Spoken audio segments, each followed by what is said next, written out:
papunta dito! Defeat. GG, bro! Don't worry. Be only with Smart Power All 99. Hindi bitin with 10 gig data to power your games plus only Facebook or only TikTok. Load now. Foul! You know your scalp can get up to 5 times more dandruff? Get triple anti-dandruff power. Supercharged with Clear. Hey, you, did you know men have 1.4 times weaker scalp? Get a shampoo that's 100% made for men. Supercharged with Clear.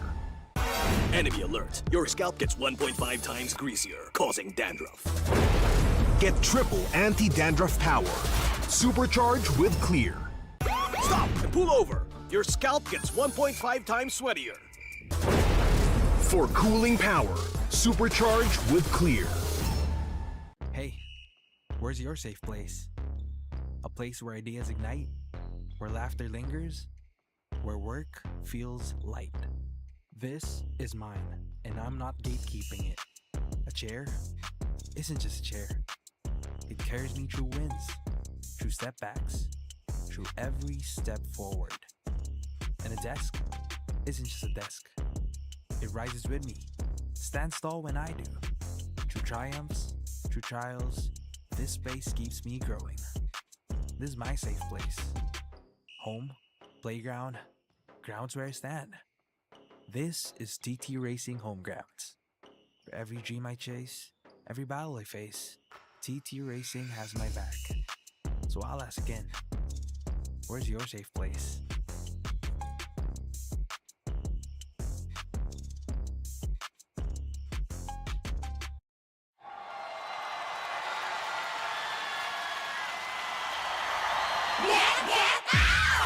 O ano mga girls, may bago na naman tayo ha. Malamang matutuwa na naman ang mga bata at matatanda niyan. Maglaro tayo, di kami patatalo. Maski duo o trio, kahit 5 man pa kayo. Kahit pa sabay-sabay, ang kalaban sasablay. Kung mag-rank ang pambilis, sure na wipe out! Get out! Pili na ng lane, at mag-pick ka na ng hero. Sa mid lane galingan mo, pag nag-ulti dapat sakto. Push na ang turret, ready to attack the Lord. Para ube, summer bonding na ng todo. Laro, laro, laro. Bilis, bilis, bilis.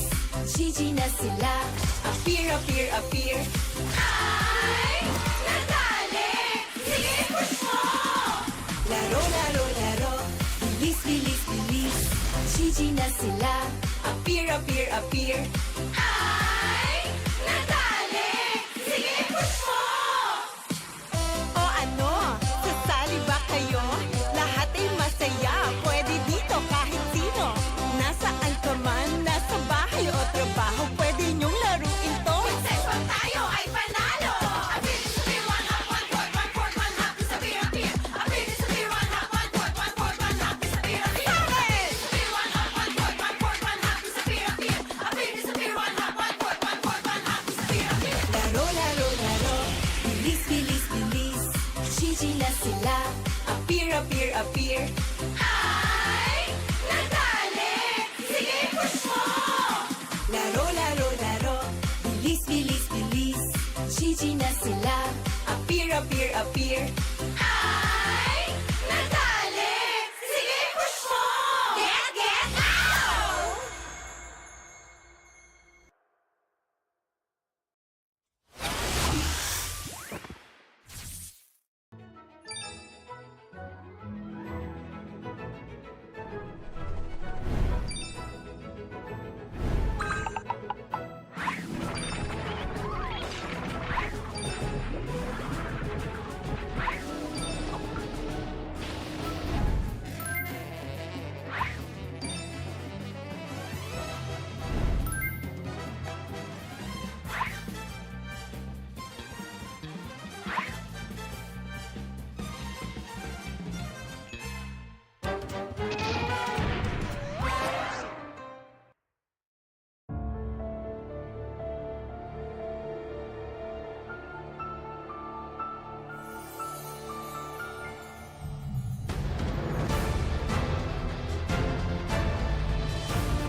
Usapang Meta for today's class.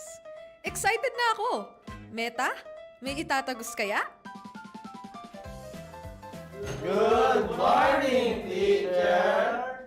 Hello class! So matanong ko lang, sa scrim, sino yung madalas nagsastruggle? Ako po, ma'am. Nahihirapan po kasi ako sa shot call kasi isa lang po yung gusto ko tumatawag sa akin. Teka class, tama! Importante ang comms, mapa in-game or relationship, di ba? Relate ka, ma'am? Secret! Anyway, next question tayo guys. Tingnan nyo itong draft. Sino dito yung nag-overcommit sa top lane? Uy, naku! Parang support ata yun, ma'am. Ay nako, bagsak ka sa counterplay. Huwag ka kasi clash ng clash kapag hindi ka pa crush. Este para iwas crash! Plus 5 points ka sa hugot, ma'am. Okay. That's all class. See you tomorrow!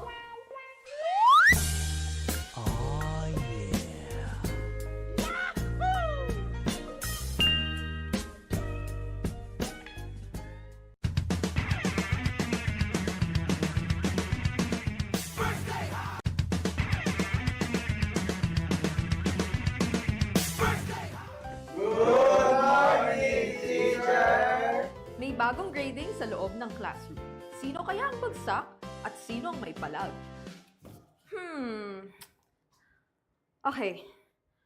May grado na ang lahat base sa inyong naging pinakamainit na katapat sa lane. Now, class, ano sa tingin nyo ang palag ni Demon Kite kay Carl T? Ako! Si Cartesi Goat! Si Demon Kite, celebrity! Okay, makinig. So, pag-usapan naman na natin yung iba't ibang uri ng rivalry, class. So, unang rivalry, yung team na palaging next season na lang versus yung team na palaging nag-champion. Ma'am! Masakit naman yan! Ma'am, parang may pinapatamaan ah. Grade 91%! May angas, may storyline, pero minsan pag finals, bigla na lang nawawala. Parang signal sa probinsya. Ma'am, di naman na kami yan, no? Okay,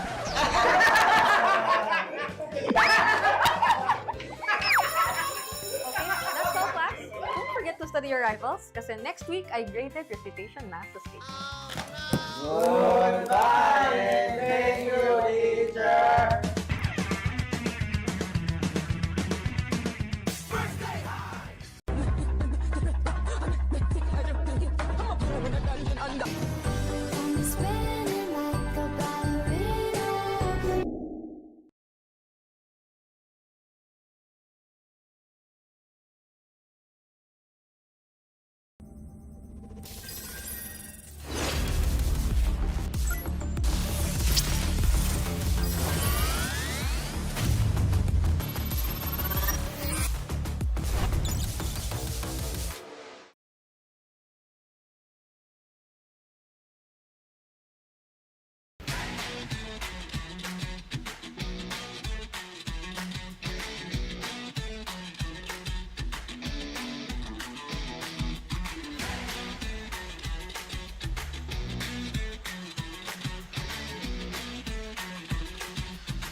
17th season of MPL Philippines is brought to you by the following sponsors. Infinix, the official gaming phone partner, the power behind every Madlang gamer. Smart, the simply reliable connectivity partner of the MPL. Our partner in esports, Clear Men. And our strategic partners, TT Racing, Ferry, and SIP. Don't miss any MPL action by following our official Facebook and subscribing to our YouTube channel. Follow MPLPH on TikTok for more content. Experience the lakas ng Pinas of MPLPH Season 17 live at Victoria Sports Tower. Grab your tickets now via the official MPLPH website. MPL Philippines is monitored and supervised by the Games and Amusement Board.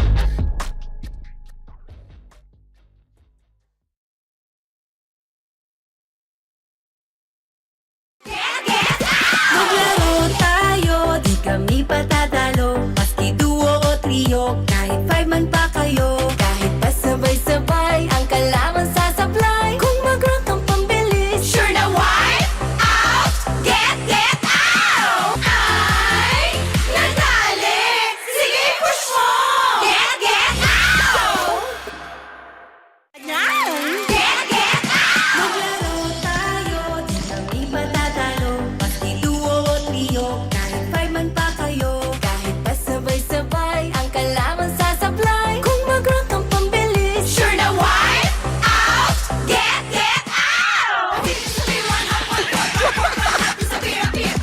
Sabi one hop, one court, one court, one hop, sabi rapid. Sabi one hop, one court, one court, one hop, sabi rapid. Sabi one hop, one court, one court, one hop, sabi rapid. Vibe check pa ka mo? Ganun mag-opening. This is your very own sex bomb, Odin. At ako naman, ang inyong sex bomb, Denise. Oh my God, Odin. Nakakapahagod ang ating simula.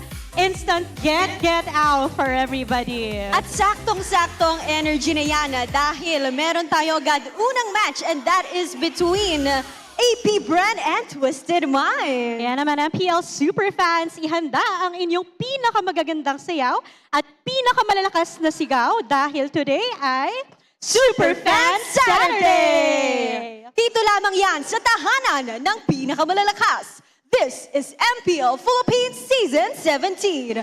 Palag na to! Get out! Magandang hapon sa lahat ng sumusubaybay sa MPL Philippines Season 17. Kami pa rin ang mga kasama nyo sa hapon na to. Sex Bomb Umi nga pala, kasama si Sex Bomb Burrito at si Sex Bomb Midnight. At para naman sa ating English panel, kamusta naman kayo dyan? I guess we're not We Bear Bros today. We're going to be Sex Bombs today. It's me, Naisu, Leo, and Wolf. We're here. Sex Bomb Naisu. We all promised that we're gonna dance with Burrito, pero sadly Burrito mo ikaw lang na ano. He promised on our behalf. He promised on our behalf. Oo nga. That's true. Kaya sumayaw din kayo kasama ko. May utang pa kaming sayo sa'yo, Burrito. And by the way, this tournament is monitored and supervised by the Games and Amusement Board. Narito na tayo sa ating Week 3, Day number 2. Kahapon nakanood tayo ng dalawang sweep. And mukhang may kakaibang kaganapan ngayong araw na ito dahil birthday po ng ating idolo, si Brigida. Happy birthday kay Idol. Happy birthday, Dol. Happy birthday, Dol. Happy birthday, Sex Bomb Brigida. Tama. Happy birthday sa'yo. Sana hindi ma-apply ang iyong buff ngayon sa ating ano. Wait lang. Kasya ba mukha mo dito, pare? You know. Kasya ba? Legends na ka nakakalam. Legends na ka nakakalam. Kasya ba? Ganyan o. Ayan o. Happy birthday, Dol. You know. Happy birthday sa'yo, Dol. And alam mo, the celebration continues dahil ngayong Superfan Saturday, bukod na lamang of course sa ating mga Sex Bomb antics sa simula, ay balibalita ko ay may special guest daw tayo bukas na hindi pa natin pwede sabihin. Pero feeling ko, sa lahat ng mga nasabi natin ngayong araw na to, parang naramdam na natin kung sino yun bukas eh. Sabi nga daw, mapapag-get ako ka talaga eh, no? Oo, out talaga. Pero ang hindi out dito, ay syempre, yung number 1 sa ating standings mula sa Infinix standings, TLPH, number 1 pa din. Ibang klase talaga. Napakaganda kasi ng simula para sa TLPH. Even after being doubted dun sa kanilang mga decisions, dun sa kanilang roster. And it's still surprising that they went 5-0 na napaka-dominant in the past few days. And most importantly, baka mag 6-0 pa sila dito dahil yung kanilang mga katapat is nandun sa top 7 ang TNC. Oo, and for TNC Pro Team, no, parang nag-fluctuate talaga ang kanilang galaw for the past few seasons. At mapapanood po natin no, ang nabanggit na matchup na yan between Team Liquid Philippines at TNC Pro Team sa ating pinakauling match ng Superfan Saturday na to. Ang ating simula ay labanan ng mga sophomore na napakalupit last season na ngayon naman ay magsisimula mulit. At ang pangalawa naman ay Omega kontra Falcons. Mukhang may mga pass na makakalungkay sa araw na yun.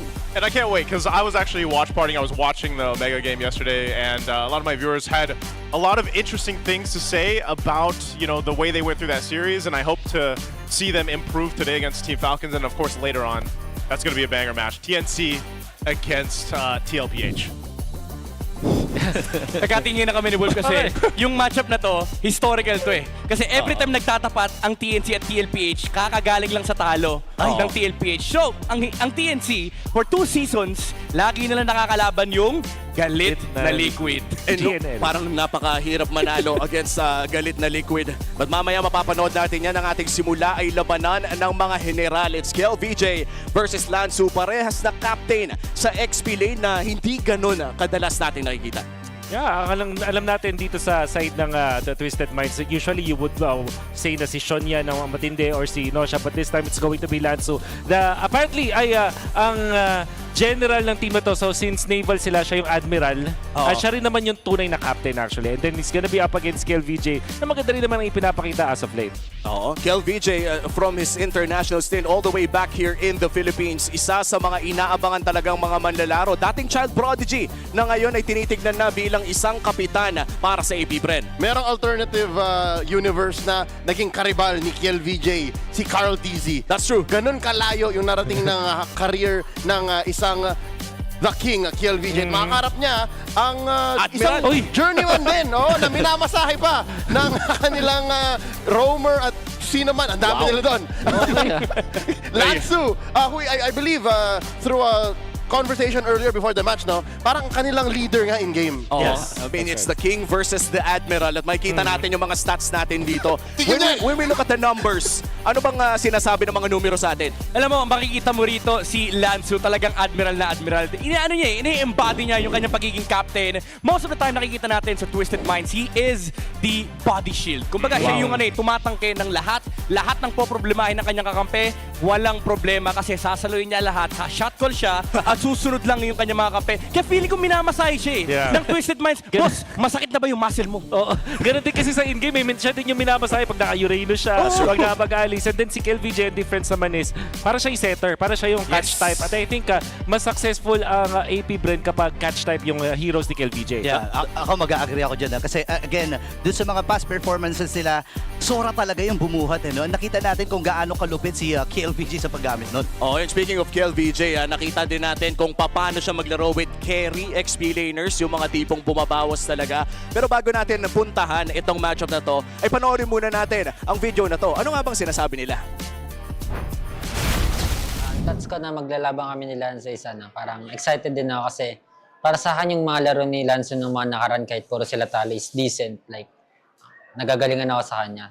Plus yung nga sinabi na captain siya din, parang sa kanila daw talaga lahat umiikot ng shot call kay Lanzo. Kaya parang nakakabilib yun na nakapag-perform siya mechanically and nakapag-isip din siya ng tama. Hindi ko masabi na ako alas pero siguro gagawin na lang namin yung best namin. And syempre mas prepared kami ngayon kasi syempre dalawang talo na kami from TLPH and Onyx. So yung mga talo namin doon, i-review namin din. I-apply namin siya bukas. So siguro wala naman yung sa kalaban namin bukas eh. I mean, wala naman kung twisted yung kalaban eh. Kumbaga, dapat kasi kahit sino kayanin namin. Wow. Ibang klase talaga yung maturity ni KLVJ, no? And in fact, even back then, nung tinatagurian pa siyang child prodigy, ay kamangha-mangha na ang pinapakita niya. But looking at Twisted Minds right now, on their second season, sophomore slump na nga ba ang ating tinitignan? Medyo masakit dun eh. Alam mo, I really love watching this team, but during the season 16, yung kanilang entry is 3 wins, 1 loss. This time, ang kanilang first 4 matches for season 17 is 1 win and 3 losses. Sobrang kabaliktaran, no, kanilang start from before. And there are so many times na sinasabi natin na yung mga rookie talagang may mga explosive starts sila. And usually, sa mga sophomore seasons nila, dun sila nagkakaroon ng problema. And this is something that Twisted Minds has to conquer. May kasabihan sa music industry, you have 20 years to write your first album, but only 2 years to write your second. So, ang tanong ngayon, Singer Leo? may oras ba? May oras ba ang Twisted Mind? Kasi week 3, should they start to panic? Well, we'd have to find out dahil again, katulad na lamang ng sinabi mo, ang sinasabi natin sa panel every season ay kadalasan week 3 natin malalaman kung nag-a-adjust pa ba o matututo pa. Oy! Teka lang total, masaya naman tayo sa ating mga Get Out Saturday. Pwede bang may challenge tayo dito? Ating mga analyst, gusto ko sana Boses Fuego and Elgin. Keys to victory ngayon. Sige, total mga idol naman yan. Narito na ang Infinix Keys to Victory. For AP Bren, kailangan nilang i-force ang laban around objectives. Malaki talaga ang importansya ng masecure mo ang turtle at ang early game lead dahil ito talaga nagdidikta ng tempo ng laro. Samantalang importante rin naman ang river control. Mid lane is very important. Kapag namatay ang mid lane mo, yung XP ay usually kumokontrol na rin ng river. So ito naman yung kailangan bantayan ng AP Bren. Kamusta naman ang Twisted Minds, Wool? Hey guys, what's up? What Twisted Minds needs to do is to focus on winning the net worth battle through the jungle invasion. Sorry, LG, hindi ko kaya talaga. Ganun lang. Hey guys, what's up lang kaya ko. Pero ang kailangan din syempre, yung protektahan yung jungle, di ba, yun yung parang gustong gawin natin dito sa AP Bren. But I think yung Twisted Minds, pwede silang constantly na maghanap ng net ng increase in net worth by actually taking yung mga jungle camps. Sila may papiso-piso lang dun sa mga jungle camps that might be good for Twisted Minds. And yung mid duo ang gusto kong tignan dito sa side ng Twisted Minds. There was a time na pinapanood ko ang AP Bren na babagalan ako sa galawan ng mid duo nila. And if Twisted Minds plays faster than that, mas maganda magiging resulta for their damage dealers. Alam mo, looking at the Infinix Keys to Victory, parang napaka-interesting nung river control at pati na rin yung fast-paced na mid-duo kasi parang nagkakabanggaan yung dalawang teams natin dito, no? Yeah, kasi kapag tinignan mo yung laro ng AP Bren, I would agree na medyo mabagal kasi medyo chill yung laro ni Aqua at pati na rin ni Nova, which is something na kailangan naman i-punish ng Twisted Minds kasi dumatalo yung XP laner from AP Bren. That's true. Para naman sa ating mga manonood, no, kung ready na kayo i-level up your game and your grades, the best students don't just study hard, they study smart. That's right. Meet the Infinix XPad 30E, the first true educational tablet or education tablet in the Philippines. It features an 11-inch FHD plus big screen, an AI tutor on tap, and over 120,000 free courses. It's time to make learning easier and a whole lot more fun. Get your Infinix XPad 30E, your easy learning smart buddy. Sino yun? He's fully into it. He's fully into it. Baka naman. Parang nahalo siya. Nahalo na yung Midnight at Fuego. Shoutout nga pala kay Fuego and LG, no? Dalawa sa mga pinaka-hinahangaan talaga. The GOAT of content ng MLBB. Nana at Rafaela ng Pilipinas. Yes. Nana at Rafa ng Pilipinas. Pero alam mo, Midnight, may mga naririnig akong nakakahaka ngayon. Mga kakaibang mga sinasabi, mga hot take. Hinihintay ko nga kung ano yung lalabas ngayon. Pero yung mga ganong klaseng mga usapan kasi, Night Mid, nadarasan talaga ng gagaling sa'yo. Bakit nga ba napakatapang mo kapag may mga ganyan? Ano ba sinasabi mo dito? The most impressive performance from a returning import is Kiel VJ. To be fair, na-post ko kasi to sa aking page. And I was really impressed with the performance na binigay ni Kiel VJ. Kasi out of all imports na nakita natin mula season 13 hanggang season 15, nandiyan sila Jose, sila Dilar, Brusco, Light. By the way, para sa akin, second and third, Light and Brusco. Pero sobrang impressive kasi ni Kiel VJ. Imagine mo, returning week mo, your week number 1 MVP, and you're able to utilize 4 out of the 5 heroes na nagamit ng AP Bren, iba't iba na naipapanalo ni Kiel VJ, and sobrang explosive ng kanyang performance. So for me, super impressive talaga ng return ni Kiel VJ, lalo pa sa Pilipinas na ginawa. You boys agree? I agree. I think it was an explosive week 1 and I can't wait to see him perform in this matchup. Maraming salamat sa ating English desk, and of course, malapit na po magsimula ang ating pinakaunang laban. I-welcome natin ang AP Bren and Twisted Minds Philippines. To ensure the integrity of the game, let's welcome our marshals, Chico, Patrick, Joshua G, and JD. The king is on the path, ready to march back to the winner's column. Bees, this is APBR.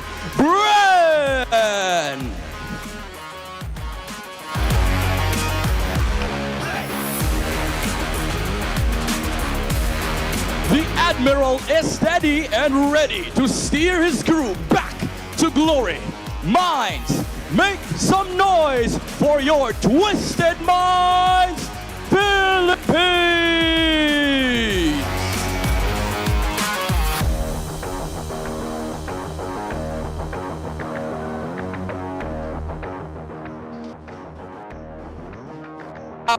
And our head referee, not master, set. And the head coaches, it's Coach G for AP Bread and for Bonchan for Twisted Minds. It's the King versus the Admiral. Who will survive the storm? Ito na ang unang laban sa Super Fan Saturday. And here we go. Welcome back to the English desk here. Let's go ahead and take us through AP Bren first, Leo. The jury is out on if KLPJ is the singular most dominant returning import, but I gotta say, there are some nagging weaknesses that have come through in the keys to victory. Number one, mid-duo might be a little too slow. Aqua and Nova, they don't always have the time and space to work. Second is, again, that hero pool, they gotta work it out. Wolf, is this enough time? Is day 2 enough for them to step up the Twisted Minds? Oh, it has to be enough. And what I really want to see from both teams, in fact, you can even say that Twisted Minds, because they have been just playing like how they were playing from the previous season. Maybe that's also the problem why Twisted Minds with Lansu, MP the King, Sean, Kaloy, and Owl, they have not been that successful because they're playing as if it was still season 16. It was still their rookie season. They have to bring something different now. They have to see something different from MP the King, for example. Something different, you know, I'm still going to go ahead and wish that we get another chance at Gord.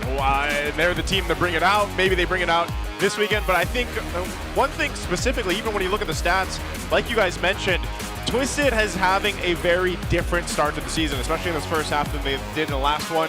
And I think at this point, you kind of have to start to take things into consideration of what that's going to do towards that second half of the season, where we see a lot of times teams really have to kind of adjust and are a little stressed on getting that pressure done to end up higher in the standings. My sweet child, if we are going to look at this as a similar route, but also a reversed route to season 16, I'll take that deal. That means Twisted Mind struggles in the first half and then dominates the second. Yeah. Is that not a good situation to be in? A much better situation, actually. And for Twisted Minds, however, I think that it always will be a difficult spot for them right now. And I think it's mainly because that's all the teams in MPL PH Season 17 are striving to be really, really good, right? Striving to improve. That's also very true for AP Bread. This is no longer an AP Bread that's always in the lower part of the standings. Yeah, Carl called him a contender. That's right. Yeah, I think anybody at this point right now could be a contender. But before that, before we get to the match, let's throw it over to our Smart 5G Ink Test.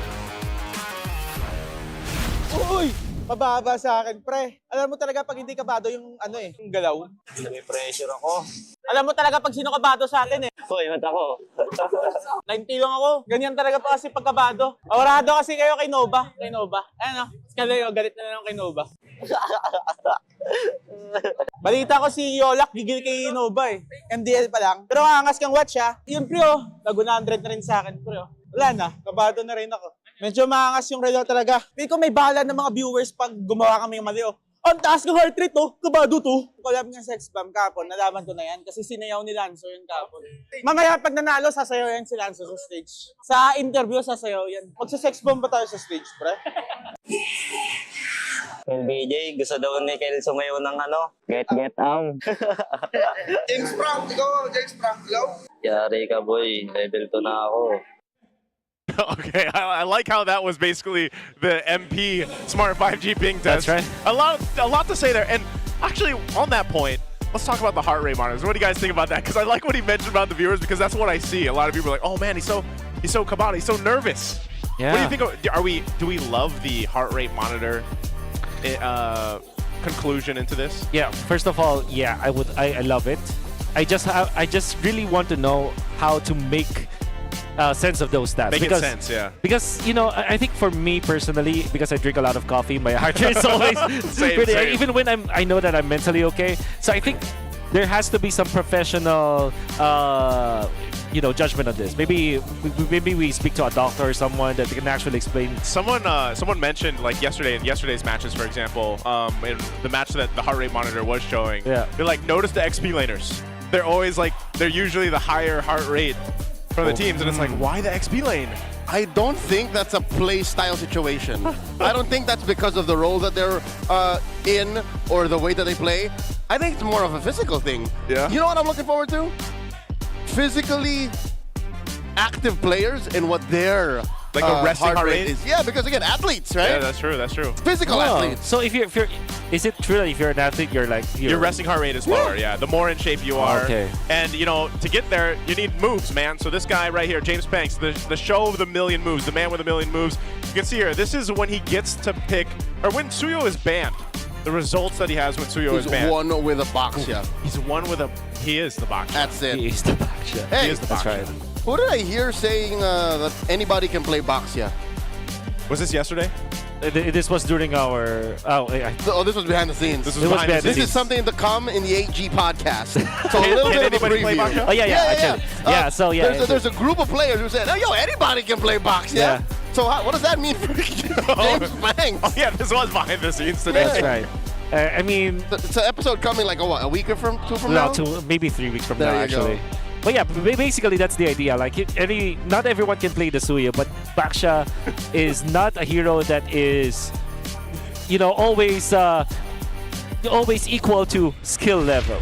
I mean, it does take some skill to choose That's the very right true. All right. wall to jump over, man. I think that was, of course, that was said part in jest. It's But a I think macro that hero, it's a dude. macro hero. Just That's the thing. It's a And, macro hero. Hey, let us remember that the Baxia, from wins and losses, actually brought us a trophy, an international trophy. That's right, more than once. More than once. More What than is that, once. 3 From times experience. now? Actually, you're right. Yeah. 3 times now. Baxia From winning and losing. is Filipino. The hidden lore. That's true. It's Yeah. Filipino. 4 times if you count the loss on the other side. That's right, Basically, that's at right. this point, he needs a Filipino skin. Baksha. Gotta have Let's one. think about it. Let's jump into the draft here. It's going to be Broken Walls for Game 1. This is AP Brent's choice. Yep. Alongside Go in Blue. Yeah. So despite their losing situation, the way they are, they don't change at least their choices here. Yeah. So with the ban and the carry, you are now already thinking about the priority on the Claude. Maybe AP Brand will want to first pick that. But at the same time, Jushin will never ever be ignored in the first few picks, especially because we mentioned river control and mid duos for both these teams during their keys to victory. So I'm thinking Claude or Zushin only for the first pick. All right. Also, And the Baxia, of course. The Baxia. There's also, we've seen a whole lot of blue Valentina also. I take I would say Baxia, Yeah, Baxia. because you want to split the Baxia Zushin. That's right. You can give the Valentina. Baxia Claude or Zushin Claude. That's right. Yeah. That's right. You don't want to give up at least. Well, of course, Twisted Minds can pick both Claude as well as Jushin because that means that they're kind of open. Or Eve and Jushin, Eve and Claude. So the benefit of the glue right now, it's a flex pick. It can be played in the EXP and it can also be played in the roam role. Yep. But yesterday this cost AP Bren. That's also true. Their high priority of the glue put him in such a weird position. Yeah. But I don't think they're sweating bullets now for the timing of it because look, Kalia's open. That's right. Marcel is open. Like, it's not an issue for Nova. Nova for sure would want to have that Marcel, especially because they're playing up against the glue, and the more time that you waste on the ult of the glue or the duration of the split, more chances you have. And of course, this is an incredible synergy with the backshot. There's just so much that you can set up with, and then you pick up something like a Claude now. If you're AP Bren, you're not worried about the carry anymore. Easy stacks on the AOT. That's right. Yeah. What, Claude Marcel? Potentially, or do they sit on the Claude and wait? All right, that's going to be the Harith. They go Harith and Eve. They're going for a box setup here. Oh man, I really don't like combining Baxia and Harith. There's just so much magic.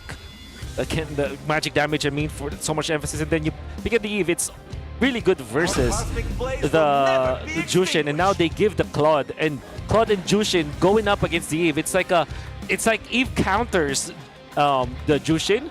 But Jushin with the Claude can now eventually be a problem for the Eve. You think this is also just one of the cases of comfort? Because Shizu, if I remember right, last season was phenomenal on the Harith. So maybe it was just one of those decisions, like you want Claude or Harith, and they just went with the Harith. That's very true. But the problem I have with it is that not only are you giving a good combination and a counter for your hero, but you're also countering yourself with the glue already being picked up by Twisted Minds. Remember, glue has been notoriously good against Harith. So he picked the Harith into the glue. That's right. Willingly. I think, there's got to be some reason to that. I got this reasoning. Coach, look me in the eyes. I can handle this. Shizo can win. I think this is the time where they will consider KLVJ to deal the damage. Maybe get a bit, I don't know, maybe a Benedetta, Arlet if it's not banned out. I mean, without the Phobius, without the Sora, what else is left there for the EXP lane? They have to look for damage in that department for sure, because they already picked up the backshot, which is not that reliable when it comes to dealing the damage. And what else could fit into their... A Yuzhong maybe? A Yuzhong maybe, actually. Yeah, I'm thinking damage. Benedetta might just... It could work, but like, when was the last time that we saw KLVJ play the Benedetta? I mean, it's been a long time. I'm not even sure if it's, Not in recent memory for sure. I think Twisted Minds are going to pick up their jungler in the 4th pick. Going up against the backshot, there's always the Fredrin, there's always Harley that they can use up against this Eve, as well as the Harith. So I think Harley should be banned here by APBR. It's always the Fredrin. It's also a consideration. Yeah, it might just end up with that matchup, Fred Baksha. They're going to go with an Alice ban, so that even the Harley still being open, but I'm not sure if that's something that MP wants to necessarily bring into this. It might be better just to face him off with a Fredrin here. Fredrin and Leomord, of course, the MP the King special. Before Leomord was cool, he's already playing that. Before Leomord was buffed. And he was playing it with the Marksman emblem, right. It was MP. Was it MP? Yeah, it was MP. It's MP, and I think today he's still the only one who does it in MPL. But That's here we are. There's the Harley. A little faster, a little more proactive. Yeah, no Khalid, no Hilda, and then no glue. What is your invade here of your APBR? Or will you just go for Kalea to go with the Eve?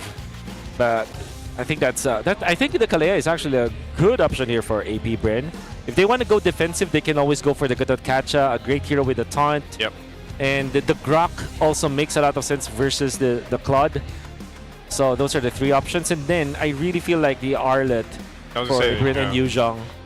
Because it's open, if they wanted to take Arlot, this is one of the heroes too that he's performed really well with. But there's the Marcel, and then we find out it's going to go in the hands of KLVJ here to face up against Lansu. Yeah, there's Arlot. The Arlet. I think the issue still stands though. Not enough reliable damage. Yeah.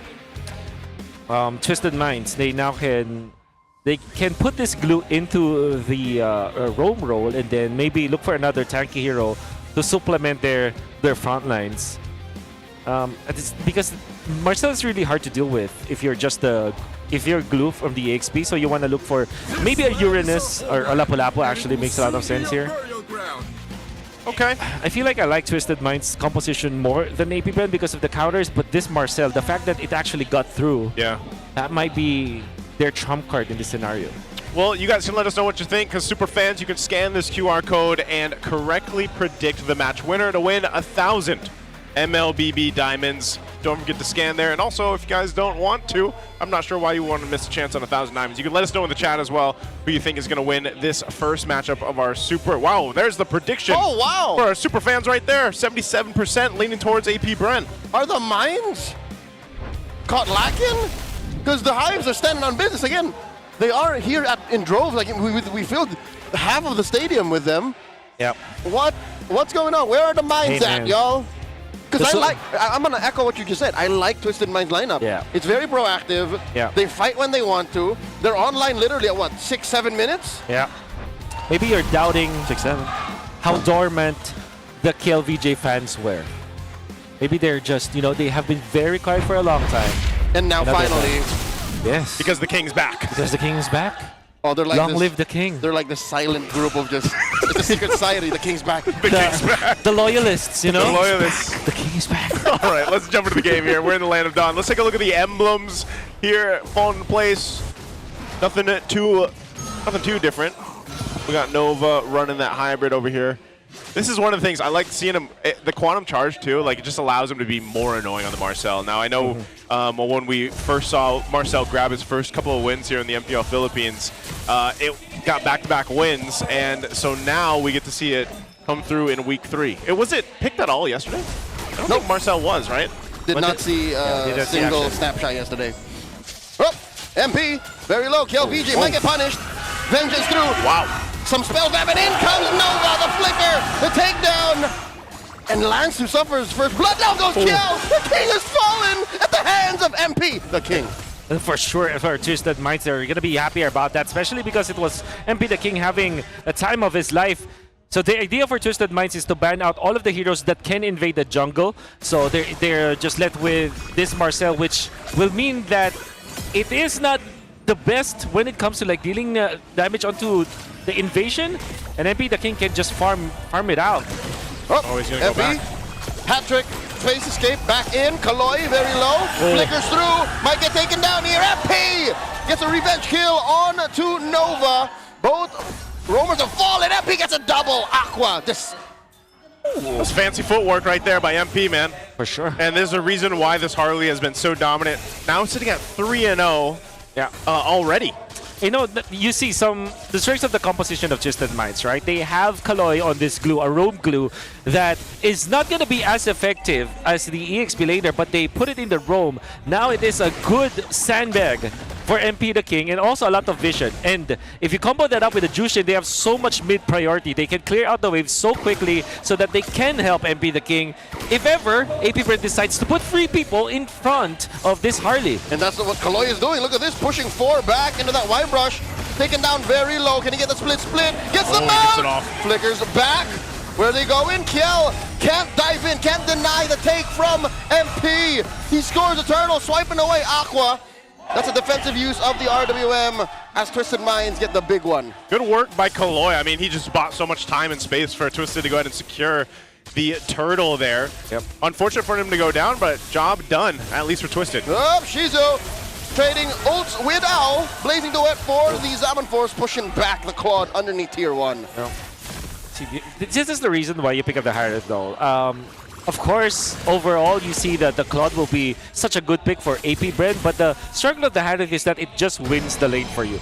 So long as there is no carry, you're gonna have a great time in that gold lane, and even something like a Claude is not gonna last that long in front of a Harith. So now APBR, it is revealed to us that their MO is to win the lanes, so that eventually during the Turtle T fights, it will be in their favor. So watch out for Turtle number 2. Of course, Twisted Minds has got the lead in terms of gold, but this composition from APBR is scary come Turtle 2.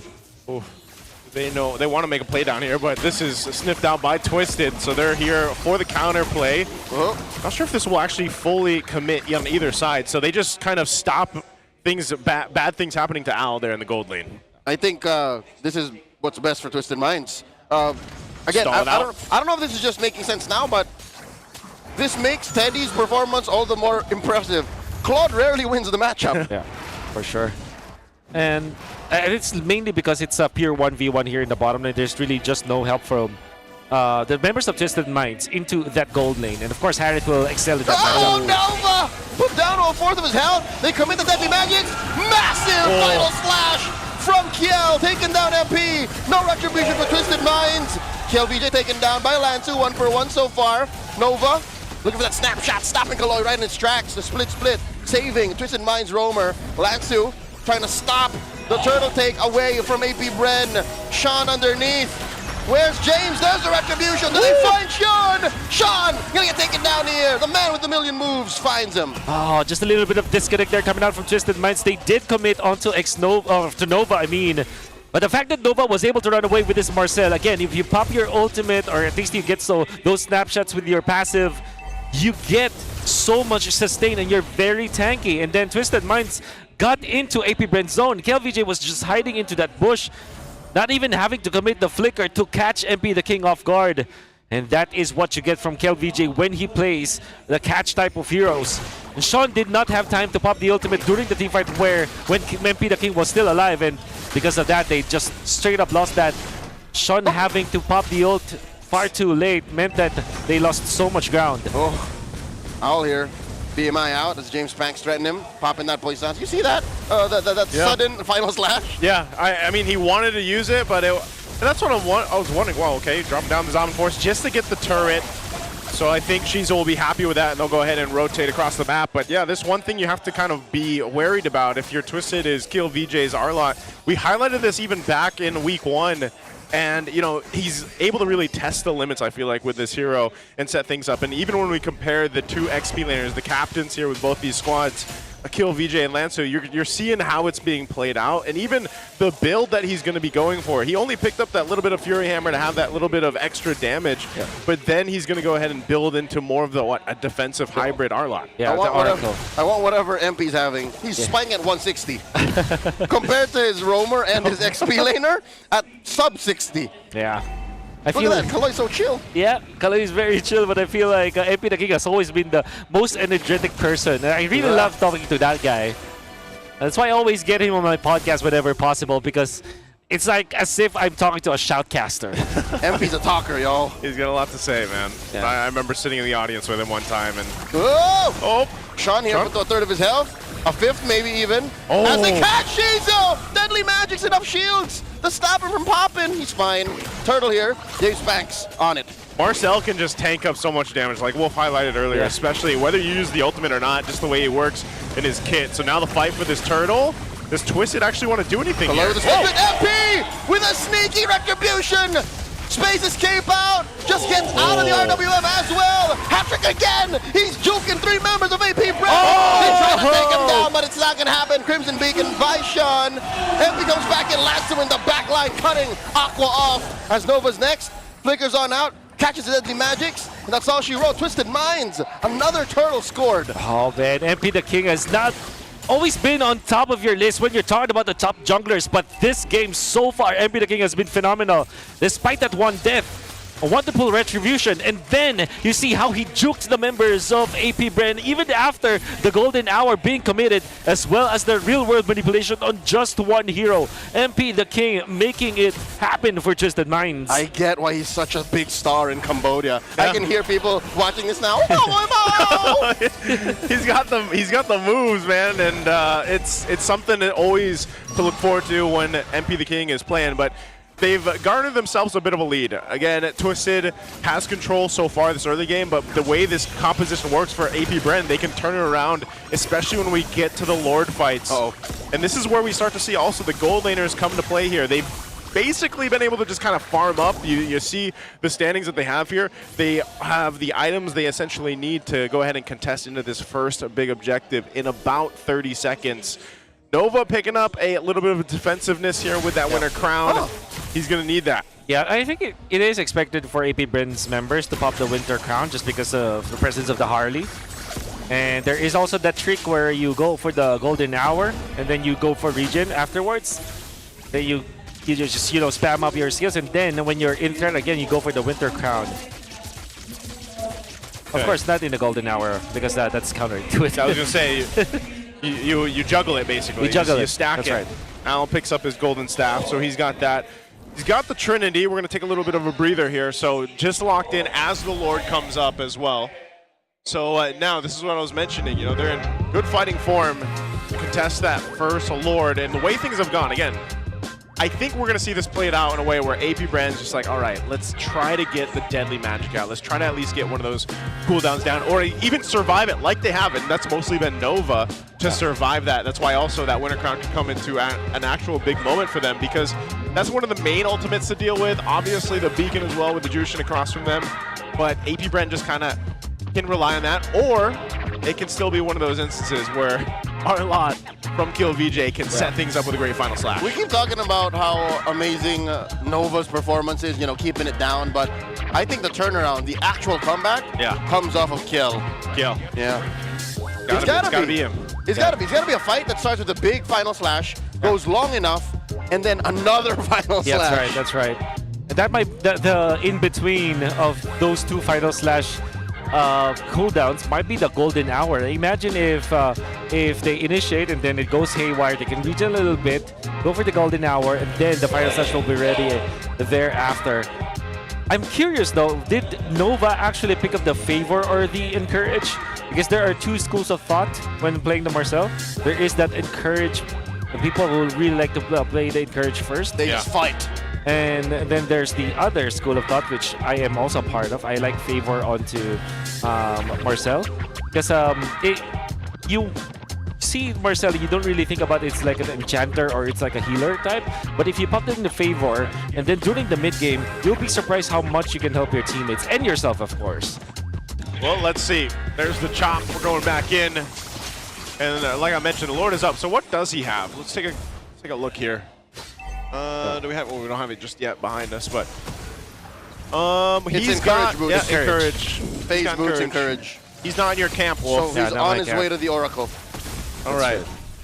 But he's still going to be able to provide a lot of utility to the team, obviously. The Lord's sitting at half health. They might blitz this or just try to force a reaction from Twisted. Soft reset. MP the King marched his way in. Space escape into that brush. Catches Nova. Nova with the golden hour catches nothing but longs. So that's a huge resource Twisted Minds can note. Yeah, that's a big ultimate down. Lansu jumping in. Jimmy James jumping in as well. He takes the retribution. MP pop. Shizu finds him. And now they go underneath the Zaman Force. RWM as well. KLVJ gets taken down by Owl. Crimson Beacon by Sean. Choking up Jimmy James. James Pank's got the mount on him. A lot of members of Twisted Minds want to take down the back shot. Punish him for taking that Lord. Nova freezing them on the way out. And finally, Sean finds James. 2 for 1 the trade. Still big for AP Bren. This is going to be massive for AP Bren because they were able to get that Lord. However, Twisted Minds, they did get important kills onto Owl, now contributing to the team fights. Big props to Shizu though. He was the main reason why MP was far too low. And he actually caused a lot of panic onto the Twisted Minds side. That's why MP the King was very low when the Lord was in range of the retribution between two of the junglers. Actually gave James Pack so much confidence into taking that Lord. However, being activated, this Claude now with the Trinity is now already a threat against AP Bren. Yeah, I thought he had it earlier, so he just gets it locked in now off of that kill that he got. Also, MP grabs a Divine Glaive, so some of these bursts that we're seeing here might be a little more deadly now once he gets to the deadly magic off, depending on how many card tricks he gets knocked off too. But that's one of the things they're going to have to deal with. This Lord basically meant not too much in this game. There is always that factor for AP Bren where if the Zaman Force is perfectly placed on top of the Purify, Twisted Minds will not have enough to deal with him. So that will be, of course, the problem later on. Because what I see is Nova can just pop the golden hour onto the backlines in case that the Zaman Force is activated. Yep, so deny the punish. That's right. So Shizu can go relentlessly into Twisted Minds. Now, the question, well, wait, I'll ask it in just a bit. It looks like AP Bren wants to fight. Okay, I think KLVJ opened up that question for me. RGM, so he's building defense. Should Twisted Minds also build defense? Like, should someone commit the more magic depth? Or maybe the alternative, do they go anti-heal? Do they stop the shields from Shizu? I believe that it is, yeah, there is a lot of merit if they do go for anti-heal more than defense. Kasi I think that they want to dive and burst down the members of AP Bren. It's not really an actual big dive with a burst. It's more of a, they dive and then there's the Claude and the Jushin. And they have to wait for a little bit. That's why all of those anti-heals will be crucial in that factor because the only way for AP Bren to counteract the dive coming out from Twisted Minds is if they survive the actual dive. Yeah, so someone's got to build an halberd. Someone's got to build. Sean just got his glowing wand. Yeah, by the way. got glowing. So what? Is Lance on his way to a dominance ice? Maybe from Colloidy Ice is important. Yeah.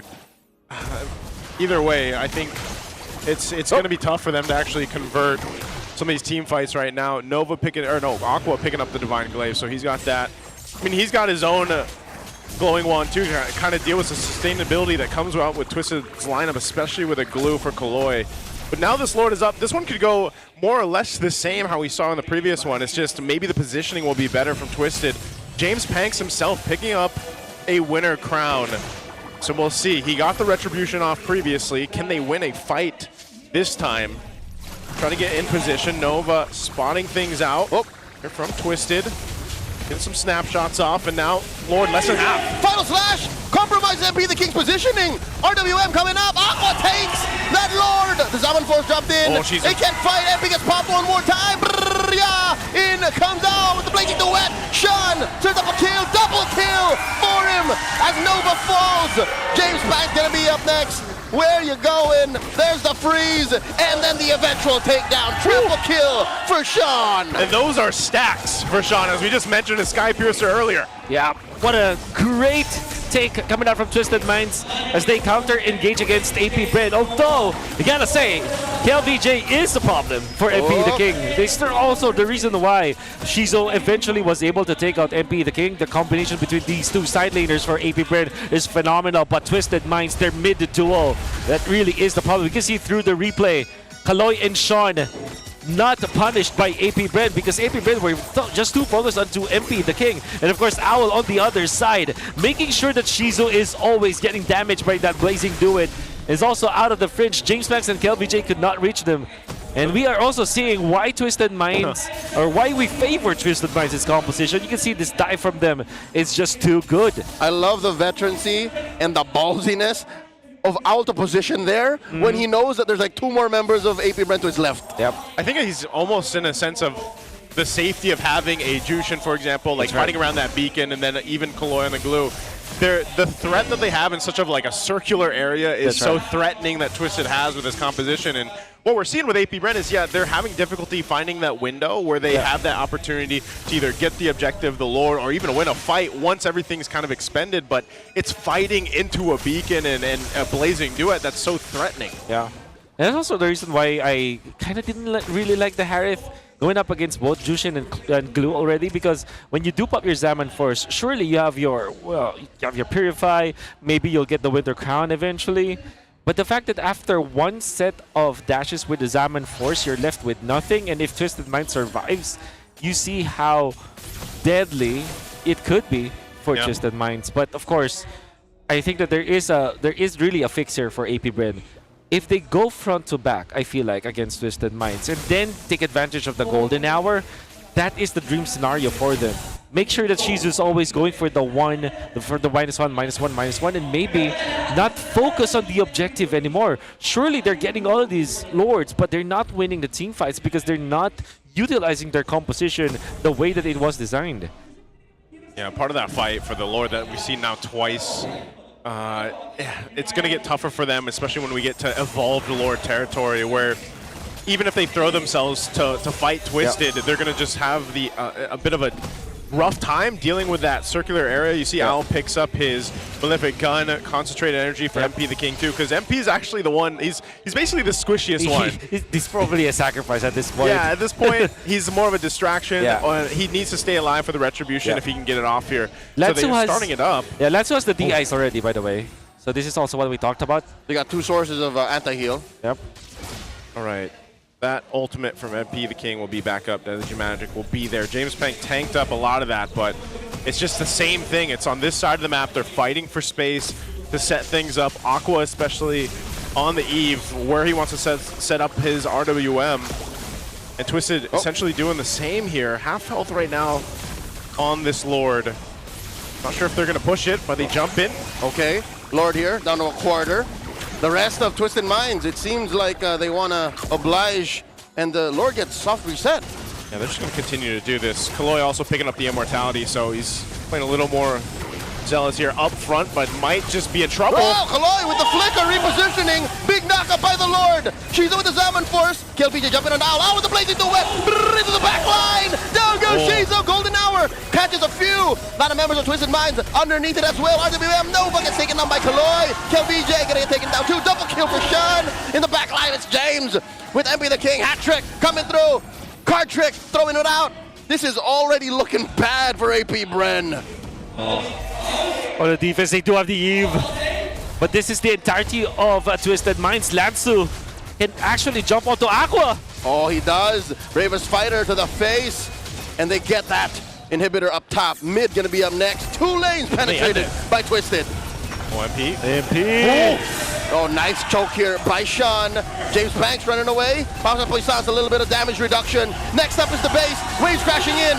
Wave did not make it through. AP Brand still in it. Great defense to clear out those minions just in the last moment when Twisted was looking to cap out game 1.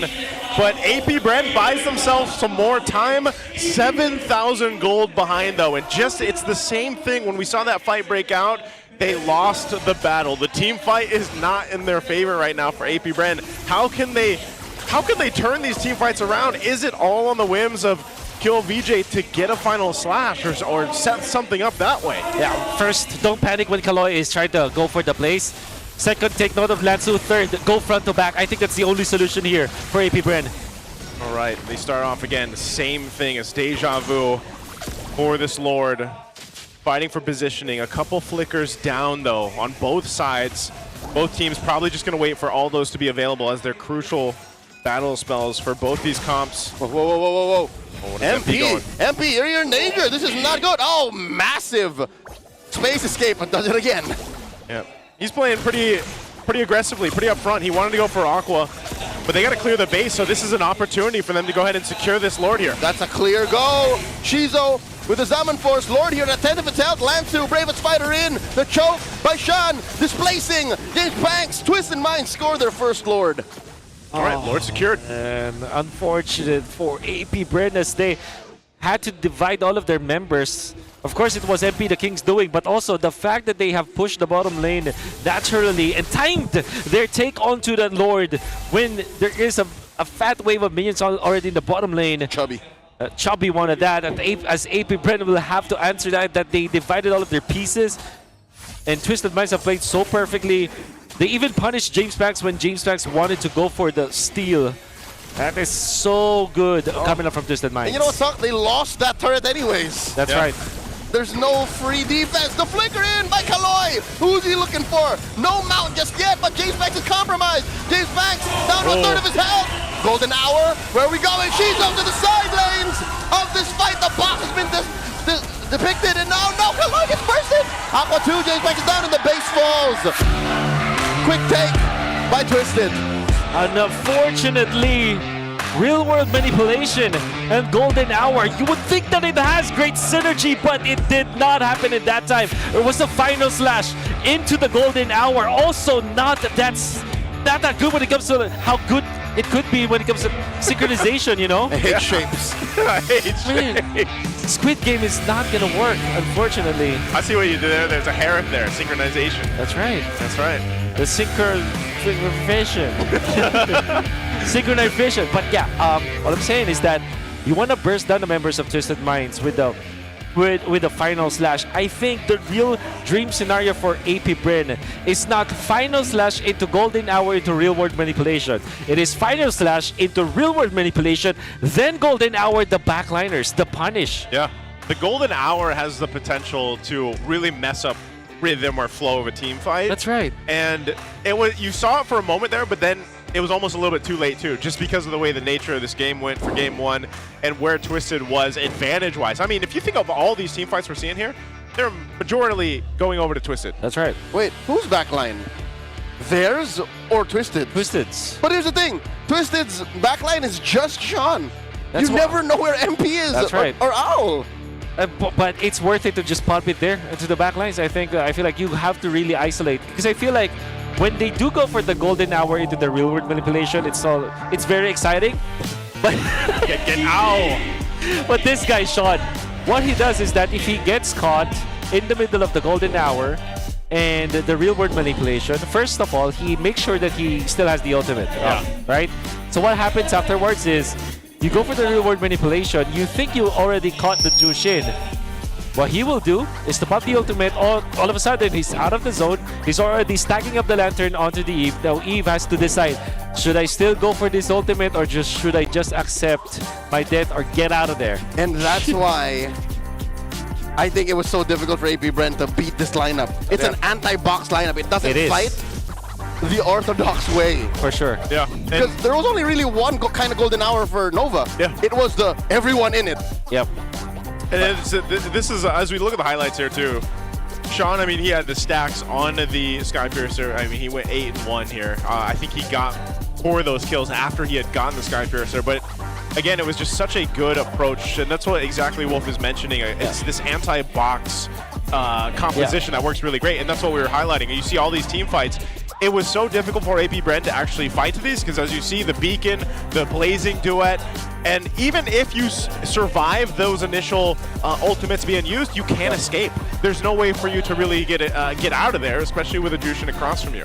I think I was looking back for the members of Twisted Minds and how they are able to win. It's also their management of spells. Yeah. Like you can see that there is a clear connection between Sean and Owl in a way that, hey, let's wait for APBR to overcommit. Let's time our lantern, our beacon, and the blazing duet together so that there is a lot of impact. You can see here, final slash into the golden hour into the real world manipulation. What happens? Only Kaloy is left in there. Twisted Minds are able to disperse. I think that for APBR, they have to utilize this golden hour the way that they utilize it in week 1, and that is through isolation. They utilize the golden hour to isolate the correct pieces for them to take out. So you isolate someone and it just cuts them off from the team, and you're able to go ahead and get a kill before they come back. Exactly. So don't use it for the bigger explosions. Use it to really dissect the team fight in your favor.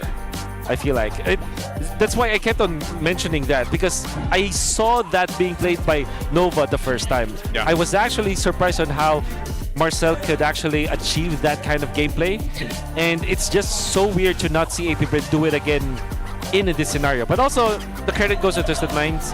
I feel like Sean and Owl, the way that they're managing their ultimates is just really good. It allows for Kaloy and Lance to just do whatever they want. MP the King is literally doing what he wants in this game. I mean, MP's going to do what he wants when he gets his hands on a Harley like this, or any of the heroes that allow him to have this kind of game. But I think you really mentioned this as well, that mid lane duo. I mean, this was back in the Keys of Victory, you know, the mid lane duo specifically for Twisted, especially when you don't see this many. I feel like you don't see it too often. The performances of a Rome Glue performing this way. I think Kaloy also played very great in this game to allow Sean, to allow Owl that space. And even Owl, man, imagine, he basically farmed for the first few minutes of the game, the early game. He dealt with a little bit of pressure, but Twisted alleviated that pressure so well by just being there, making sure that it wouldn't be a collapse on Owl. And like Leo mentioned earlier too, his experience, that veterancy of Owl to actually be in the right position on a Claude, in this case, really paid dividends for them in game 1. That's why it lasted 21 minutes. Yeah. Truth be told, Owl wasn't ready until like the 14-15 minute mark. That's when he started to do these kind of dangerous moves, like blazing duet into 3, 4, and it's mainly because we were learning things, at least I am. Claude isn't very good in the lane matchup. Yeah. And here's the thing, Twisted Minds did not baby him. Yeah. So I think that's something to note as well, that between Shizo and Owl, even if Owl is losing the matchup, he's just a little bit more independent. Yeah, I think the mindset is just don't die. As long as you're still farming all the time, as long as your uptime is there, you're gonna get through it. Just don't die. Well, I also would hope that you guys can grab an Infinix GT30 featuring the GT trigger for lightning fast reactions and the MLBB certified 120 FPS for ultra smooth control. I'll tell you what, if you play with the Infinix GT30, that's how you don't die. Get one of those while you can. Dominate the game with Infinix GT30, the power behind every Madlang gamer. Yeah. And you know what else? If you grab an Infinix, you can grab this too, because to dominate in the Land of Dawn, you need a connection that never lets you down. From scouting rotations to tracking the pros, stay online and in the zone. Power up with a Smart Powerall 99. Get 10 gigs of data for MLBB and for your favorite apps, plus unlimited FB, calls, and texts. Share every GG moment with Smart, the simply reliable partner of the MPL. You know, Wolf, usually this is where our analyst over there likes to just insert something. Yeah? Don't miss out on this amazing deal. I'm still thinking. I'm still thinking. You're still Working thinking on it. About the game. I'll give you a little more time. I'll give you a Okay. little more time. Super fans, you still have time. You also have time to experience the action here at the MPL Arena. Buy your tickets now for Omega and the Falcons match. It's just ahead. You can go head on over to, just head on to ph.mpl.com to know more. Or just roll up to Victoria Sports Tower. Why not? You could. Just find the next person who has an MPL ID and say, I want to watch. Yeah. And you'll gotta learn a lot of lessons from myself. For example, not try to die whatsoever. Just lesson Just don't die. Just don't die. That And- works. But if you see Nice, you'll die for sure. I don't know what that means, but You'll drop let's, dead. let's throw it over to an interview. At dahil nga Super Fun Saturday and it's match point para sa Twisted Minds, kasama natin ang kanilang community. Hello, The Minds! And Hello. introduce yourself. Ako nga pala si Xander, Social Media and Community Manager of Twisted Minds PH. And since day one ka, since day one ng Day one. Twisted Minds, nandito na siya. Meron tayong kasama ang day one na community leader. Introduce yourself. Hello po, ako po si Harvey. Twisted Minds Community Leader po. Okay, kasama natin si Sander at si Harvey since day one at saka day one mo officially ngayon. Congratulations for being part of the Minds. Pero saan nga ba pwedeng makasali ang mga gustong maki-join sa community ng Twisted Minds? First of all, you can follow us on our socials. That's at twistminds.ph. Facebook, Instagram, TikTok, even YouTube, meron din kami. And also, we have our Facebook community group, which is The Minds, the official community group. Join lang kayo doon if ever. And for sure, may mga niluluto kaming mga events, mga activations for you guys to enjoy. Pwede bang bigyan mo kami ng hint? Ano ba yung mga dapat nilang ibang abangan? Who knows, baka may mga unreleased merchandise kami na ipapamigay natin first doon. Wow, gusto ko yan. Siyempre, inaabangan talaga natin ang mga merchandise. And I wanna know, kumusta ba yung relationship nyo with the players? Close ba kayo sa kanila? Kilala ba nila kayo? Actually, sa sobrang kukulit ng mga players namin, for sure, kilala nila kami. Okay, oo. And for sure, yung mga members talaga ng Twisted Minds, nakikita talaga natin sila nakikipag-interact with the fans, especially with the community. And for you, Harvey, how is it being part of the Minds? Actually, masaya siya kasi nag-live update ako sa mga community group namin tsaka sa in community. Ayun. Nung last week nga, nagkaroon kami ng skin giveaway. Wow! Gusto natin yan. Siyempre, kaya naman sumali na kayo sa The Minds community. At siyempre, nabanggit mo rin ng merch. Meron na ba silang pwedeng makuhanan yan ngayon? You can check out our merchandise. That's store.twistminds.gg. Ayan. Okay. Available na yan. Okay, available na. You can get your merch now. Gusto kong matanong muna si ate, sino bang favorite mong player? MP the King, since day one. Since day one. Meron pa dun sa kabila. Sino bang favorite mong player? Favorite ko po, eto, Sean. Parang kinikilig ako sa mga nangyayari dito. Pero again, maraming salamat! Match point na para sa Twisted Minds. Isang cheer naman! Sa ating mga casters. Casters, kayo na to. Thank you there, Odin, and that is the community support here for the Twisted Minds. The Minds themselves, great to see them, the energy that they have brought to the MPL Arena. We hope you guys can join us again here. A whole lot of action left today. This is only our first match out of the 3 that we have ahead of us. And as you guys can see, are you camera shy? Because Twisted just snapped Nova's Marcel winning streak. Oh, right. He just snapped it. Actually, and I think this is important because this is one of those heroes that you always attribute to Nova and also for APBR. That's one less hero that you have to worry about when it comes to banning. And also, you're telling the world that, okay, Marcel, after 4 weeks, technically speaking, it's not as OP as you think. He does change the game. He does. Brings something so unique that you had to learn how to deal with it. Yeah. And that's what Twisted Minds did. I think they deserve it. Yep. And that's the thing about him. Like, I wish there was more. What would you categorize him as a roam? Like, is he technically an enchanter? He's a crowd control specialist. Wow. Okay. Yeah, is he? I guess That he's the is a only way to do that. difficult Yeah, like question, where would you put him in the? He's a CCS. In the boxes, you know? Or does he not have one? Does he have his own? Maybe he has his own. Is he just that good that he's Yeah. in his own box? Unique is I a don't word think I'll he counts use. as an enchanter. He does nothing to in his base kit, right? He enchants them with his moves, man. No, like his allies. Whenever you say enchanter, right? Like it's a Matilda, it's a Florin, it's a Estes, it's an Angela, even a Diggy. Marcel does none of that thing. So I'm wondering, like, it's more for his opponent. So he's like is it just so weird So that he's a disenchanter? I don't know. A debuffer? We don't have that many in MLB. Actually, there is that archetype in some games. That's design space for our developers to think about, to ponder, because we need more heroes like not this. even a debuff, dude. It's literally crowd control. He is crowd control incarnate. He's He one of those is, heroes, though, if you think about it. Like, he is a debuff because it's like you're constantly worried about that little, you know, the little snapshot, the golden hour, I of guess. course. But I personally categorize debuff as like lower move speed, lower attack, that's right. lower magic, lower attack speed, lower. What is that in board games or in card games where you kind of just put it in a different space, like you put it different dimension, you put it in the graveyard or something? Displacement. It's yeah. It's removal. Removal, I guess. Yeah, so it's crowd control. That's also crowd control. True. Okay. So yeah, it's like Again, he's so unique. He's so unique, that's At right. this point in the game, what we got 140 heroes or something like that, close to it. That's right. 133. There you go. We need more. I will say this, like, we Hirara need is more. just around the corner. Yeah. Who? Hirara. Hirara? Or like, sorry, Hirara. Hirara. I was gonna say for international runs, Hirara. Yeah. Yeah. I think she's in the advanced server now. Yeah, so.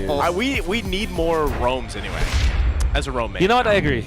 Like, we need more interesting We roams. need actual debuffers like disenchanters. Yeah. That'd be cool. That would be. very, very cool. So something like that removes buffs, Yeah. you know, like just takes away attack purple speed and for a while. and My orange buff. defense. Yeah. DPS and It's like something a like That's a little basically too OP. Genius One the hero. that. Yeah. That's right. All right, let's jump into the draft here. Game 2. This time we're going to have Twisted over on the blue side. We've got AP Bren over on the red. Similar bands coming out. Obviously the Suyo and the Sora in targeted bands here from Twisted. Now AP Bren taking out the fray at the Baksha. What's priority here now on blue for Twisted? Okay, so I feel like it should be still the Jushin. Yep. I think for Twisted Minds, especially because you're not worried about the Baksha anymore, and you don't have the Sora to worry about as well. I feel like Jushin is the prime pick for Twisted Minds. The problem if they do decide to ban like Eve, they will not ban the Eve, so it will be the Phobias. Now, if you're AP Bren, you're like, okay, yeah, we'll give you the Jushin, we'll have the Eve anyways. We're better off banning out maybe the Claude for Owl. I think that's honestly, I think the Claude ban, I believe that's the best option here for AP Bren. Or even a Zushin ban. I think that's also warranted. Also true. Yeah. Actually, you know what? Yeah, that's way better. The And then Jushin? what Jushin happens to Sean? He goes to Akimi. No, he plays Gord. Gord. Or Yeah, he plays Gord. Has that one just Alright, yet. you ban the Jushin, you first pick Claude if you're Twisted Minds. I think so. Yeah. You know, I think Claude, that's then the you're best going to option. trade out what? Like, what's the trade there? You You get your give Claude. Eve for AP Bren. You get the Claude, you stabilize your gold lane. Little magic to dream Or you get the Harley. First pick Harley, the Year of Our Lord 2026. Oh my lord, they are really stepping on James Banks' next figurative hero pool. Yeah. It's like, what are you gonna do now, Jimmy? Jimmy, Jimmy James. Jimmy James, you don't have the Baksha. Did you start calling him Jimmy James last season? Yep. No, Was it- just yeah. was it ever last since, season? ever Last since season, I yeah. think. Jimmy James. Jimmy James. Oh. He's gonna have to come up with some new moves. That's what they're doing. Like, they're forcing James Banks, man with a million moves, to have another one. I think you're better off with the Valentina now. Tail's been itching for a real fight. Kalea. Kalea Val? Kalea Valentina, I think, is the better option here. Instead, okay, there you go. Instead of the Eve, because it's way too passive. And now, I think this is a much better opening for AP Bren, especially because Harley was the first pick for Twisted Minds. I don't understand that kind of mentality here. If you're Twisted Minds, you're looking for a Purify gold laner now. Harith may be taken out away, maybe Owl can play it, or of course the Claude is still available. And Carry as well is an option. Oh, and by picking Carry, you deny the combo. That's also true. I think you're better off with Carry here for Twisted Minds. But of course, pick up the Claude. And it's the Zetkian. No They're- Gord for you. Yeah, no Gord. They're just twisting the minds here. It's funny because Sean actually popped out here earlier on before the match. Nope. And he was like, nice you, Gord. And so I thought that was a sign, but I guess not. You know, maybe you can't get it approved by He was coach here. teasing you, He was Joseph. teasing me. Yeah. You should have approached Bonchan. That's so in that Sean. scenario. Yeah. All right. Next time. All right, what's the pick here to round out phase Harley. 1? I think you go Harley. Has great synergy with... Harley? They have a Harley. Sorry, Harith. Yeah. I think it has great synergy with Kalea. Yeah. It's gonna win the matchup. It will definitely be banned out by Twisted Minds if you don't pick it up. Sir, what's your command? But it's the Fanny. Okay. It's... Okay. Wait, the Fanny has a 1. Was that, did I see that right? Yep. That's Seems a like whopping 0% And here's Fanny? what sucks. I mean, they can ban red 4-5, you know, the natural predators of the Fanny, but Twisted Minds has the EXP and the roam to find answers for the Fanny. Yeah. If you're AP Bren, it's like it's imperative to ban Hilda. There you go. And then Khalid eventually. But that will leave Twisted Minds available with the Cho, for example. And there still is a lot of ways for them to invade the jungle. I've been waiting for too long. That's the carry ban for Twisted Minds. Maybe Harith 5th ban. Okay. What are you going to be left with for... Moscow. Yeah, putting, like, what do you put?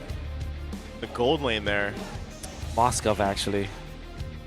Really have no choice here if you're AP Bren. Maybe Granger, if you... At least it has that synergy with the Kalea. So if you're AP Bren, do you ban Cho or Khalid? I think Khalid is definitely a ban here for AP Bren. Because those are invade heroes. But then, if you're Twisted Minds, you still have access to the glue. That can count as an invading hero, actually. You know what? Maybe the glue is the better ban here for AP Bren. Oh no. Find out what they end up going They with can put there. it on KL though. They can not ban it and then pick it red 4. Aja. If it's that bad. Oh no. Speaking of bad, the ultimate suppress. Yep. There's Harith. Oh, narrowing down the gold lane even more. You get the glue now if you're AP Bren. Even when there is, free stacks that you give. Yeah. I think that it's gonna be brutal to give the glue to Twisted Minds because they can go for glue Khalid. And that would not very, be very, very scary. Glue Especially for a Khalid Fanny, sounds painful. Oh, yeah. So much. To just cover the names and the team names of both teams right now, I would favor the red side team, right? Especially because I want to see more from KLVJ. Like I want to see a catch hero, but just on the surface level, just thinking about like the face value of all of these heroes together, I'm favoring the red side. Okay, I think a big part of this though too is to see how James Panks himself handles this. Again, the Fanny has struggled so far, being picked up here in the first couple weeks of the season, and you have to have a certain type of composition and also just the teammates to set this up for you. To allow you to get to that point where you're able to scale up really well, really quickly for James Panks and then pop off later on. So we'll see how that's all played out here throughout this game. Looks like a deadlock duel in mid. Like there's enough sustain and damage output from both duos. Top lane seems to be equal as well. MP the King bumps into Nova. Shizo obliges, deals a lot of damage, putting MP down to a 5th of his health. I wonder if Nova's still going to show himself there. He knows he's low. He knows MP's low. So yeah, he's going to jump in. Oh wow, he's the one who gets invaded. Space escape into it, right to the face, forcing Nova to flicker out. Owl gets the kill, but Owl is deep into this fight, gets punished by Aqua. James going from wall to wall, slipping back and forth and can't get the kill just yet. Wow. Okay, so for sure that looked like a really good play coming out from MP the King. But AP Bren with that kind of maneuver, what they achieved was giving James Max a kill, giving him one jungle invasion, denying one card from Owl. Might even have been 2 cards actually. And although it was a 1-1, it felt like MP the King came out great in the end. AP Bren has won the first 2 minutes of the game. Yeah, we'll see how the first turtle plays out then. Nova, not level 4 just yet, but working his way up there. They're going to have to grab the buffs here. James Panks getting his purple. And Owl will have to, play a little bit of catch up, but he did garner himself a kill earlier on. You can see he's not too far behind in terms of against Shizu, but right now we'll see how if they even want to go for objectives right now, as both junglers also just need to go ahead and secure the buffs. Wow, that was a great maneuver from AP Bren, honestly. And the way that they picked up and played with Nova, playing anti-invade, right? Imagine there is that Harley that can actually go to the Lizard. He just put himself in front of this MP the King Harley. And with that first skill, the passive being procced, you have enough sustain, you can actually disposition MP the King in that scenario. So I really like how AP Bren is playing the first few minutes of this game. They're doing it again. As soon as AP Bren nice catch on Aqua. Deadly magics. Can he survive? I don't really know. MP, nice pickoff. As I was saying. Oh wait, down bottom. All right, they're fine. They're just farm dueling. So up top in the turtle. That's a man advantage for Twisted Minds. For sure. So they should be able to get this. Lanzu obliges, jumping on the kill. James jumping up. Back and forth. Nova thinks twice about it. Wow. Looking for the Tsunami Slam. Does not get it. MP's not so sure. I don't think he wants this. Yeah, even with the numbers advantaged. They can't fight for the space around the turtles. They might. Oh no! Woo! That's KLVJ with the consecration, not able to save him. In comes the rest of them. AOG point blank. Plus the beauty of the Phoenix double kill. James does find MP, but Lansu punishes. Big trade for Twisted. They got boxed in. And Twisted Minds have played that so well. It looked like it was already APBR controlling the turtle, but Twisted Minds, by inviting the members of APBR to commit, they have taken out KLVJ because of that. You would not think that Twisted Minds will actually commit to a Uranus, especially early into the game where it's very tanky. But they have punished APBR by inviting them into their own box. Yeah, so the losing factor here for Twisted right now is Owl, man. Not only did he have trouble earlier on in the beginning of the game, even though he got a kill, but now the turret is gone. After that Purify was used, they dealt with, let's take out the objective at least. They knew they were going to go ahead and trade in for a turtle. So objective trading across the map. We'll see how Owl kind of adjusts from here and then goes forward. That was the first turtle, by the way. Yeah. It happened at 4.5 minutes. So this match is protracted. APBR's amazing start was counteracted by Twisted Mind's sound fundamentals. This whole greed is going to bite him in the butt. I hate to say it, but did it bite him in the butt at 4.5 minutes? Yep. Look at the difference there. Now the gold lane. You got almost 700, 800 gold difference. That's the way Shizu was able to play that. And this is, one of the things about an Obsidia is being able to set it up so that this hero can just kind of pop off like we've seen later on. It just kind of happens, with Obsidia, especially when you get those stacks. Nova threatening Owl with another Tsunami Slam. Is this another matchup that Claude just loses? Yeah. Claude just really... But he's still picked all the time. Yeah, because he has that power spike. It's clear. But yeah, here for the first 7-8 minutes, Obsidia just wins. Yeah. Obsidia just wins, and then you call Nova in your side of the jungle, your side of the map, I mean. And eventually, you are able to set up for a lot of farm onto that Obsidia. You can see that, again, this time Owl, he did die once. Kel gets hit by the final slash. In comes Shizo. Fury the Phoenix. Gives him vision. All right, there's enough space for you. MP gets that push. Yeah, I think they just wanted to see if they could get something. Turret goes down, so that's for Twisted. But again, this is the Flying Cloud map as well, so pretty quick reinforcements to where they need to be, depending on how they play that. So right now, this is Owl's time to play a little catch-up. They might try to get that turret down bot, but they could end up just trading here once again. Yeah. Wow, did you see how much they juggled for the cannon minion? Okay, APBR. They tried. I was, if that cannon had maybe half an HP left, that would have been a push. Yeah, but I guess they were gonna take the trade anyways. Turret for a turret once more. This is the second turret, the last one going to Twisted Minds. As KLVJ tried, James Banks was too busy taking care of business down bottom. I think it's set up. Tsunami Slam! Answered by an AOG and appears the Phoenix. Lancer taking a lot of damage. They're looking for Aqua. James Banks at half health. KLVJ putting up a meat shield to protect the rest of APBR as Kaloy takes a few hits from Shizo. Kaloy heals up with a little bit of that regen, the passive, the jump in. They back out.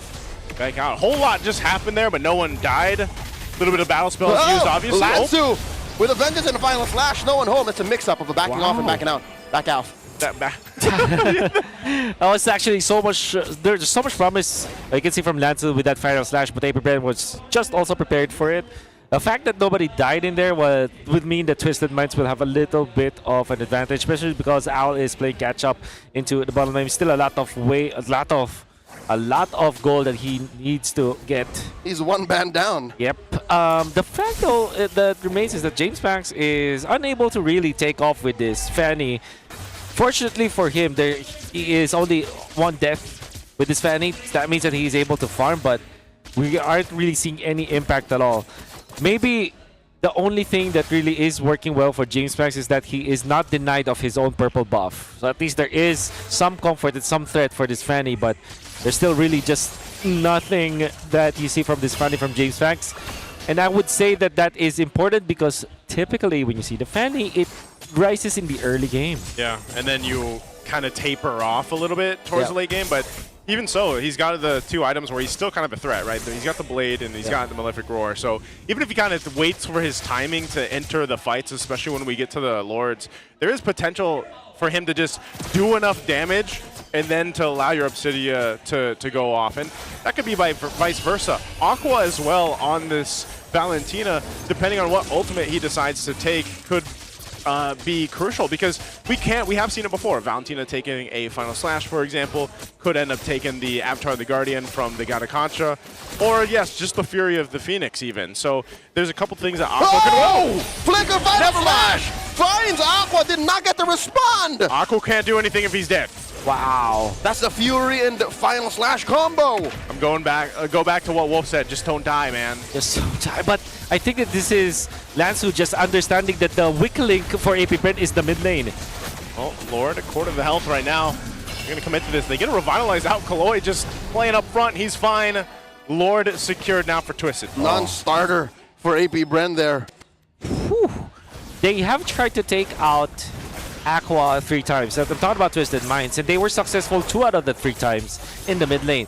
When the EXP lane is secure already, because that's a Uranus, and of course the gold laner is being backed up by Nova, Twisted Minds have found an opening. It happens to be in the mid lane where Aqua was. Another Final Slash forcing KillVJ to Consecration, get on out of there.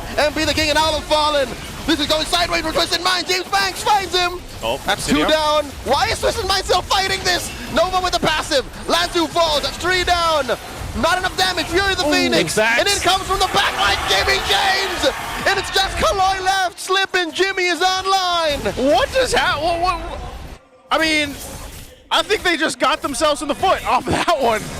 And you know, Nova was able to get into the backlines. Here's the thing. Twisted Minds went in for the KLVJ play, and it's not as instant as they did during the Aqua pick-off. And what happened was Nova was able to pop the stun actually from long distance. It's almost like a very athletic, an Olympic level kind of jumper coming up from Nova. Max utilizing range. with the flicker and the second skill. Maximum range. And because of that, there wasn't any additional damage after MP the King utilized the Deadly Magic onto KLVJ. And then now Aqua deals the damage. Onto the backlines, though, we did not see it. James Pax was able to find Owl, who is still trying to farm into the jungle, and that is definitely a bonus for AP Brent. And because of that, you know, the chain of events, the Gatakancha was far too late. Aqua already dealt the damage on to MP, the King. It was disaster from then on, because after the Fury of the Phoenix and the Deadly Magic, there wasn't any damage because Owl wasn't in that scenario. AP Brent has found a great opening. It was because of Nova with that highly athletic jump coming out from this Kalea. I think disaster's even understatement, because it looked like Twisted Minds, after the massive sequence by AP Brent, again, the opportunistic senses of these players, it's like they made like 3 or 4 wrong decisions next to each other. Like, we're already here. They so. stayed. They could have just said, "Oh, we're out of here. Let's get back." No, maybe we can deal with it. Maybe we can fight. Yeah, that's one of those things where you're like, I've already made the travel. I might as well. You know, like, I'm here. I'm in too deep. I'm in too deep at this point. And, I'm in the sauce. You know, so they're going to lose a whole lot off of this. Off of that mistake, choosing to fight that. And they lost multiple tier 2 turrets. The Lord pretty much resulted into nothing. It was negative for Twisted. And AP Brent bought themselves a whole lot now to go ahead and swing in their favor. And as they continue to go ahead and farm up where they need to, I mean, James Panks especially, you know, like Wolf mentioned, he was able to just kind of make a line right to the back line and pop off in the back and put enough of a threat. Owl is now at a threat, even though he's been working on getting that Trinity. I mean, think how delayed that Trinity is for a Claude at 12.5 minutes in. And now the Lord is up, so let's see how they play this one. I'm not sure if they're going to attempt that again for Lansu to start things up. I mean, you can see it here as they pull out this Lord, trying to get into position. Tricky scenario. Now you have to look for where Nova is, and of course where Lansu is. This time the Gold Laners will be activated. It's going to be a full 5v5. These Lordens might be very long. As long as Twisted Minds are not able to go for the pickoffs, there will be a lot of resets in here. And also, you have to answer the side lane pushes that James Sachs is able to do.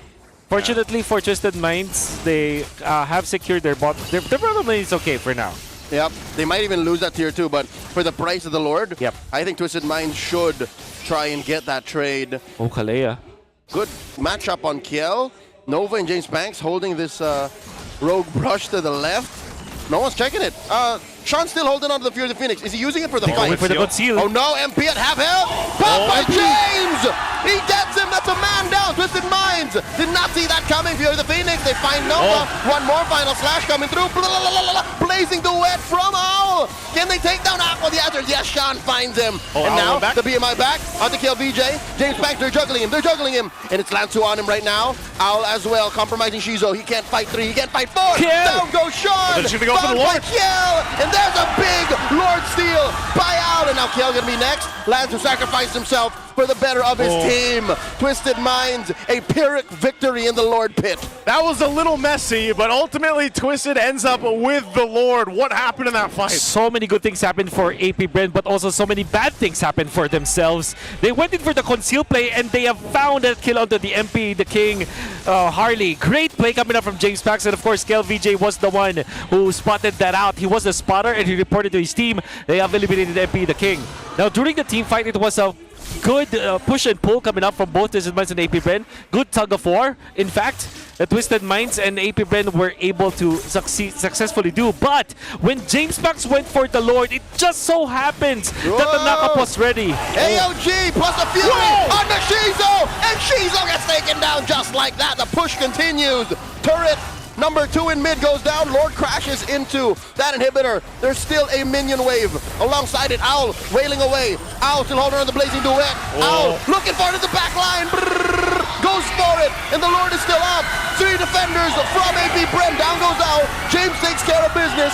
He has it taken down by MP, and it's just Jimmy.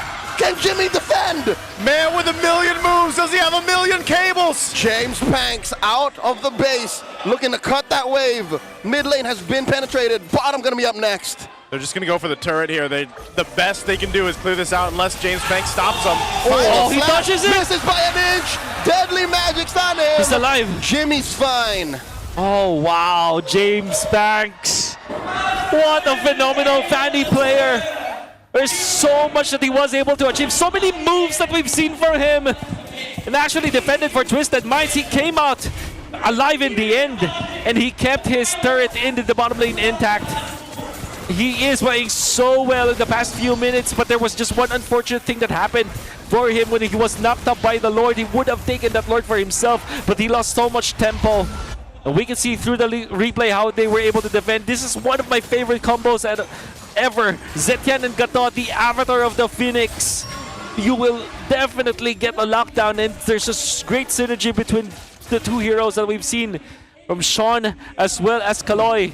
And look at this defense. Come on, man. James Banks. This is insane. This is insane. The way that he also dodged the stuns. Lancey is trying to play 3D chess with him. But James Banks is playing 4D chess already. 9 out of 10 times, that game should have ended. For sure. That's what I'm saying. That defense alone that they were able to do, and James Banks especially carrying into that. If it wins them this game, phenomenal that he's able to pull that off because of just how bad of a start that team fight was, because of the fact that, like you mentioned, the fury of the Guardian, Avatar of the Phoenix. Avatar of the Phoenix, AOP, Fury of the Guardian. You know what? Both work. Both Fury work. of the Guardian. That It's also so sounds... good. The Fog. Fury of the Guardian. The Fog. It's I such love a that, deadly actually. combo, though. Yep. And it just so Gatot. happened that it was Shizu that got caught. Yep. Gatotian. Or... Yeah, Gatotian, actually. Gatotian. That combo right there. Now this Lord's up. Twisted in position. Don't start.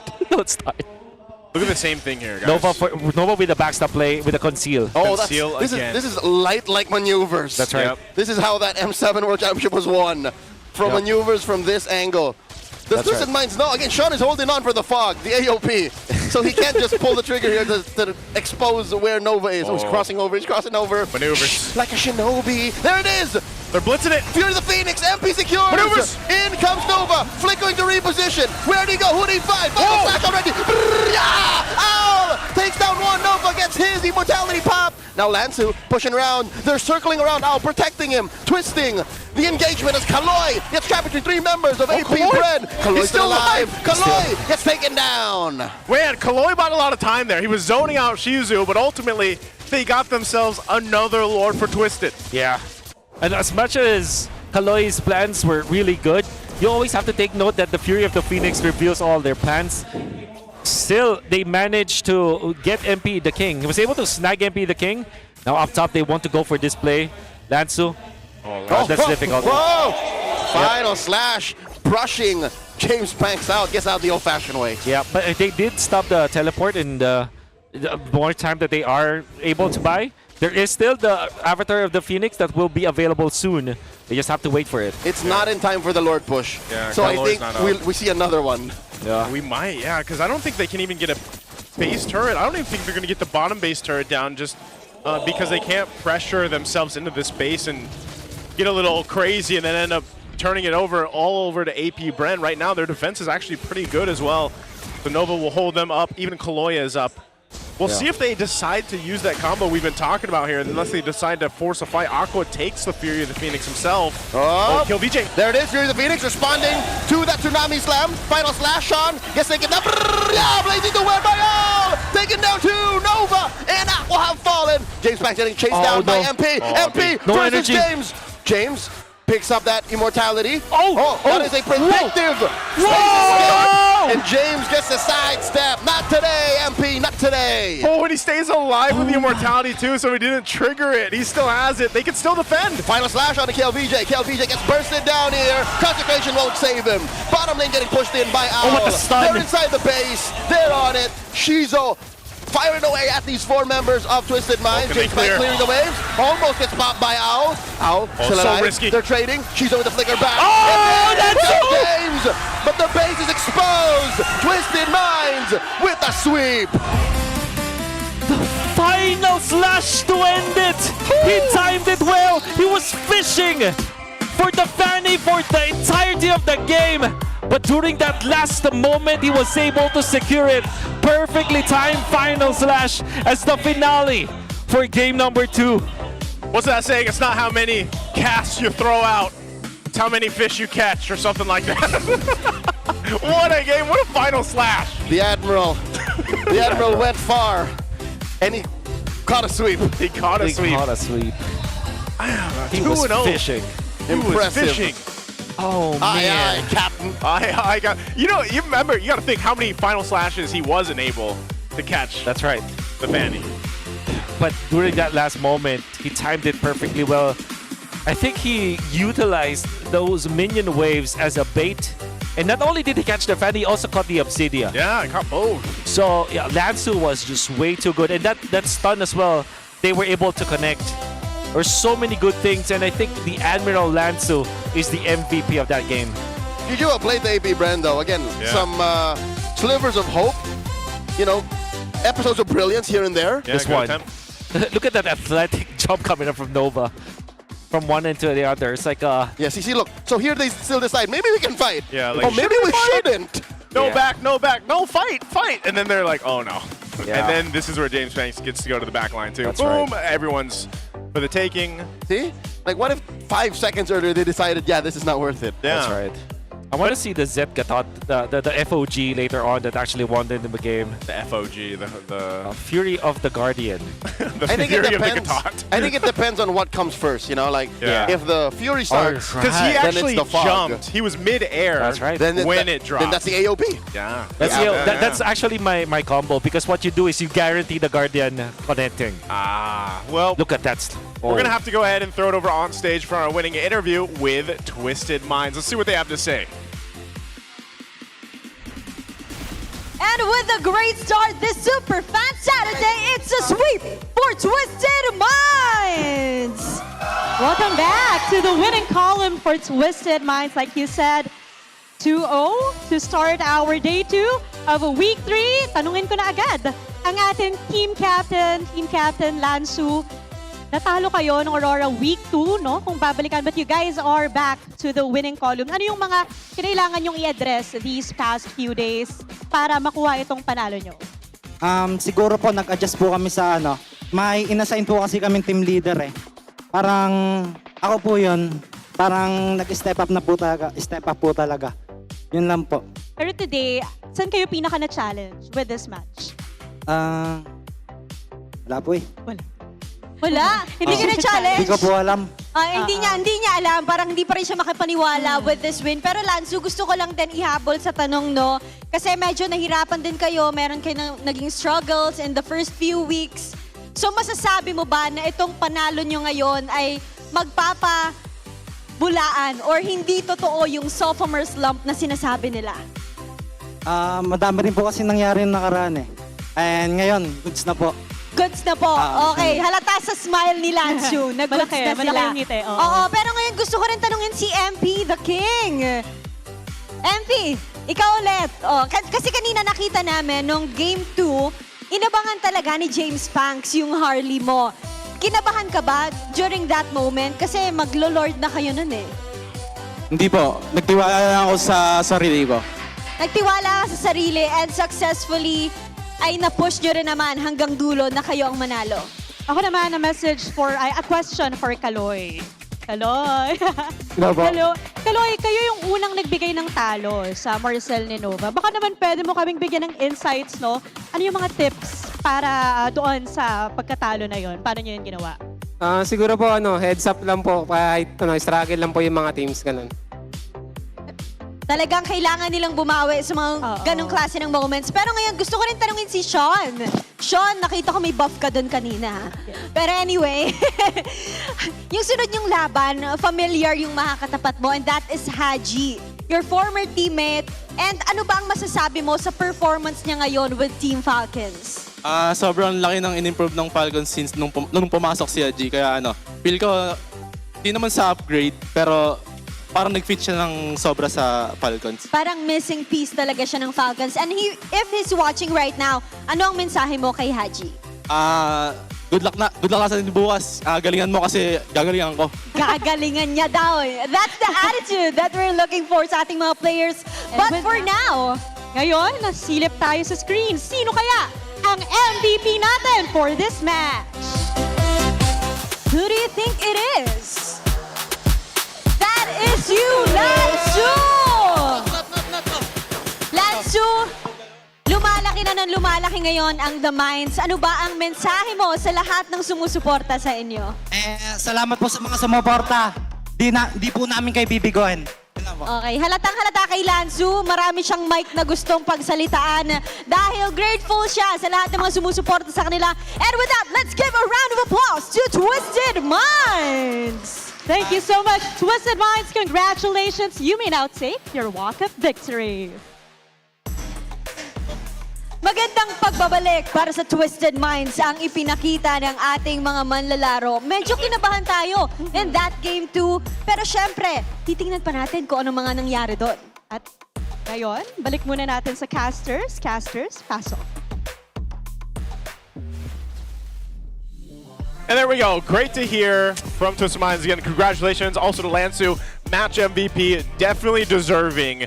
What an incredible performance from Lansu. And I'm glad, because we highlighted both XP laners before going to the match. Yep. And it's Lansu, the XP laner there for Twisted that gets the MVP. And, of course, the MVP for Game 2. Wow. Again, making moves happen with the R-Lock. How great is it that we were writing about the story of two players, as you mentioned, Naisu, and we also told the viewers that they are the captains. Lansu himself has claimed that and said that they've decided that the in-game leader, not only just the captain, right? Yep. An in-game leader, an in-game decision maker, that's going to be the commander of this game, Lansu, and he was definitely in command of this game.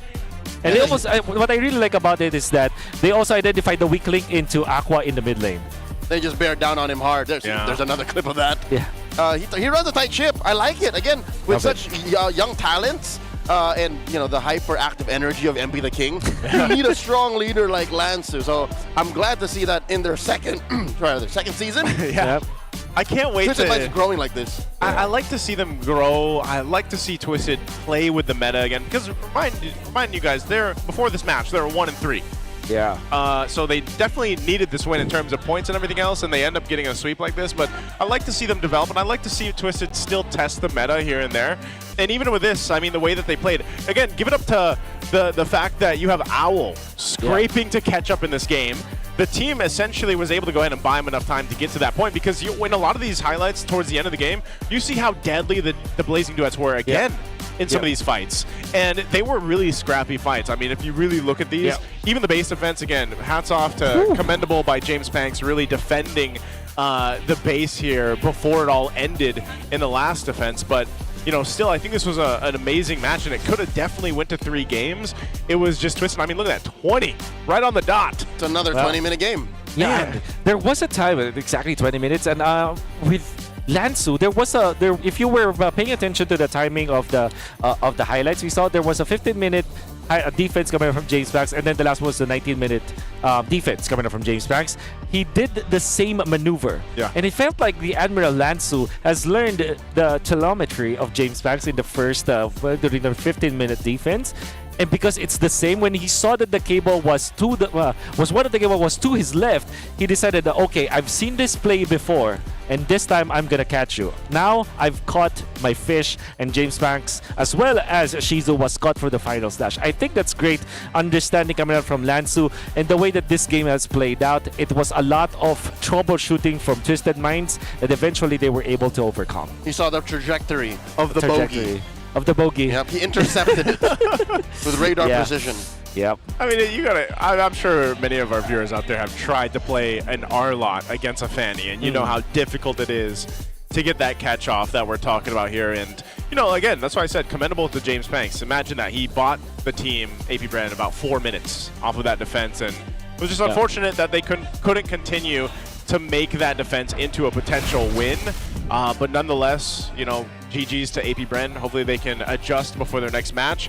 I would really like to hear exactly how this sounded, though, because we did mention what we heard over on the interview about, you know, the leadership here that we have from Lansu, for example. We know how much MP the King likes to talk, and they're definitely going to have some insights for us for our Infinix mic check for this win, for the way that Twisted Minds got this W. They got a sweep against APBR. Let's have a listen.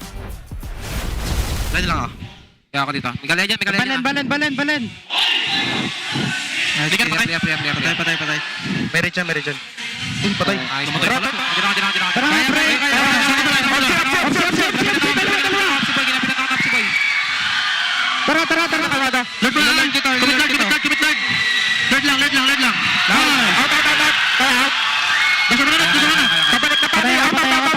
lang. Patay na. Okay na. Kaya sa likod, Lord tayo. Wala kang tuwat, ha? Amsi tayo. Lagay ka, Loy, pre. Sapa ka lang. Sige, Loy. Sapa ka lang, Loy. Okay na. Lagi kuha natin, Lord, pre. Ay, nakalabog yung mid, pre. Nag-win chant yun, Double dash balen. Pansinin nyo, Yura. Yura. Stang ko. Nahuli ako. Tingin sa akin. Si Jap, pre, ha? Wait, makal. Yura. Totloy. Pita ko sa pan. Nice boy. Stop. Sa pani. Pre, kaya ba? Pani.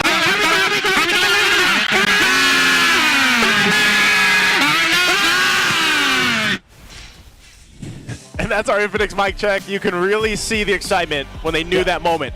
On behalf of all the unks and the people who are watching MPL Philippines for the first time, they're saying, tingin sa akin, look at me. How did Twisted Minds do that? Which one do I look at? How do I do that? And also, we mentioned that Lance already knew where the Fanny was going. You see that mic check. The moment that he saw the cable, he's not seeing the Fanny yet. Yeah. He already knows where it will land. That's how, you know, I think Lance just confirmed our theory that he actually understood what happened. It like 15 minutes, the 15-minute defense was also the same with the 19-minute defense. That or he's clairvoyant. Also, that's true. Either works. We're going to have more matches for you guys after this. We're going to take a quick break before our next match. We'll see you for match 2.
Di abutan dito!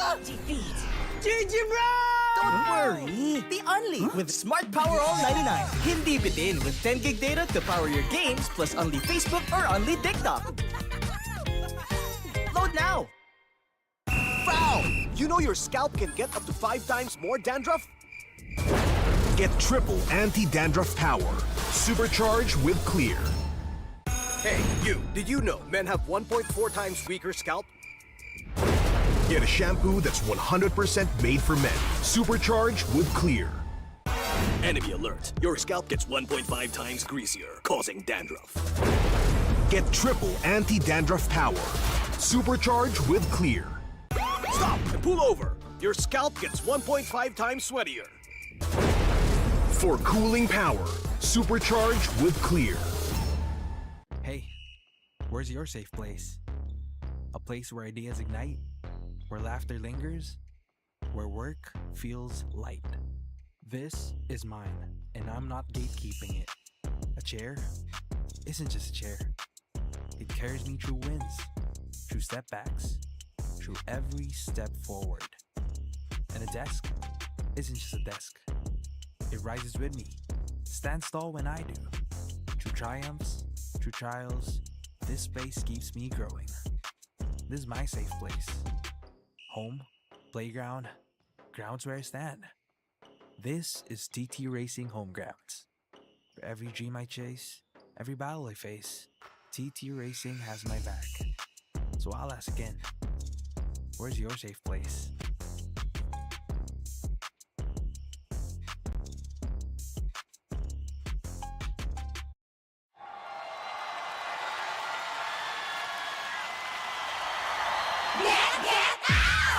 O ano mga girls, may bago na naman tayo ha. Malamang matutuwa na naman ang mga bata at matatanda niyan.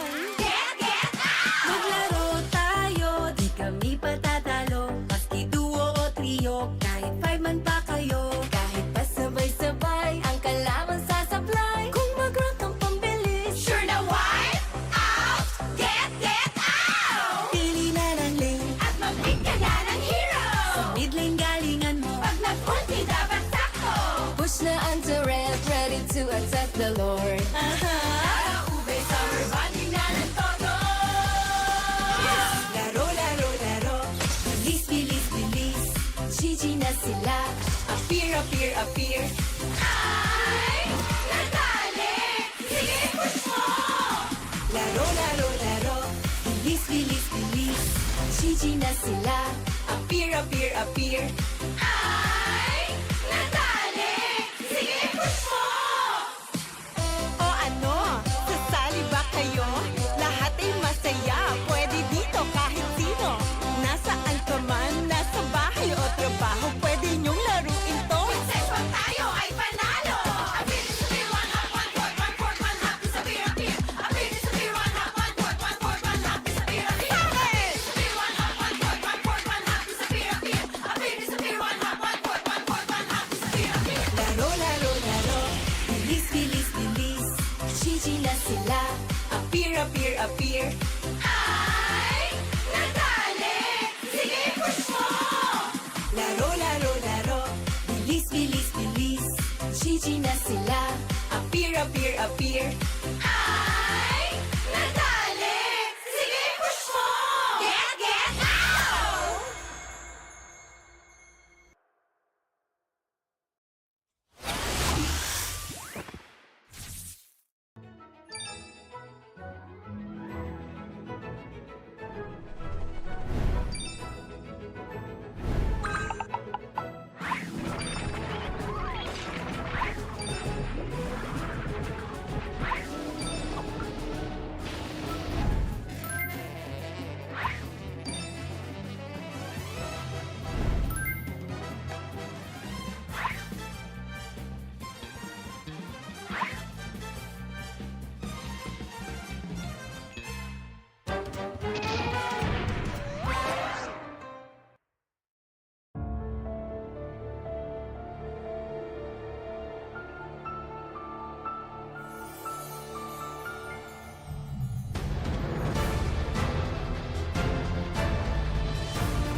Usapang Meta for today's class. Excited na ako! Meta? May itatagos kaya? Good morning, teacher! Hello class, so matanong ko lang, sa Scream, sino yung madalas nagsastruggle? Ako po, ma'am. Nahihirapan po kasi ako sa shot call kasi isa lang po yung gusto ko tumatawag sa akin. Teka class, tama! Importante ang comms, mapa in-game o relationship, di ba? Relate ka, ma'am? Secret. Anyway, next question tayo guys. Tingnan nyo tong draft. Sino dito yung nag-overcommit sa top lane? Uy, naku! Parang support ata yan, ma'am. Ay nako, bagsak ka sa counterplay. Huwag ka kasi clash ng clash kapag hindi ka pa crush. Este para iwas crash! Plus 5 points ka sa hugot, ma'am. Okay. That's all class. See you tomorrow!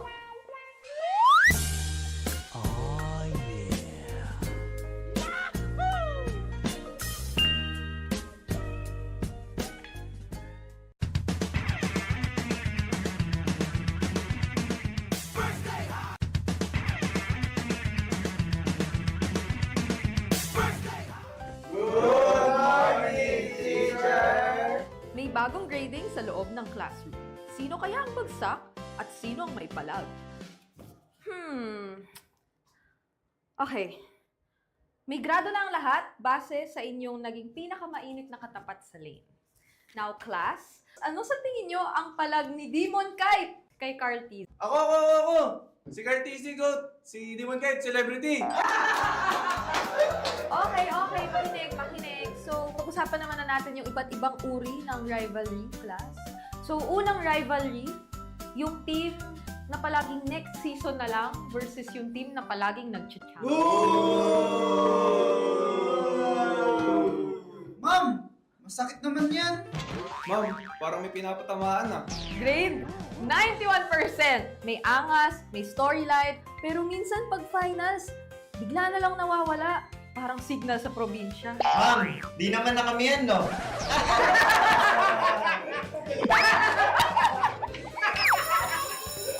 that's all class. Don't forget to study your rivals kasi next week I graded recitation math sa stage. Goodbye! Thank you, teacher!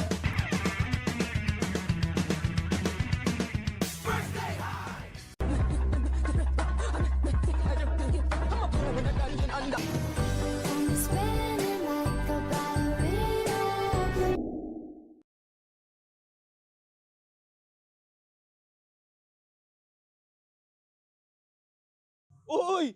Mababa sa akin, pre. Alam mo talaga pag hindi kabado yung yung galaw. May pressure ako. Alam mo talaga pag sino kabado sa atin eh. Hoy, mat ako. 90 lang ako. Ganyan talaga pa kasi pagkabado. Orado kasi kayo kay Nova. Ano? Kalayo, galit na lang kay Nova. Balita ko si Yolak gigil kay Nova eh. MDL pa lang. Pero angas kang watch ha. Yun pre oh. Nag-100 na rin sa akin pre oh. Wala na. Kabado na rin ako. Medyo maangas yung relo talaga. Hindi ko may bala ng mga viewers pag gumawa kami ng mali oh. Ang taas ng heart rate oh. Kabado to. Collab ng sex bomb kapon. Nalaman ko na yan kasi sinayaw ni Lanzo yung kapon. Mamaya pag nanalo, sasayaw yan si Lanzo sa stage. Sa interview, sasayaw yan. Magsa-sex bomb ba tayo sa stage, pre? Yung BJ, gusto daw ni Kel sumayaw ng get James Frank, hello? Yari ka boy, level 2 na ako. What is up, MPL Superfans? This is your very own Oden back on the side with an MTL team. Please welcome Code Unknown X Valkyra. Welcome to MPL PH, guys. Thank you po. Ayan, mukhang masaya kayo na nandito kayo ngayon. Ang ganda din ng jersey nyo. Coach Ked, kumusta so far ang experience nyo here in the MPL arena? Maganda po yung experience namin dito, lalo na po marami kami natutunan kayo ng first match. Sino ang paborito nyong MPL PH player? Si Brusco po. Si Brusco. Bakit si Brusco? Dati pa lang po kasi tinapanood ko na po siya. Oh. So one for each of you guys. Si Super Friends po. Na-idolize ko po yung silina niya po kasi sobrang aggressive po. Aggressive in the mid lane. Si Flap TC po. Nakakita ko po sa gili ko sa kanya. Ay, parang pati flex niya kaya mo. Pakita nga ng flex. Yon! Very flop nga. Si Yawi po. Kasi sa Same po kami ng parang signature hero na Chu po. Oh, okay. Si Carl TC po. Kasi po sobrang lakas niya. Si Kellyra po, gusto po yung yung mga instinct niya po. I would like to know, kailan ba yung schedule ng laban nyo at sino ang sunod yung makakaharap? Wala pa pong schedule since next week po is last chance qualifier sa play-ins na po. Okay. So, ano ba ang gusto nyo sabihin sa lahat ng sumusuporta sa inyo? Sa mga sumusuporta po sa Code Unknown X Valkyra, maraming salamat po, lalo na po sa mga families namin, sa mga partner ng bawat isa, lalo na sa partner ko, sa mga management namin, Boss Abby, kay Madam Karil, kay Boss Mary, kay Madam Neri, kay Boss Bry, kay Madam Ari po. Maraming salamat po sa inyo, pati kay Madam Gwen po. Maraming salamat, Code Unknown X Valkyria. It's nice having you here and we hope to see you again here at MPL PH. Balik muna sa inyo.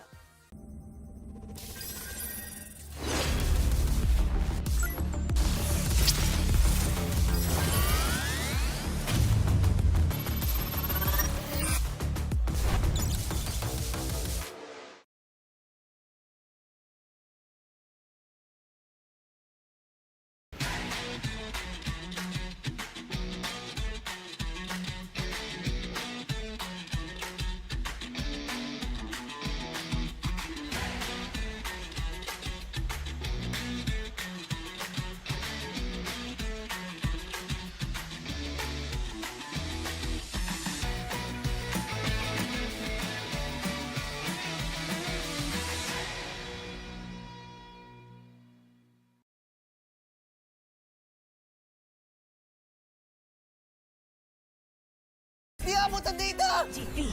GG bro! Don't worry! The only with Smart Power All 99.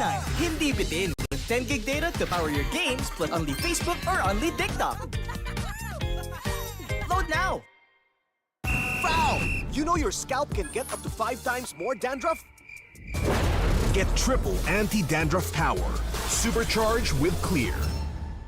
Hey, you, did you know men have 1.4 times weaker scalp? Get a shampoo that's 100% made for men. Supercharged with Clear. Enemy alert. Your scalp gets 1.5 times greasier, causing dandruff. Get triple anti-dandruff power. Supercharged with Clear. Stop and pull over. Your scalp gets 1.5 times sweatier. For cooling power, supercharged with Clear. Hey, where's your safe place? A place where ideas ignite, where laughter lingers, where work feels light. This is mine, and I'm not gatekeeping it. A chair isn't just a chair. It carries me through wins, through setbacks, through every step forward. And a desk isn't just a desk. It rises with me, stands tall when I do. Through triumphs, through trials, this space keeps me growing. This is my safe place. Home, playground, grounds where I stand. This is TT Racing Home Grounds. For every dream I chase, every battle I face, TT Racing has my back. So I'll ask again, where's your safe place?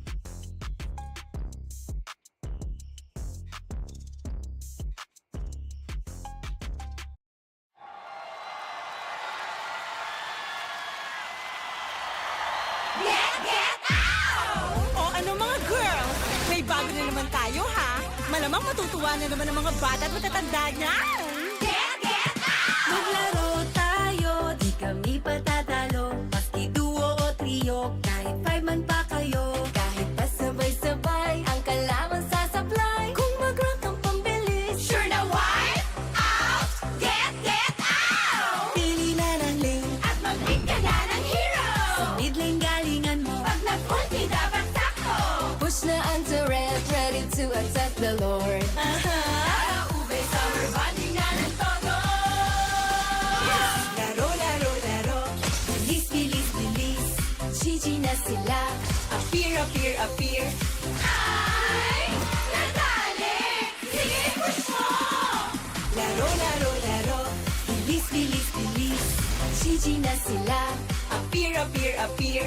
Ay, nadali. Sige, push mo. O ano, sasali ba kayo? Lahat ay masaya, pwede dito kahit sino.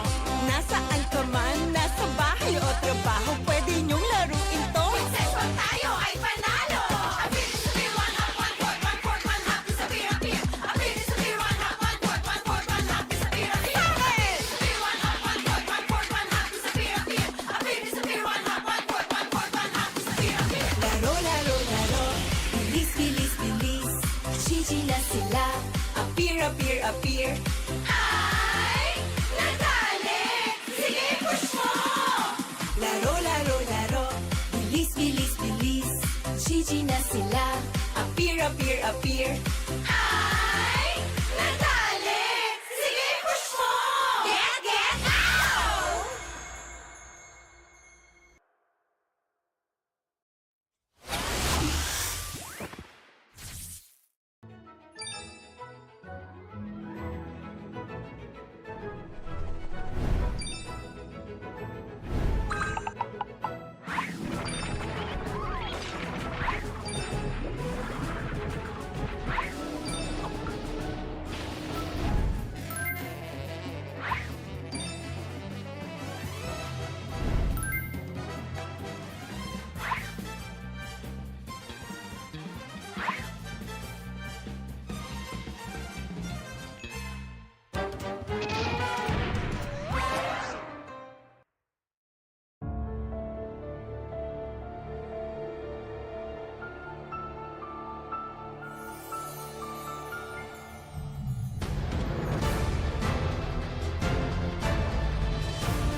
Usapang meta for today's class.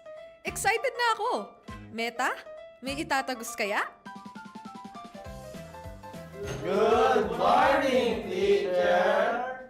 Hello class, so matanong ko lang, sa Scream, sino yung madalas nagsastruggle? Ako po, ma'am. Nahihirapan po kasi ako sa shot call kasi isa lang po yung gusto ko tumatawag sa akin. Oh, shit! Teka class, tama. Importante ang comms, mapa in-game o relationship, di ba? Relate ka, ma'am? Secret. Anyway, next question tayo guys. Tingnan nyo tong draft. Sino dito yung nag-overcommit sa top lane? Uy, naku! Parang support ata yan, ma'am.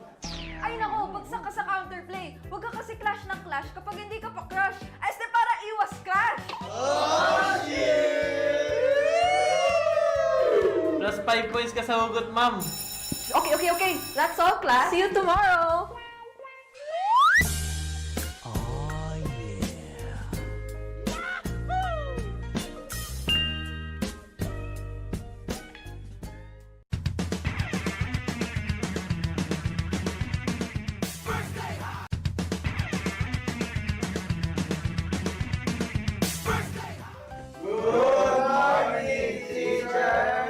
May bagong grading sa loob ng classroom. Sino kaya ang bagsak at sino ang may palag? Okay. May grado na ang lahat base sa inyong naging pinakamainit na katapat sa lane. Now, class, ano sa tingin nyo ang palag ni Demon Kite kay Carl T? Ako! Si Carl TC Goat! Si Demon Kite, celebrity! Okay, makinig. So, pag-usapan naman na natin yung iba't ibang uri ng rivalry, class. So, unang rivalry, yung team na palaging next season na lang versus yung team na palaging nag-champion. Ma'am! Masakit naman yan! Ma'am, parang may pinapatamaan ah. Grade 91%. May angas, may storyline, pero minsan pag finals, bigla na lang nawawala. Parang signal sa probinsya. Ma'am, di naman na kami yan, no? Okay,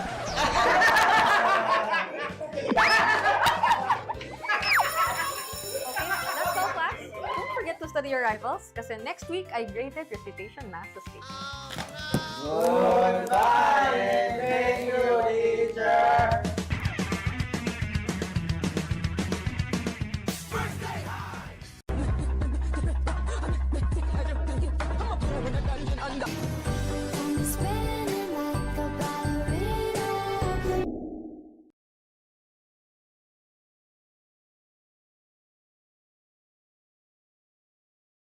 Uy!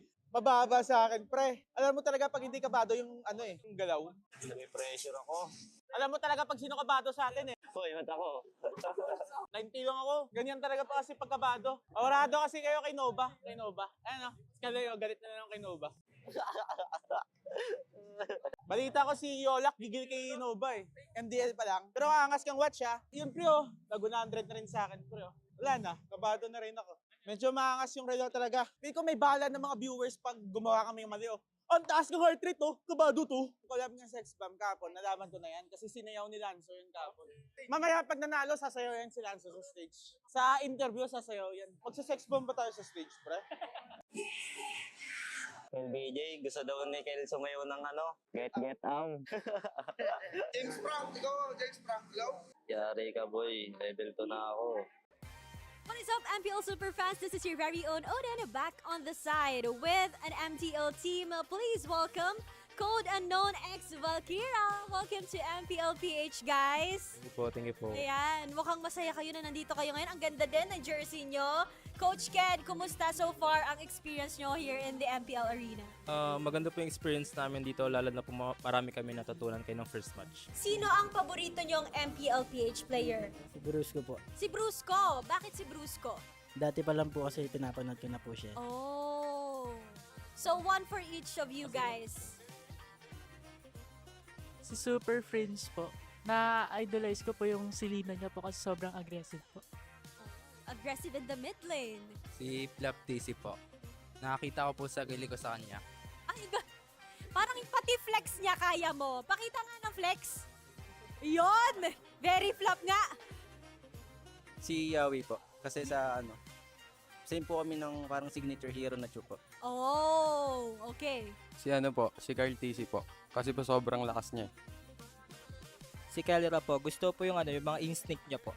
I would like to know, kailan ba yung schedule ng laban nyo at sinong sunod yung makakaharap? Wala pa pong schedule since next week po is last chance qualifier sa play-ins na po. Okay. So, ano ba ang gusto nyo sabihin sa lahat na sumusuporta sa inyo? Sa mga sumusuporta po sa Code Unknown X Valkyra, maraming salamat po, lalo na po sa mga families namin, sa mga partner ng bawat isa, lalo na sa partner ko, sa mga management namin, Boss Abby, kay Madam Karil, kay Boss Mary, kay Madam Neri, kay Boss Bry, kay Madam Ari po. Maraming salamat po sa inyo, pati kay Madam Gwen po. Maraming salamat, Code Unknown X Valkyria. It's nice having you here and we hope to see you again here at MPL PH. Balik muna sa inyo.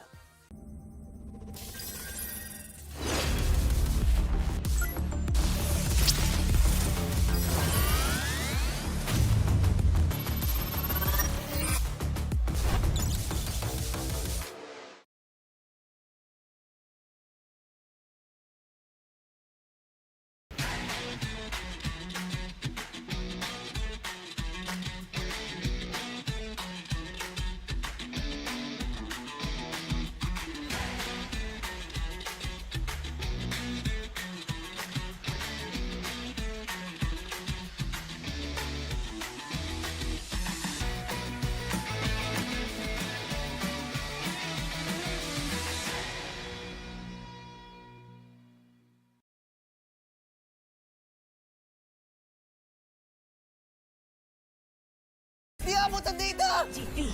GG bro! Don't worry! The only with Smart Power All 99. Hindi bitin with 10 gig data to power your games plus only Facebook or only TikTok. Load now! Foul! You know your scalp can get up to 5 times more dandruff? Get triple anti-dandruff power. Supercharged with Clear. Hey, you, did you know men have 1.4 times weaker scalp? Get a shampoo that's 100% made for men. Supercharged with Clear.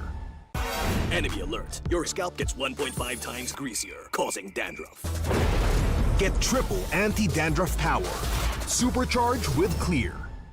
Stop and pull over. Your scalp gets 1.5 times sweatier. For cooling power. Supercharged with Clear. Hey, where's your safe place? A place where ideas ignite, where laughter lingers, where work feels light. This is mine, and I'm not gatekeeping it. A chair isn't just a chair. It carries me through wins, through setbacks, through every step forward. And a desk isn't just a desk. It rises with me stands tall when I do. Through triumphs, through trials, this space keeps me growing. This is my safe place. Home, playground, grounds where I stand. This is TT Racing Home Grounds. For every dream I chase, every battle I face, TT Racing has my back. So I'll ask again, where's your safe place?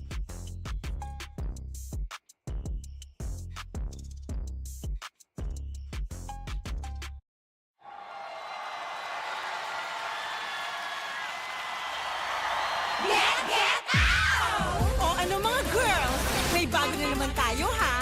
Malamang matutuwa na naman ang mga bata at matatanda niyan. Maglaro tayo, di kami patatalo. Maski duo o trio, kahit 5 man pa kayo. Kahit pa sabay-sabay, ang kalaban sasablay. Kung mag-rock ang pambilis, sure na wipe out. Get out! Pili na ng lane at mag-pick ka na ng hero. Sa mid lane galingan mo, pag nag-ulti dapat sakto. Push na ang turret, ready to attack the Lord. Para ube, summer bonding na ng todo. Laro, laro, laro. Bilis, bilis, bilis. GG na sila. Appear, appear, appear. Ay, nadali. Sige, push mo. Laro, laro, laro. Bilis, bilis, bilis. GG na sila. Appear, appear, appear. Ay, nadali. Sige, push mo. O ano, sasali ba kayo? Lahat ay masaya, pwede dito kahit sino. Nasaan ka man, nasa bahay o trabaho, pwede niyong laruin to. Success pag tayo ay panalo. Abilis to be one hop, one court, one court, one hop, disappear, appear. Abilis to be one hop, one court, one court, one hop, disappear, appear. Abilis to be one hop, one court, one court, one hop, disappear, appear. Abilis to be one hop, one court, one court, one hop, disappear, appear. Laro, laro, laro. Bilis, bilis, bilis. GG na sila. Appear, appear, appear. Ay, nadali. Sige, push mo. Laro, laro, laro. Bilis, bilis, bilis. GG na sila. Appear, appear, appear. Ay, nadali. Sige, push mo. Get out!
Usapang meta for today's class.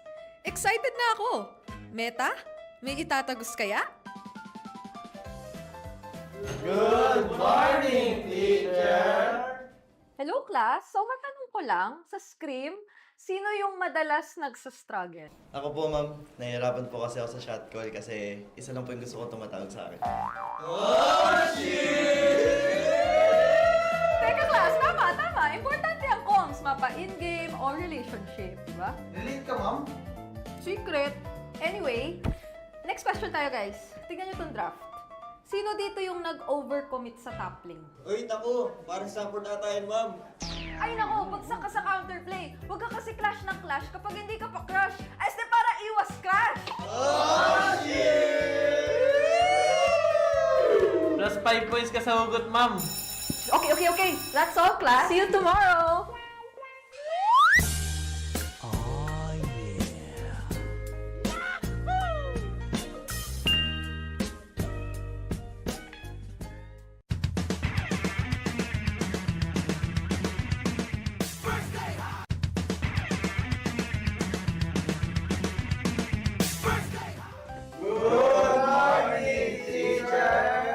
May bagong grading sa loob ng classroom. Sino kaya ang bagsak at sino ang may palag? Okay. May grado na ang lahat base sa inyong naging pinakamainit na katapat sa lane. Now, class, ano sa tingin nyo ang palag ni Demon Kite kay Carl T? Ako! Si Carl TC Goat, si Demon Kite, celebrity!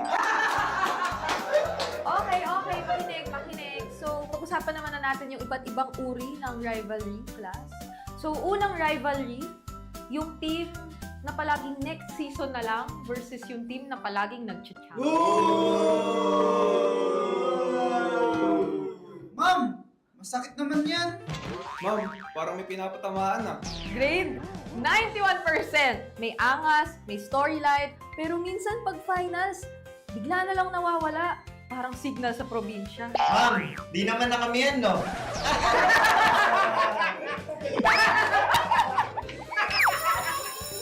That's all, class. Don't forget to study your rivals kasi next week ay graded recitation math sa stage. Goodbye and thank you, teacher!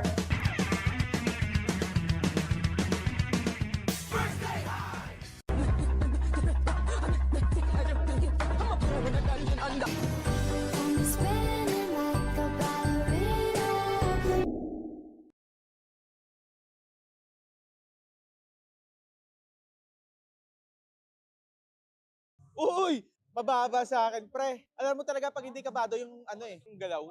May pressure ako. Alam mo talaga pag sino kabado sa atin eh. Hoy, mat ako. 90 lang ako. Ganyan talaga pa kasi pagkabado. Orado kasi kayo kay Nova. Ayan o. Kalayo, galit na lang kay Nova. Balita ko si Yolak, gigil kay Nova eh. MDL pa lang. Pero angas kang watch ha. Yun pre oh. Nag-100 na rin sa akin pre oh. Wala na, kabado na rin ako. Medyo maangas yung relo talaga. Feel ko may bala ng mga viewers pag gumawa kami ng mali oh. Ang taas ng heart rate oh, kabado to. Collab ng sex bomb kapon, nalaman ko na yan kasi sinayaw ni Lanzo yung kapon. Mamaya pag nanalo, sasayaw yan si Lanzo sa stage. Sa interview, sasayaw yan. Magsa-sex bomb ba tayo sa stage, pre? Yung BJ, gusto daw ni Kel sumayaw ng get James Frank, ikaw? Yari ka boy, level 2 na ako. What is up, MPL Superfans? This is your very own Oden back on the side with an MTL team. Please welcome Code Unknown X Valkyra. Welcome to MPL PH, guys. Thank you po. Ayan, mukhang masaya kayo na nandito kayo ngayon. Ang ganda din ng jersey nyo. Coach Ken, kumusta so far ang experience nyo here in the MPL arena? Maganda po yung experience namin dito, lalo na po marami kami natutunan kayo ng first match. Sino ang paborito nyong MPL PH player? Si Brusco po. Si Brusco. Bakit si Brusco? Dati pa lang po kasi pinapanood ko na po siya. Oh. So, one for each of you guys. Si Super Friends po. Na-idolize ko po yung silina niya po kasi sobrang aggressive po. Aggressive in the mid lane. Si Flap TC po. Nakakita ko po sa gili ko sa kanya. Ay, parang pati flex niya kaya mo. Pakita nga ng flex. Yon! Very flop nga. Si Yawi po. Kasi sa same po kami ng parang signature hero na Chu po. Oh, okay. Si si Carl TC po. Kasi po sobrang lakas niya. Si Kellyra po, gusto po yung yung mga instinct niya po. I would like to know, kailan ba yung schedule ng laban nyo at sinong sunod yung makakaharap? Wala pa pong schedule since next week po is last chance qualifier sa play-ins na po. Okay. So, ano ba ang gusto nyo sabihin sa lahat na sumusuporta sa inyo? Sa mga sumusuporta po sa Code Unknown X Valkyra, maraming salamat po, lalo na po sa mga families namin, sa mga partner ng bawat isa, lalo na sa partner ko, sa mga management namin, Boss Abby, kay Madam Karil, kay Boss Mary, kay Madam Mary, kay Boss Bry, kay Madam Ari po. Maraming salamat po sa inyo, pati kay Madam Gwen po.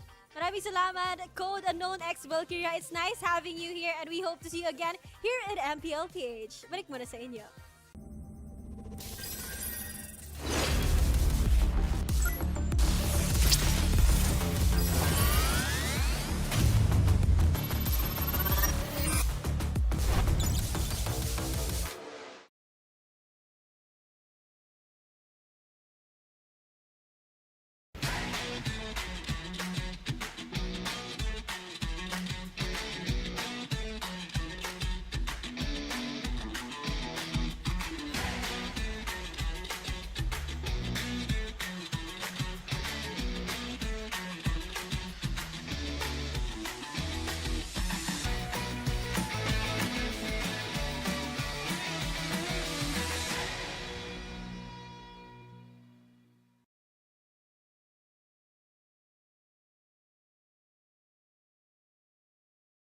pupunta dito! GG bro! Don't worry! The Only with Smart Power All 99. Hindi bitin with 10 gig data to power your games plus only Facebook or only TikTok. Load now! Foul! You know your scalp can get up to 5 times more dandruff? Get triple anti-dandruff power. Supercharged with Clear. Hey, you, did you know men have 1.4 times weaker scalp? Get a shampoo that's 100% made for men. Supercharged with Clear. Enemy alert. Your scalp gets 1.5 times greasier, causing dandruff. Get triple anti-dandruff power. Supercharged with Clear. Stop and pull over. Your scalp gets 1.5 times sweatier. For cooling power. Supercharged with Clear. Hey, where's your safe place? A place where ideas ignite, where laughter lingers, where work feels light. This is mine, and I'm not gatekeeping it. A chair isn't just a chair. It carries me through wins, through setbacks, through every step forward. And a desk isn't just a desk. It rises with me, stands tall when I do. Through triumphs, through trials, this space keeps me growing. This is my safe place. Home, playground, grounds where I stand. This is TT Racing Home Grounds. For every dream I chase, every battle I face, TT Racing has my back. So I'll ask again, where's your safe place?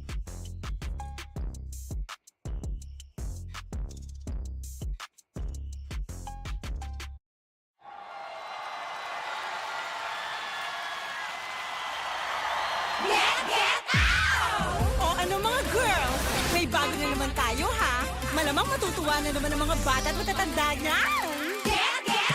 Maglaro tayo, di kami patatalo. Maski duo o trio, kahit 5 man pa kayo. Kahit pa sabay-sabay, ang kalaban sasablay. Kung mag-rock ang pambilis, sure na wipe out. Get out! Pili na ng lane At mag-pick ka na.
ngayon sa puso ng Quezon City. Dito sa Victoria Sports Tower, nagpapatuloy pa rin ang 17th season ng MPL Philippines. Narito na tayo sa ating second match kung saan magtatapat ang Omega at Falcons led by Haji. The Mean Green KDA Machine ay kakalabanin ang Barangay Omega, isang team na naranasan na rin niyang maging parte. Magiging mainit ang laban na ito, kaya naman kami ang inyong makakasama para sa match na ito. Uwami pa rin kasama si Burrito at pati na rin si Midnight. At para naman sa ating English panel, Naisu, kumusta kayo dyan? We're good. It's still us. It's me, Naisu, Leo, and Wolf. Happy Saturday sa inyo mga Happy Saturday! Happy Saturday! Happy Saturday sa'yo. Ayan. At natunan, nasa mood na rin naman tayo, no? For sure, nasa mood din ang ating KDA machine na nag-iisa na si Haji na naging parte ng Omega, ngayon naman ay parte ng Falcons, sa para bang na-unlock ang Team Falcons dahil sa kanya. And this is gonna be a very interesting matchup considering the history of this player with both teams. Yeah, ramdam natin na sobrang kumbaga sobrang confident at sobrang nag-gel itong si Haji dito sa kanyang bagong kupunan. Kasi kung maaalala natin, a couple of seasons ago ay hindi rin naging maganda yung stint niya doon sa dalawang teams na kanyang pinanggalingan. Pero ibang Haji ang nakikita natin ngayon eh. May mga ganyan talaga na parang ikaw yung piece of the puzzle. May mga puzzle na hindi ka talaga mag-fit, pero may mga puzzle na shoot kapag ikaw ay naipasok, especially with the roster na nabuo ngayon ng Team Falcons. And with the recent success din na nakikita natin, parang ito na yung reinvigorated flight for Falcons. I think this was necessary though. Like a lot of the Falcons out there, the fans out there for Team Falcons, they needed to see the missing piece of the puzzle. Ends up being Haji right now. And it's a former version, right, that started this whole KDA machine for Haji, and I feel like he's really found his footing so far in the first few weeks. The first time the KDA machine did this, it was with a team that was already strong. So same, di ba parang season 8, remember when he joined Black Ops International? It was mostly the same squad, and that's exactly the situation he's in now. Yeah. Wow. During those moments, di ba, parang naalala niya, nag-regular season MVP at finals MVP at hinalikan na nga. maybe that's the secret, by the way. Maybe that's the secret. That's the secret. Pero hindi natin pwedeng i-deny na ito si Haji. Yung impact niya sa mga teams na pinupuntahan niya ay napakaganda rin. And I think na baka mas better fit siya dito sa Falcons kasi nga yung kanyang playstyle. At ngayon pala nakita natin yung banding pa lang nila ni Flap, napakaganda na, napakalupit na support. Grabe. Grabe ganun talaga. Alam mo Sweet eh, no? Ito yung literal na kapatiran eh. Nararamdaman mo talaga yung banding nila. Sora. Pero talagang literal na tropa time. Ito tropa time nila. Tsaka hindi sila naghihiya ipakita sa buong mundo kung paano sila sa isa't isa. Yan naman talaga yung maganda, no? And for sure, this team of Falcons right now is looking to go deep in this regular season run. And ang mga kalaban naman nila ay Omega. Recently, ang Omega ay hindi naging mapalad sa laban nila against Team Liquid Philippines. Yeah, I feel like for Spark Omega, there is a lot of things to figure out, not just from gameplay, but also yung kanilang identity. Kasi parang nakadepende pa sila sa dito eh. Yung kanilang tempo ng game, yung kanilang capability to execute and close out games. But I do feel like parang medyo confused pa yung Smart Omega kung ano ba yung identity nila. For the longest time, kilala natin yung Omega na maganda yung kanilang tirada sa late game, but that's about it. You wanna know how confused Smart Omega is? How? I learned this via an interview done by our good friend Yuko for Just ML. Yesterday, she asked Nets, where did this Hanabi come from? Why did we see it again after week 1 when it did not work? Nets just spilled the beans. Sabi ni Nets, I honestly didn't want it. I wanted to do something else, but the team said maybe it'll work, maybe in scrim. So let's see today if they fix that whole situation. Wow, and very interesting insight. And medyo nakakatakot, no? If you're week 3, nandito ka na, tapos biglang may ganun pa pala. And I guess it's best to know kung ano nga ba yung nararamdaman ng ating mga players sa mga ganitong klaseng instances. Kaya panoorin natin ang video na ito. Siguro memorable experience ko lang nakakasama sila yung yung araw-araw namin na pagsasama. Kasi good vibes lang kami nun. Message ko siguro kay Ryzen, excited ako na makalaban siya. Kasi kita ko sa Smart Omega ngayon, malakas rin sila ngayon. Good luck sa bigyan natin ng magandang laban yung mga fans. Tsaka galingan natin parehas. Kitang-kita din namin na malakas talaga yung Falcons ngayon. Kaya good luck, Haji. Message ko kay Netski, bukasan niya yung pagiging makulit. Sige G, babawasan ko na para manalo na kami sa inyo bukas. Kasi last season, di nanalo sa amin yung team na yun. Message ko kay Mingwin, isa rin talaga siya sa mga may potential talaga na mid laner. And excited ako makalaban siya. Una-una, masaya ako na nakikitaan niya ako ng potential. Siyempre, si Haji yan, marami siya napatunayan sa MPL. And yun, excited din ako makalaban siya kasi nga nakita ko talaga na isa rin siya sa may factor bakit nanalo yung Omega last season. And nakita ko talaga yung contribution niya sa team. And gusto ko ipakita sa kanya na hindi ko lang kayang gampanan or pantayin yung ginagawa niya, kaya ko hinggitan yun. Wow. Napakagandang mutual respect mula sa dalawang mid laners na napakinggan natin. One acknowledges potential, one acknowledges history. Ibang klase ang magiging laban natin ngayon sa mid lane. Bitaw pa si Netsky ng historical data. Pumukpe. Oo, napuke na wala pang panalo ang Team Falcons laban sa Smart Omega. And medyo confused din si Haji rito kasi dalawang green. Balita ko favorite color niya green. Legit ba? Sabi ni Edward last week. Wala ka naman Well, bukod sa mga nalalaman natin mula sa ating mga ibang interviews, mukhang kailangan na nga nating malaman din kung ano nga ba ang gagawin ng ating mga teams sa laban na ito. Punta na tayo sa ating haul, ang Infinix Keys to Victory. Kaya nyo ba bang gaya ng ating mga iniidolong content creators? So, hindi na.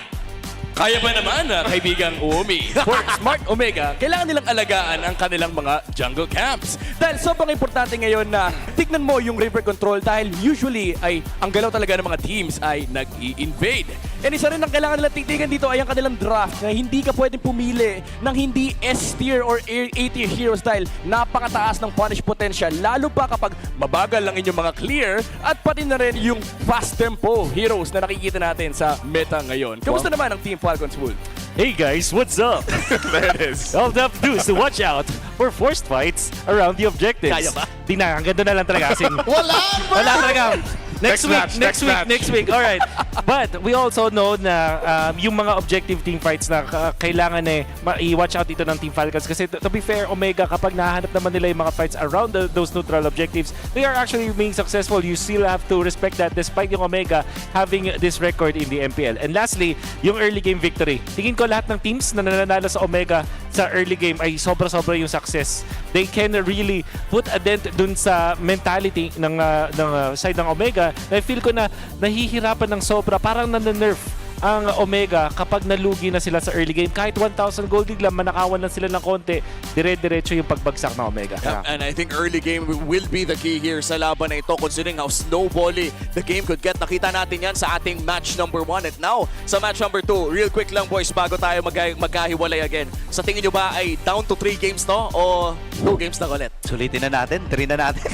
Depende kay Dol Depende kay Dol. I say 3. Let's go 3. Kay birthday girl. Kay birthday girl. Wala na. And then, ganito I think Omega has to take it at least to 3. If they're not gonna win, pressure lang. Para lang may something na pangawakan yung barangay. Ako parang mas gusto ko dito yung 2-0 kasi parang pinagpahinga si Idol birthday niya So hindi nagpo-proc yung passive niya. Wala na siyang passive. Ano ka ba? It's Redmar now. It's Redmar. Si Leo tsaka si Redmar. Oh, hindi. Ito tsaka si Redmar. Redmar. Magkamukha lang kami pero... Well, hindi na halata naman. Minsan nga pag tinitignan ko yung English Manil, hindi ko alam kung sino si Leo tsaka si Naisu, di ba? Totoo din naman. Understandable. And 4-hour match, medyo mahirap din tignan. Parehas screen. Parang kayo. Parehas sa parehas. Maraming salamat, English. At nandito na nga tayo sa ating pangalawang laban. It's gonna be Smart Omega kontra Falcons. I-welcome na natin ating mga players. To ensure the integrity of the game, let's welcome our marshals, Chico, Patrick, Joshua G, and Luis.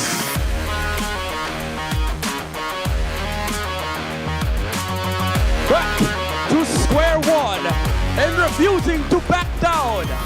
Barangay Magingay para sa Smart Omega!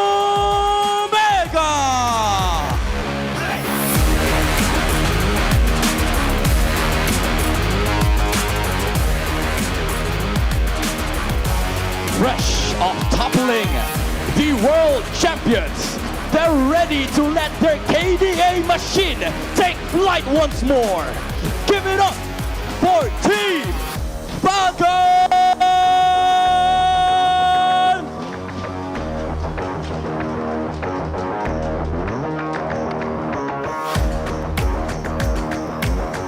course, our head referee, the Jump Master, Sunt.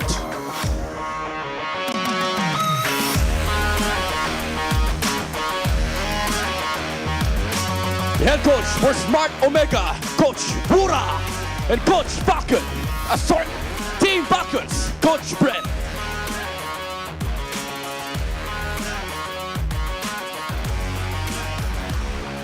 Can the old Cobras stop the green mean KD machine? This is Smart Omega versus Team Falcon.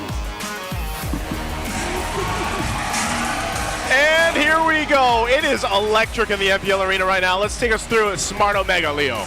Just to double down on the keys to victory and, of course, the glaring difficulties Omega is dealing with. If you hit them hard in the early game, then all the more they can't even claw back. So if I were them, draft hard for the early game, give Nets something that goes online at the 5 or 6 minute mark. Yeah, I think that they have to stop doing those Hanabi plays, unfortunately. Don't take from the Dark Continent, just focus on what is good. But they are going to be facing against Falcons, a team that is actually very disciplined when it comes to drafting. This is Flap, Kyle, Haji, Ogwin, and Super Marco. 9 times out of 10, this team will focus on what is strong in the meta game, exploit it, use it, and then dominate in the early stages of the game. So are we saying Hanabi doesn't sit in the S or A tier list? No, absolutely not.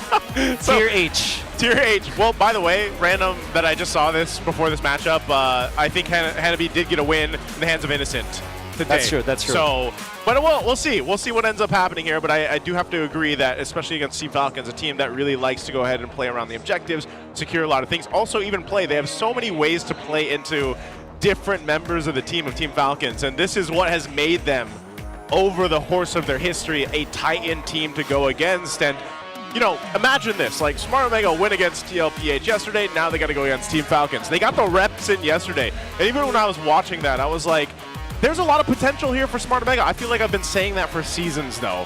And I'd like to see them finally come into form, make something happen. I feel like it's still there, there's potential, but we got to see it come to fruition against something like Team Falcons. Whenever they pick a Hanabi or they play a strat that is so from out of left field, I lose the picture of that potential. Same. So same, hard same. Yeah. So S tier, A tier. That's what we need from Smart Omega. Before that, we're gonna have to take a listen to our Smart 5G ping test for our players here.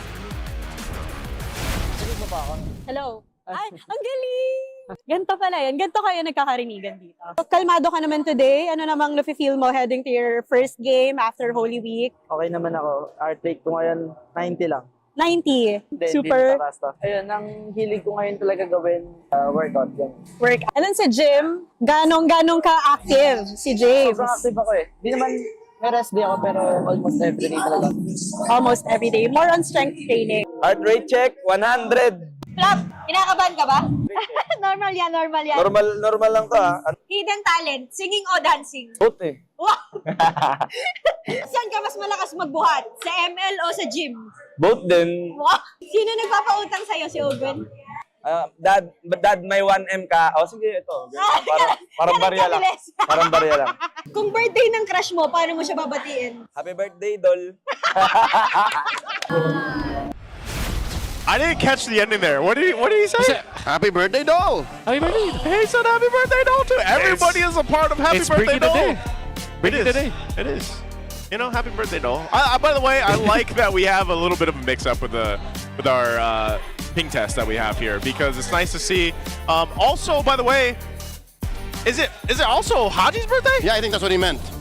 Oh, not what we thought. But also. Oh, Mingwin. I think it's Mingwin's birthday. Yeah, that's right.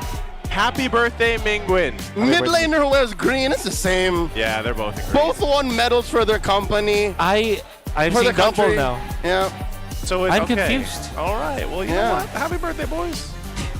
Happy birthday. By the way, Mingwin, one of the more, I would say, surprises that we've seen so far in the opening weeks of MPL Philippines Season 17. Again, he's one of the, he is the captain. He's the shot caller here for these boys from Smart Omega. He had a hell of a series. I would say him individually, especially yesterday on the Valentina, was great to see him play. Yeah. But, you know, again, I think the whole team really needs to come together to actually get a victory. Yeah. what I do want to see from Omega is for them to really just focus on trying to win one step at a time, because I feel like they are skipping the fundamentals. And I say that because they are picking heroes like the Hanabi, or they're looking for maybe like a Harith or something, somewhere along those lines. And if you look back to the game that they have won, it was up against Twisted Minds. They look really phenomenal. They look like they're in command. So I think that if you're Omega, don't think yourself as you're a team that you're punching over your weight level, if you get my meaning. Yeah. Because teams that are in that kind of mindset tend to just go for pocket strategies. And I know that because that's really the reason why we lost most of our matches back in Season 14. Because, that's what I felt. Like, you kind of undermine yourself. You put yourself in a position where you think that the only way for you to win is through pocket strategies. And I don't think that's the right way to go. So they're losing on the mindset front alone. Yes. So look at Falcons and say, y'all ain't Titans. Y'all ain't world champions. Y'all ain't SEA Games gold medalists. Yeah. You're the same as us. There's a saying out there that basically you just take it one game at a time. Yeah. Something like that. Something like that. One play at a time, one game at a time. Why didn't you tell him that? Why? Like seasons ago. You should have heard Yeah, why that. did you tell me that, Naisu? Or you tell Mega now. Because I maybe we weren't as close then. Oh, yeah. And now I can tell you whatever I want to tell you. That's right. I'm in the north and you're in the south. That's probably part of it. All right, let's jump into the draft here. Game one. Wolf, I'm telling you now, take us through this. All right, so I think that the Jushin as well as the Eve not being part of the picks now will definitely shape this up, because that means that the Valentina will be the highest priority for both teams. No Freya out there. There is a lot of assassins though that can be played out. There's the Suyo, Harley, Leomord, they're Fredrine. open. And Sora is also open. So with that, the Valentina is the first pick for Omega. Makes sense. Block out that Sora. That's right. Yep. And if you're Falcons, you pick up Harith or Claude. Or carry even. Maybe high priority carry on Falcons. Yep. And then probably you still pick up the Sora, I feel like. 4 out of 5 pro players, even coaches, would name Marco as their carry. That's also true. Ask him first pick. Who is it? Carry. Marco. Actually. That's it's a Guinevere. Okay, why the Guinevere though? I think that they are kind of they know that between the choice of Suyo and Leomord and the Guinevere, the trio, the Guinevere is the safest to get it, but now they will give up the carry, and it has a combo with this Kalea already. I'm really liking this combo coming out from Omega. This the 3 picks that we are having, we prescribe that they should go for the S and A tier heroes, and not only that, they are getting the S tier heroes with S tier combinations as well, carry as well as the Kalea. That's such an explosive duo. Yep. And with the Valentina taking the Farsa's Feathered Airstrike. Like, oh yeah, you're right. Almost auto kills. Another combo. Yep. Yeah. So like what? Again, magic number 6 or 7 minutes. 7. No, 6 or 7 minutes. Even the carry can join fights, because all you need is like just one item. That's right. That's right. Guys, we need help. We need help, there's some like 6, 7. We're too Gen Z for our own good. Yes. That's right. All right, so now you still pick up the Harith now if you're Falcons. But okay, so this is where I really don't like it. The Claude picking it up against the carry already. And you already know that that's happening, and then you're gonna be facing up against the Valentina primary predator of the Claude, especially the latter portions of the game. Now that the teams are not actually utilizing any defensive items of the Claude, only going for Rose Gold, Meteor, or not even the Athena Shield, The one. it means that the Claude can, the Valentina does have a lot of ways to deal with the Claude. This pick coming out from Falcons is very, very problematic for me. Yeah, at best, like when you're thinking about defensive items, Claude builds a Wind of Nature. Wind of Nature. That's it. Winter Crown maybe, but Winter Crown. RGM. Yeah. RGM, that's right. And you're most likely going to have probably 2 Purifies over here because of the Kalea also across from here for Team Falcons. So they're going to hone in on some of the jungle picks, Horizon. And are they forcing him on the Suyo? Yeah, maybe. Yeah. Again, this is it's like the hierarchy of fighter junglers like Leomord, Suyo, and Guinevere. They're technically like in the middle. They're not assassins, they're not utilities, but they kind of, supplement. They're in the same realm, I would say. Guinevere is the safest. It's like you're not countered by both Suyu and Harley. Yeah, surely those heroes can eventually outplay you, but when it comes to like being active in the early game, being uninvadable, if that's even a word. Uninvadable. Yeah. Impenetrable. Impenetrable. Yep. But yeah, that means that you can farm in the early stages. So what you do now, if you're Falcons, is maybe no more Baxia. So maybe you just ban maybe Uranus actually. So that they buy the Suyo, still buy the Suyo. So they're giving up the Harley for this one. Guess they're not forcing him on the Suyo. You can pick the Harley, like you mentioned, if they want to. Ryzen, what else? I mean, Leo Moore as well. Like, you could still technically... It depends. It depends really. I feel like because even Ryzen himself is surprised of people with what he decides to pick up based on what they're facing. And they've already got a really solid first 3 picks. So I think that'll be really telling now for this red pick 4 here for Team Falcons. They just go... They go here. They go for their roamer now. Roam which now? I would recommend they got to catch up, but it was already banned. No more. Maybe Hilda at most, or Grok actually. But then they are also giving up the tech charge. So something very, very safe, I would say. They just go with Kaja. You're giving up it to the Valentina. You're giving so much. Something like I think the Khalid might be the better option here. It's like you don't really give like a big ultimate to copy. Or a glue, actually. The glue makes a lot of sense. All right, they pick up a glue. That's a pretty good pick, actually. And what's good is since yesterday, and Novo played it like weeks ago, Roam glue is becoming a thing. That's right. So This we is a still flex. don't know. Yeah. This is a definite flex because they're left with Roam and XP, so that's such a great pick. Mega looking for they kind of have to look for damage on the XP and then tank ability on their front lines, or vice versa. If they pick up Harley, they will pick up something along the lines of Uranus or a Sora that's quite in the middle. I'm surprised the Sora went through, yeah. Yeah. What if they go Uranus Fanny? Wow. Ryzen Fanny? Alright. Oh, never mind. This is Harley Uranus. I got half the deal. It's because APBR did that earlier today. That's right. And there was some merit to it. I think this is better just because like going along the lines of the S tier, A tier. Yes, you know, might as well go. absolutely. And going fast. And going fast. Because Uranus, this is his speed. Whatever. he spawns into the map the way he is the whole game. Yeah. Like, yep.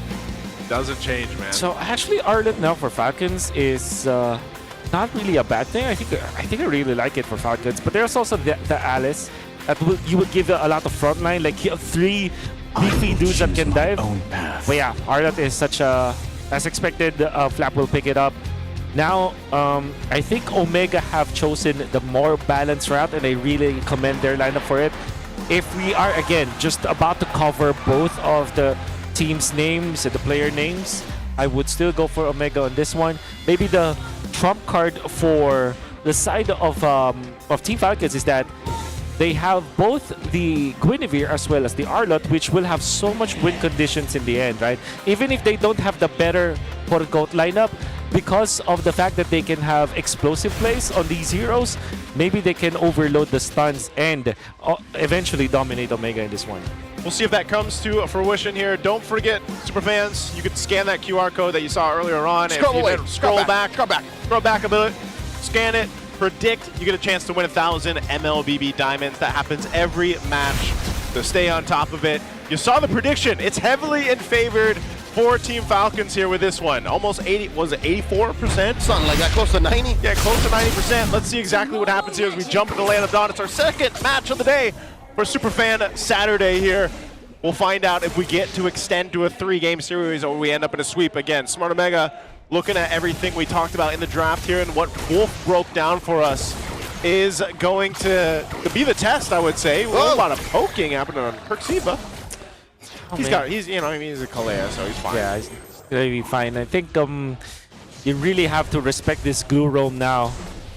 Maybe this is something that, this is probably the reason why in ranked games right now, if you're playing a lot, it will be one of the priority bans, because there's it's such a strong roam role now, and it can also be played in the XP.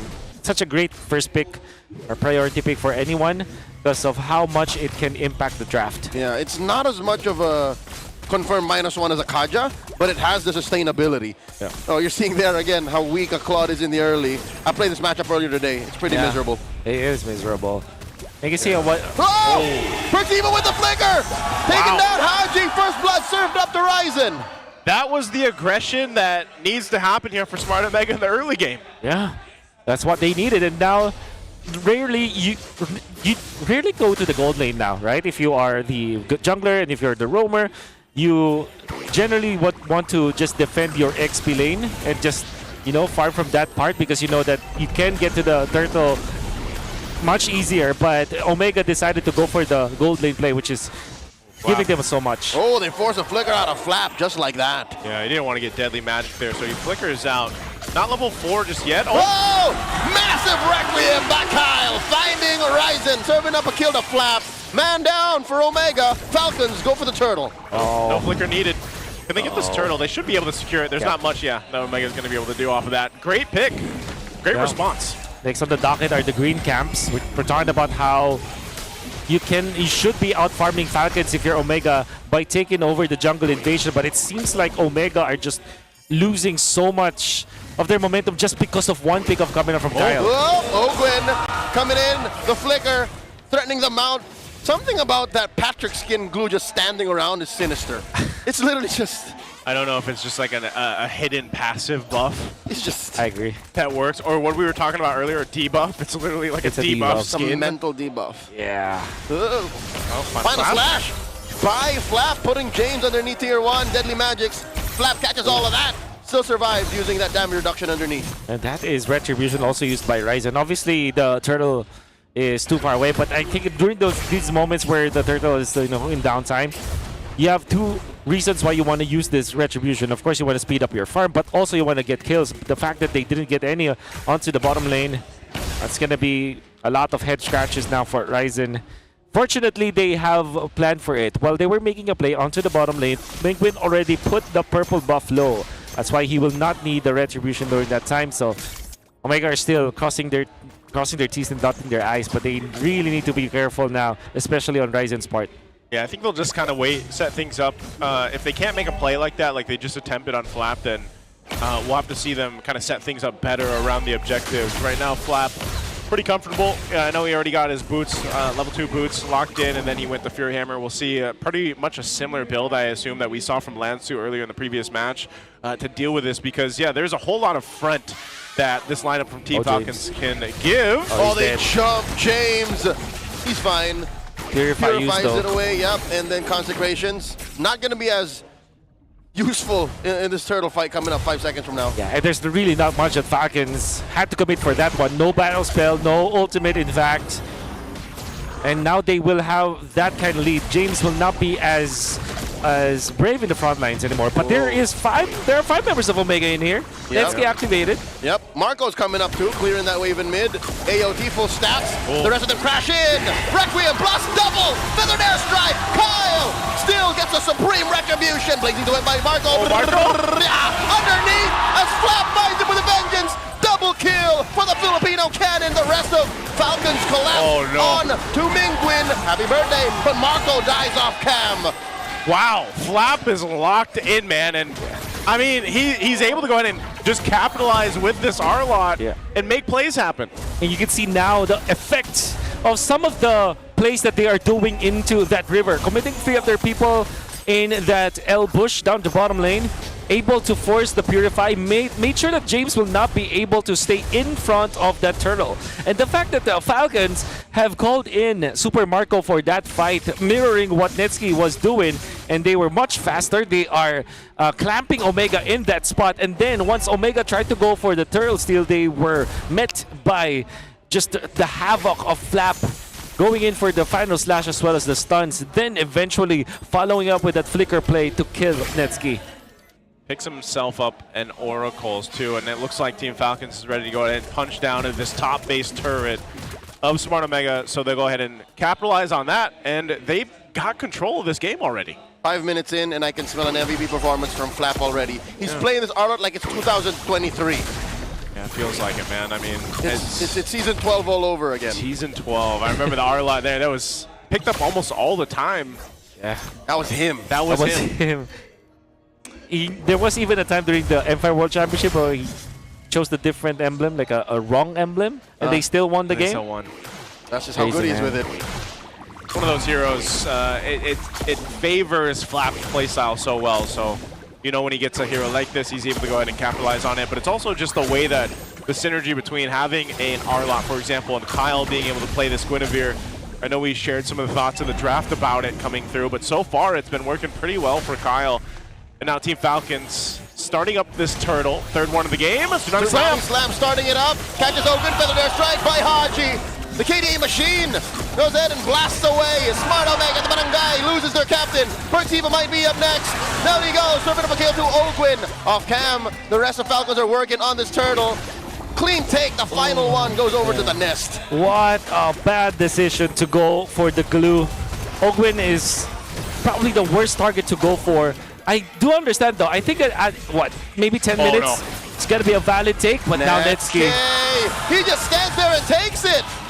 Oh man. Oh, he gets blasted max range on that Feather Dare strike. Right on the mark. And they're still looking. And there's the final slash on the James. Able to consecrate out of sure death plus a purify. Oh man, this is looking bad. Falcons up 5K. That Feather Airstrike, even here in the arena, that camera, it's like one of those slow-mo moments. Oh, Ogwin looking for a mount. Does find one. And it's on James. It's so deadly. How many times are we going to see that with the glue right now? Yeah. In the meta currently, and even when you think you're escaping, you're not. You're being brought back to the team. The glue is a problem. Now with the Chastise Pauldron, this itemization coming up from Netsky will not give them anything, especially because at 8 minutes, Netsky only has 2 items to increase his attack speed, and up against a Chastise Pauldron position 5-0 for Falcons as the roamer. Oh my goodness, this is going to be difficult. And now Perxiva, they utilized the Tsunami Slam onto this glue before. Now it's even more of a bad target. It's gonna be an uphill climb now for Perxiva when it comes to finding the right target to use the Tsunami Slam on. Yeah, Who are the valid targets? It's just potentially get a Purify now, I guess, unless they somehow are able to burst down Flap, but he's going to be so hard to take down. That's not going to happen. As an Arlot, yeah. I mean, your only real choice is to get down either Haji or Super Marco, but them themselves are so hard to target. They're slippery. They're slippery. Elusive. They're escape artists. Ooh. I mean, if it's like that's probably why they went and got the glue, man. You know, if it's, I think even for Smart Omega, they're like, who are we gonna go for with a Tsunami Slam? But Falcons quick take on this Lord. Yeah, there's no contest here. Lord secured. Team Falcons. Oh. Well, Final Slash is thrown out, but they have complete control of the game at this point. Smart Omega trying to get to a point where Netsky's online, and even so, when he does get to that point, I'm just wondering if they're actually going to be able to utilize the carry pick into this Team Falcons lineup. Yeah.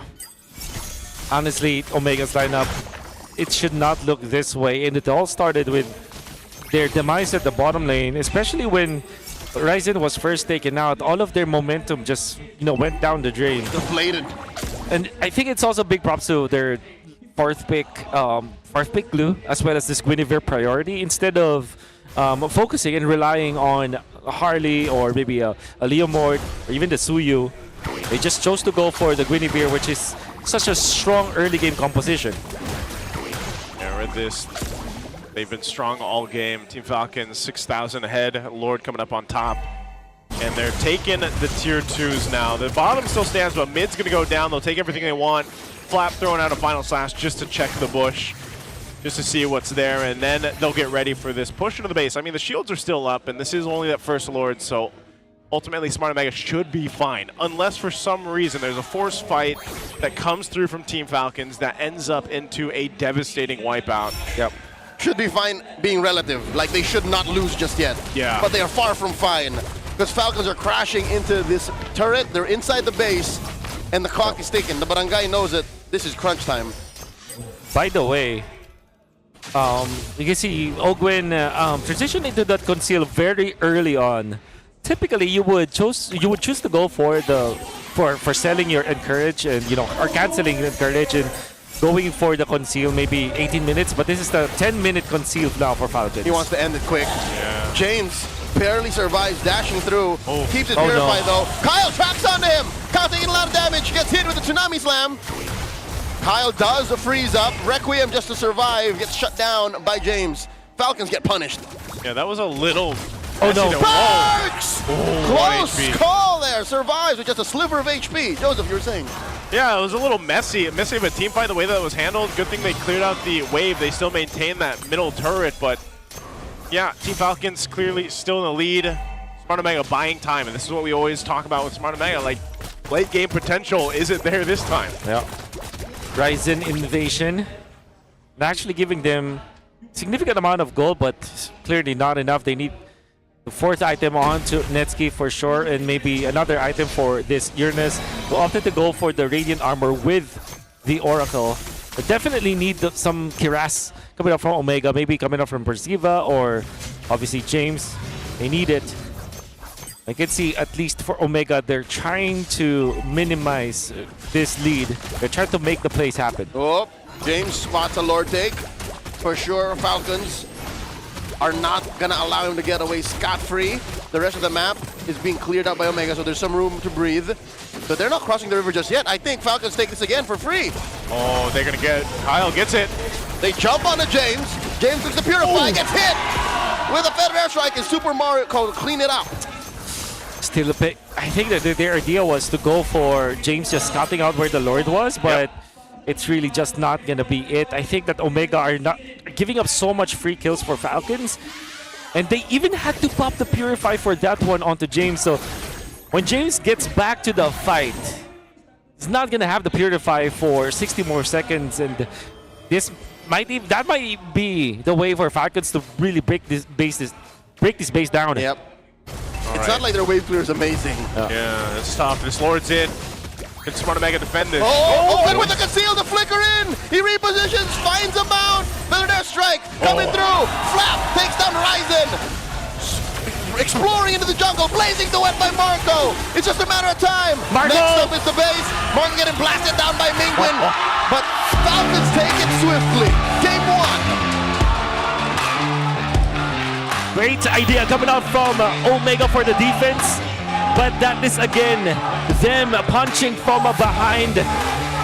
They are corralled and cornered by Falcons, and they had to be creative, but it wasn't enough. Flap was ready for that one. Super Marco was also ready for that kind of backstab play, and they have punished them afterwards. Super Marco proved to be really good in the end, and the entirety of Team Falcons just rode off of that momentum in the early stages of the game.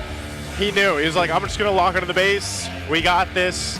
It was a bit of a, there was an attempt there for Smart Omega, but I think they knew the writing was on the wall, essentially, for this game 1. And, you know, they were almost just at a point where let's just see what we can do. Let's see what we can make happen. And it just fell apart so quickly for them. I think it was a 5D play, that last moment by Falcons. Like, Marco's, kill me, Mingwin. Look, don't clear the waves. Kill me. So it was going to happen either way. It's just, you're right. Every little decision, even in that final base take, made a difference. It mattered for Falcons. So again, I think Omega need to work on their fundamentals. Yeah. There's something, That really sounds so harsh, but I do agree with it. It's Omega is just feeling lost. Oh, there it is! The 5-minute MVP call. You call, 5-minute MVP. Oh. That's full the combo? by the way. That was the full combo. That was the full combo. Oh Sex bomb flap. Yeah, I was gonna say, for anybody wondering, our international viewers, that is the collab we have going on right now. Yeah. Because I think I've had multiple questions yesterday alone. Yeah. What is this whole thing? Like, because a lot of international viewers, they're not familiar with. They're not in with it. They're not in with it. And they are unlucky. Get out. Because of that. Look at that snag coming out from Kyle.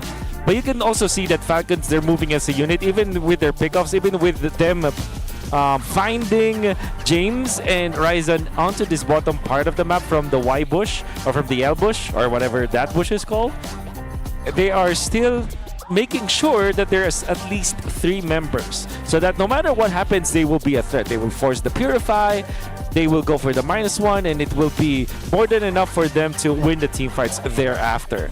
And Omega, although this looked to be a promising team fight for them because they have 4 of their members, but the fact that Mingwin got taken out very early, they went into focus on to that glue. They just lost so much ground, and look at this. Oh. Beautifully done coming out from Haji. Everybody knew that was happening. Yeah, Hanji got definitely a lot of value out of the feathered airstrikes here too, and I know, even for Mingwen, you see him with multiple different ultimates throughout this game, stealing different ultimates. Even in the base defense, he took a couple final slashes from the R-Lot, and unfortunately it just wasn't enough, because even if you would get a final slash there, it was just, you didn't really have the firepower. Netsuki was pretty much shut down throughout this game too, and there just wasn't much of anything that Smart Omega was able to do after a certain portion in the early to mid game when Team Falcons just kind of took things away for this game one.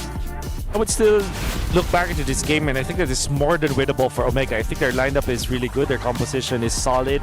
Falcons have played so well, and it's mainly because of how they utilize their pieces and knowing that the biggest rule in any MOBA game there is, the more stuns you have, the easier it is for you. And never mind that James had the Purify, never mind that Ryzen has the Space Escape and the Hat Trick and everything. If you have so many sources of stuns, if you stagger them together and play well and be on point actually, because it's one thing to have a lot of stuns, it's also another to actually hit them or use them and properly. use them properly. Falcons have played a perfect game up against Omega. So I was saying that synergy, even with the Guinevere thrown into there, man, like the way they were able to go ahead and set things up and be a threat enough with the crowd control alone was so difficult for Smart Omega to deal with from early all the way to the end of the game there. And I don't know, it almost felt like even the Kalea pick here for Perks Visa wasn't able to do too much. And usually you're used to seeing the Tsunami Slams bring a lot of kills to the team or bring a lot of setup potential, but again, you usually typically have to go against 2 Purifies, and then you're left with who else can we get to. And unfortunately, because of the nature of the lineup too, they were just kind of overloaded, I felt like, with crowd control, with damage that Team Falcons was able to go and take off with here. So a very fast game one, 13-31 on expanding rivers, right? And so this kind of lineup too, they were able to just kind of rotate around to where they needed to be. They had confidence enough to take the objectives. Flap's final slash places Team Falcons in match point versus Omega. And I'm just truly wondering what people are going to do here, because that was a fast game. You definitely need to hydrate. Sip purified water is filtered through volcanic rocks for a crisp, clean taste that quenches like no other. Quench that thirst, take a sip. Just like that. I'm going to take mine in just a second. That's sip purified water. That's not a sip. That's a chug. That's a chug of a sip. That's a chug of a sip. You see, by the way, the Max 5D on stage, you guys see those when you get a chance? Look at those Max 5D chairs over there. That's clever engineering, keeping these teams locked in. No distractions, just pure performance. Brought to you by TT Racing Philippines. We have your back.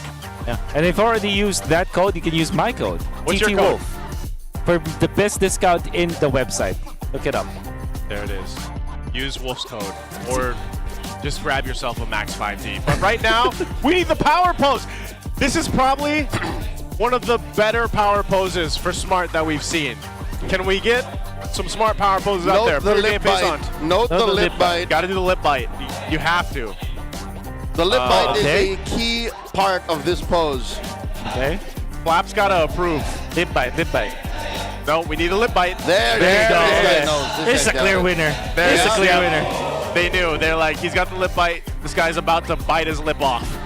Good job. Congratulations, sir, for the power pose. There you go. Smart power pose. Going for it again. Yeah, just hold it. There it is. Okay. You're good, sir. Thank you. Right. Thank you so much. Congratulations there. Smart winner. Smart power pose. One of these days, I'd like us to do the smart power pose.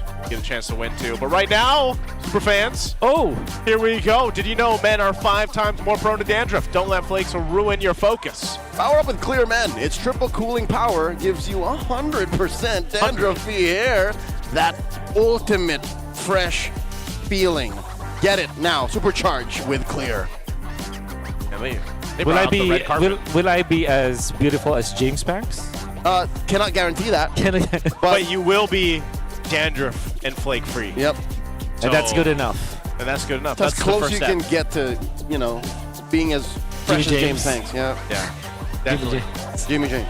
Wolf. Jimmy James. Yeah, Jimmy James. See, I think even over on Tagalog, they're answering the question that Burrito asked. Because Burrito's got the nice haircut, man. He's got the nice mullet going on. He's got an 8-inch mullet. An 8-inch mullet. Wow. That's very specific. Man, could you imagine Midnight with a mullet? I think Midnight can pull it off. Yeah, I think you can pull it off. I think we can all pull it off. I'm sure there's an AI edit somewhere. With all of us. The Mullet Professional League. The Mullet. The MPL. Oh, yeah, MPL. I'm sorry. I'm running a little behind I here. think you would 'Cause rock. You need haven't to had a drink your sip. you have to have your sip. I haven't had a I sip think yet. you'd rock a cool wallet too, dude. Thing. It's kind of growing there, but you know what? Before we move on to game 2, and before we talk more about bullets, let's go ahead and throw it over to this. We got a little special video to take a look at here. Let's see what the Wall of Legends has for us. Hello, MPL super fans, and welcome back to our Wall of Fame. This is Denise, your host, and again, we have been inducting here a lot of great athletes. We have Justin, Kobe, Macario, Jelly, Bulaong, just to name a few, but right now, gracing us here at the MPL Arena is Zedric Ivan Honorica. Zedric, welcome to the MPL Arena. To those who do not know Zedric, just recently he made a great feat at the Asian Track Championships. From being a food delivery rider, he used that very same bike to break a 20-year-old national record.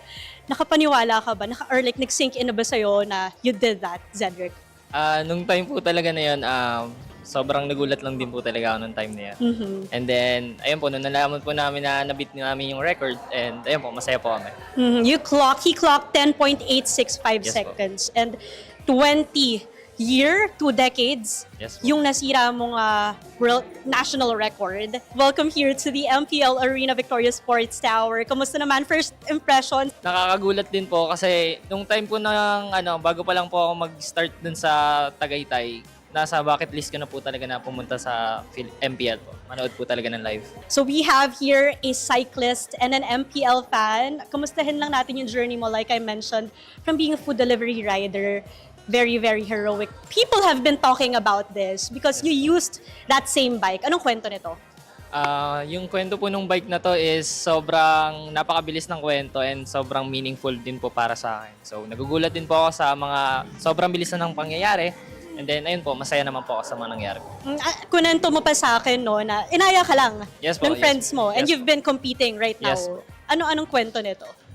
Nung time po kasi na naaya ko nung kaibigan ko, dalawa kaming parehong nagko-compete. Isa lang na-select, kaso nag-fail po kasi siya sa power test. Ayan. Yung magiging message ko po sa lahat ng mga cyclist and also yung MPL fans po, tuloy nyo lang and then dream big po and always pray po. Ayun lang po. So MPL fans, palag na to. There you go. Thank you so much, Denise. And that is Cedric Ivan Honorica. Cyclist. He's a cyclist. He's also a big fan of the MPL Philippines. And I believe from what he was saying, his friends just asked him to start being a cyclist. But he used to be a food delivery rider. So, food delivery rider. Now he's a cyclist. And he broke a 20-year-old record using crazy. said food delivery bike. It's not even like... So what does that mean? It's not even sports regulation bike. You don't need to spend all the money on the... That's also or true. you just built diff. Or Yeah. built it. He probably needs to be in your podcast. That's not my podcast anymore, Wolf. That's old news, brother. It's a fam! It's a fam! I know. A fam! My one and only guess on Built In, by the way. But let's take a look here. The highest goal per minute in a game after week 2 is none other than a bulletproof himself, Super Marco, man. 932. Have we been seeing the GPM number like we used to? No. We haven't, right? It's been at an average low, and we haven't broken through 1,000 just yet. And that's probably just the nature of the meta right now. That's right. So it's not really like this statistic that we're so used to seeing like in the previous seasons where it was a lot of the junglers, the gold laners right now. I feel like the impact from a game-to-game basis is elsewhere, but that's still impressive. 932 right now in the current meta for Super Marco there. And he's just... I mean, it's Super Marco, man. He's bulletproof. The way that I see it is that once you hit 900, you're already... Like, the game is cracked for you. That's the equivalent of 1,100 from before, I would say. So we're considering gold inflation. That's right. There is gold Gold deflation. Deflation, sorry, deflation. There is gold deflation. The actual number is 15%. So hero from before. economy is in good shape right now. That's right. Like you get away with more with less gold. Yeah, so that's like right. being able to buy more groceries with the same amount of money. Maybe, Right? yeah, that's... Yeah, because if you use the same amount of money, let's say gold, you're able to get more groceries, which are items. Is that right? Or is that the wrong? No, thing? it's like choosing the better deals with your money. Buy one, get one. Exactly. Like All looking right. for the better, better priced egg. Okay. Not much it is that your money is getting more powerful. Yeah. But you're choosing the better, better cook meat. Bang for your buck, basically. Bang for your buck. Let's go ahead and Pound jump for your in. peso. Pound for peso, gold for gold. Gold Here for we go. goods. Gold for goods. I'm really good with these letters. Yeah, today. Yeah, you are. You These alliterations. Alliterations. Yeah. alliterations. I'm a poet. Oh. A wordsmith. A wordsmith. A wordsmith. That's actually pretty good. I digress. Let's get into the draft. Dan I the man. beseech you. I beseech you. All right, let's go to the draft here. We got Team Falcons on the blue side. They're going blue. We got Broken Walls. Got a ban Jushin. Yep, got a ban Jushin. The Falcons chose Broken Walls, by the way. Yeah. This is their coup de grace. Like they chose to go for the throat by saying, "Yeah, let's get a quick game going here." Yeah. And if the Jushin is banned, they will first pick the Valentina. That's definitely what's going to happen here. Team Falcons just feels like a different team this season, you know? There's something, like, aside from the obvious of, like, being an actual different lineup, they're just playing, I feel like this is like a meta that they really fit well into. Happy birthday, doll! Happy birthday! Oh, there you go. That's how we say happy birthday now, right? Is that how we say it? That's how we say it. Happy birthday, doll. So, from this point forward, I expect every happy birthday post to be That's that. right. To be like this. At least for this year. That's right. For at least the next month or so. Yeah. No, my birthday's at the end of the year. I want to be a part of it. Then please, somebody necro the trend. Somebody. I had notice. Yeah. All right. So do you pick up Valentina or do you pick up Jushin? I think you take well, Jushin's banned. Oh, yeah. No, you're right. So yeah, it's Valentina. Absolutely. Oh no. First pick Marcel. Absolutely not. It's Marcel. Wow. Marcel first. Why this? Why do they? They probably have a specific composition I for this one. refuse the can. Yeah. Like no one saw this coming. Yeah. There's only one thing that I know is that Falcons have developed a specific composition that if these are the set of bands, it will be available for them. And I think that the right way to do it is to go for the Fredrin and then a hard carry. Like Obsidian Fredrin is what I feel like here. Or Fredrin Harith actually for Falcons. In fact, I will not be surprised if Fredrin and Harith are the next two picks here for Falcons. Makes sense though. Yeah. I like how the Marcel is an early pick in Broken Walls. Because that's literally all Marcel does. He just runs around. Runs around. Really good cardio. Literally, and now that he has Broken Walls on the map, it's just easier for him. Yeah, imagine carrying 80 pounds of camera gear. and then just- That's a lot of batteries. That's pretty much clear, Richard. Yeah. Yeah, actually, yeah. Big shout outs to Richard. Richard is Yeah. data. Yeah. Big ups, Richard. That's right. He's a pro. Okay. He's a real life Marcel. Real life Marcel. Apart from that, okay, so that is Harley and Yi Sun Shin. Okay, So this is a clear telegraph. That's a gold lane using Shin. For sure.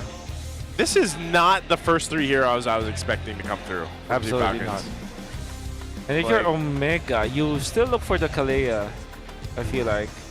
But with Marcel though, do you want to just go for Gatot Kacha if you're Omega? There still is that combo of the real world manipulation and Avatar of the Guardian. Yeah. Then maybe Alice for James. Eventually, not in the specific slot. So that could be a way to go. But maybe both Gatot Kacha and Alice will be last. When I give the Or word. go for the Khalid. Khalid? Oh, okay. This is weird because what happens now is you want to chase where Harley is, but you're gonna get constantly poked by this Marcel. Yep. Both teams are actually drafting from out of left field. Like they're both pitching with the wrong hand from what we expected. Yeah. This doesn't feel like It doesn't feel a follow-up game from what we saw in game 1. But maybe this is also just kind of, in a way, like a testament to Team Falcons being like, you know what? We have adapted through so many metas. At this point, we can play a different playstyle from game to game, because this is a very different playstyle than what we saw in game 1. And it's a bit of a wonkier start, but we'll see how they round it out with the last 2 picks. Sora is also going to be taken out here, so that's one thing also, is what is Flap going to get his hands on with this kind of lineup to make it work? With Flap, I think that you would rely on tanky heroes now, because you're not getting that from Marcel in the early stages. You're not getting that from the jungler as well. You need some sort of frontline for Falcons. You need a wall. Need a wall. And I think that the best wall that they can get is Alice, I feel like. Because that will allow you to go to the backlines and counter deceive. But there's also that factor of going for the Phobius, actually, so that you forego any sort of tank. You will now go for sustain. Yeah. So you're not that tanky, but at the same time you can stay as long as possible in the team fight, and you also have that knock-up that can eventually be a way to nuisance for the Claude. Okay, let's see what they end up doing here. Last ban for them. Interesting too that Selena gets banned out. Last ban from Smart Omega. So, oh, what was that? Oh, maybe because of the Eve. It might just be left with Farsa for Falcons. But actually, you know what? Maybe they go for the Kagura, which will be very, very good for Falcons. Do you have room for Zetian? That plague this world. Yes. He has room for you a do Gord. have room for Zetian. Aji could play a Gord. Or Gord. Aji could play a Gord. Dare I say? Dare I say. Him and Sean are about the only ones, especially since Few's gone now. You know, it's they're about the... Wait, am I seeing double with the... Is the Valentina still open? Yes. Valentina's still open, yeah. Then you can do that too. You go for the Valentina. I don't know why we jumped so far off, but yeah. All right. So Omega now will have to... Oh, they snatched the Phobius. I think this is smart. It's Smart Omega. Smart Omega. Falcons, I think it's good. Yeah. Yeah, I think Falcons, you go for Valentina and Alice, or Valentina and Uranus. That makes total sense. Valentina, Uranus. Yeah, they need some tankiness here. Then what will be the last pick for Omega? I suggest the Valentina, yeah, since you have a confirmed ult steal at least. Yeah. For 2 decent ults. Yeah. And then you have some good early to mid game pressure. Yeah. And it's magic damage that you can compound with the Harley. I just don't want to see Flap on a Uranus. Like, I would rather see him on something else. Like Alice. Yeah, Alice. I don't even know. Go as far as saying the Benedetta? No, Benedetta, but... Nah, they need a tank. Yeah, they need a tank. Yeah. There's the Alice. There's the, okay. Valentina There's Alice. Alice. Okay. Yeah. Magic Mommies. The Magic Mommies. This No. is literally a very magical lineup. Yeah. Aside from the YSS. The Isinchin. Now, if you're Omega, you can't easily go for an assassin. I don't think that they will pick up the assassin. They will have to go for a utility here. But what is left? You still have Fredrin though. Fredrin, Phobius, not a bad duo. They're thinking about the Joy. Oh, so that is Leomord. Alright, Leomord. I just don't know if there's enough burst for the Leomord to clean up. Maybe from the Claude eventually. I sincerely don't like the Leomord in this scenario because of the Marcel. And the idea is... It's so awkward. It is so awkward. You get mini stunned all the time. Yeah. And then... You could even miss your Barbiel, like your Phantom Seed. That's also true. You were trying to run into it. Yeah.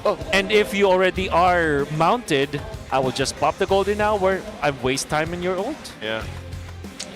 I just don't like it. Look at their lineup rating though, man. This. That's because mechanically speaking, Yeah. there's so much going on for Omega. Okay. To be fair, they have the S and A tier heroes though. So Yeah. The lineup from T Falcons reminds me of like something you see in one of your games. You know, like you jump in with and you're like, all right, yeah, let's make this work. But it's quite devastating, especially with those last 2 picks, the Valentina and the Alice coming through. For this, a lot can happen, especially depending on what obviously ultimate you take. There's some good choices here. But let's go ahead and find out. We'll jump into the Land of Dawn. It's game 2. Are we going to see another sweep? Or head on over to game 3. Smart Omega definitely has a strong lineup. Can they execute it here and make it work? Ooh, Ogwin. A lot of damage on Ogwin this early. Yeah. Typical Marcel gameplay. So he went for the Quantum Charger, the tank emblem for Ogwin this time. I wonder what his choice of blessing will be. Oh! Early flicker forced out of Marco. So I really like this coming up from Omega. The Yuzichin is naturally better versus the Claude, as with any other hero out there. Like you just win, as in just winning gold lane?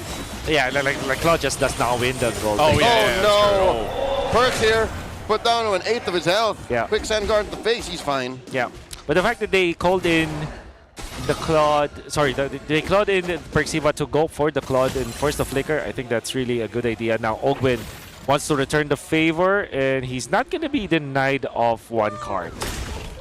Okay, so a little bit of aggression of what we expect usually in the mid lane, but nonetheless, not too much. This might be one of those cases where you just kind of wait, go ahead and hit into that first turtle. Ogwin, he'll be staying down on that bottom side, actually. Put some pressure there towards Netsky, but here's the response from Perxiva. And the thing is, Perxiva, because he's the cleat, obviously he doesn't have to worry too much. He can take some poke, he can heal back up with Quick Sand Guard, and he's ultimately going to be okay. And that's why he can be aggressive. But now, they rotate up. This turtle's going to be up in a second. Flap almost level 4. Perxiva behind a little bit on this, but so is Ogwin. Ogwin actually just nearly level 3. Oh! Perxiva down a 1/3 of his health. Flap with a Throne of Ruin. In comes Ogwin, stopping the forward momentum of Ryzen. Ryzen repositions.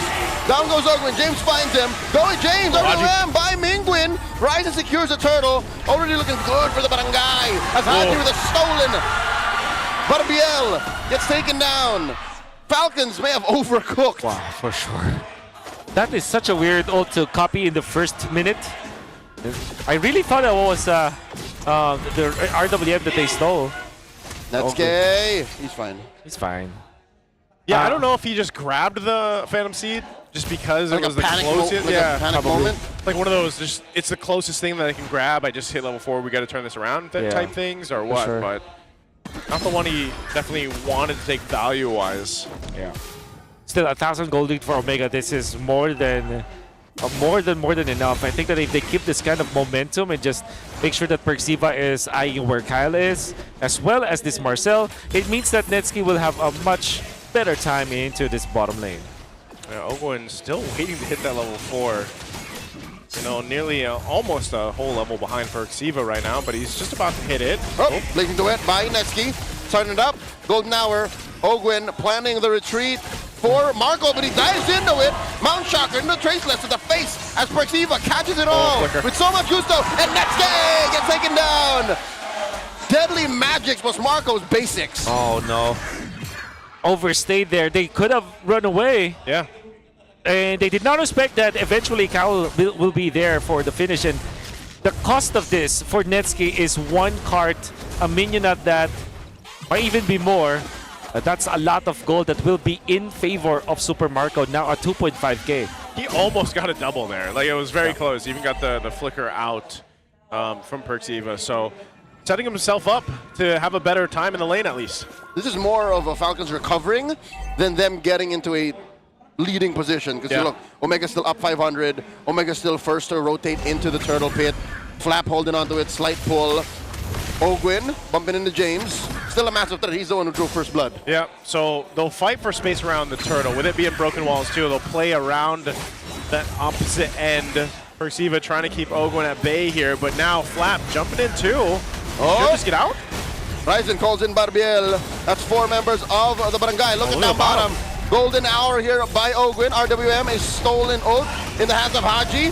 How were these 3 fighting these 4? Ryzen's very low. He takes the turtle. Perxiva obliges on the Flap. He's fine. Failed rotation down bottom. Nothing here for Falcons. Yeah. Well, to be fair, Falcons did use a jungler into that bottom lane. The fact that nobody died there for Falcons is already good, but Omega making sure as well that the Netsky is gonna be safe. They are taking the objectives, the neutral objectives, which will mean that Ryzen is gonna have a ton of farm later on. They're gonna be hinging on this Leo board, and as long as Ryzen is really hitting, This will be really good for Omega. Just one of those things where I think they try to make a play on Netsky. He did burn the flicker, and so they could have, they have that information. They could go for him again. But it wasn't worth it, I'd say. Yeah. But the map did slow down. That's why Falcons have closed the gap. So I guess long term it was worth it. Because maybe. Again, it's not like Omega built a lead on it and they still have this 500 gold small advantage. The interesting use earlier of the golden hour, it was more so just kind of delay things, and that's one of the options or utilities that we see with this Marcel. So it's nonetheless kind of a stalemate across the map right now until they lead into what they want to do, because that's 2 turtles in the hands of Smart Omega. They definitely could get control of the 3rd one as well once it pops up, but there's a whole lot of focus down here on the gold lane. We'll see if this breaks out into a fight. Quick tracking shot and snapshot by Ogwin. Flap retreats via the Gleam. This is weird. Is it just me, or are y'all also uncomfortable with Kyle playing the Harley as a split pusher like this? Yeah. Because usually you want to see some bodies drop or people getting poked. Yep, like a hitman. Like a hitman. Maybe pressure Netsky, but they are trying to divide Omega's composition by splitting the map, and it's not working. Yeah. Oh, they're just poking back and forth now. But Nice flank by Haji and Ogwin, but where's the payoff? Pertiva just shakes it off with a quick sand guard. Haji holding on to the Phantom Steed again. Definitely wants to go ahead and use that, I guess, for this fight here. He's going to be forced away back into the lane for now. While Smart Omega fighting for space. He'll get a flicker out from Mingwin, so he doesn't have that. Okay, consider him intimidated, but he still has the RWM. Final turtle up for grabs. Approaching half health. Pertiva, less than half now. Golden hour, plus, oh my god, did the Barbiel get delayed? Yes, it did. But I think Ryzen is still in a great position, but Kyle sinks it in. Supreme Retribution. Haji with a stolen Phantom Steed. Jousting with Ryzen. Down goes James. Haji takes him down. The Mean Green Machine gets shut down by Mingwin. Cap, run away. Birthday boy, he's fine. Still, a massive trade. 1 for 3 plus a turtle. Falcons are cooking. And that was such a good usage of the golden hour, allowing Kyle to really find the right moment to go for a retribution steal, and then a flap happened.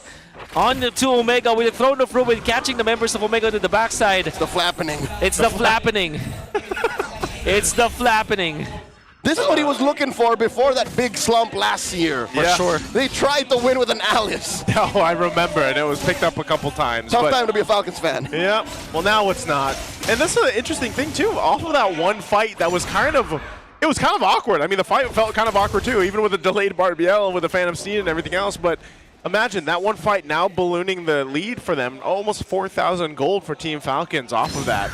It was relatively even across the board up until that point. Well, now, when you lead in with this next lord, or the first lord of the game in about 50 seconds, you're going to have to find yourself, for Smart Omega, on trying to adjust against what they just went with Team Falcon's strategy here. So Flap picking up some defensive items. He's got the chastised pauldrons now. Look at the amount of gold that Super Marco has actually been able to farm up here. Yeah.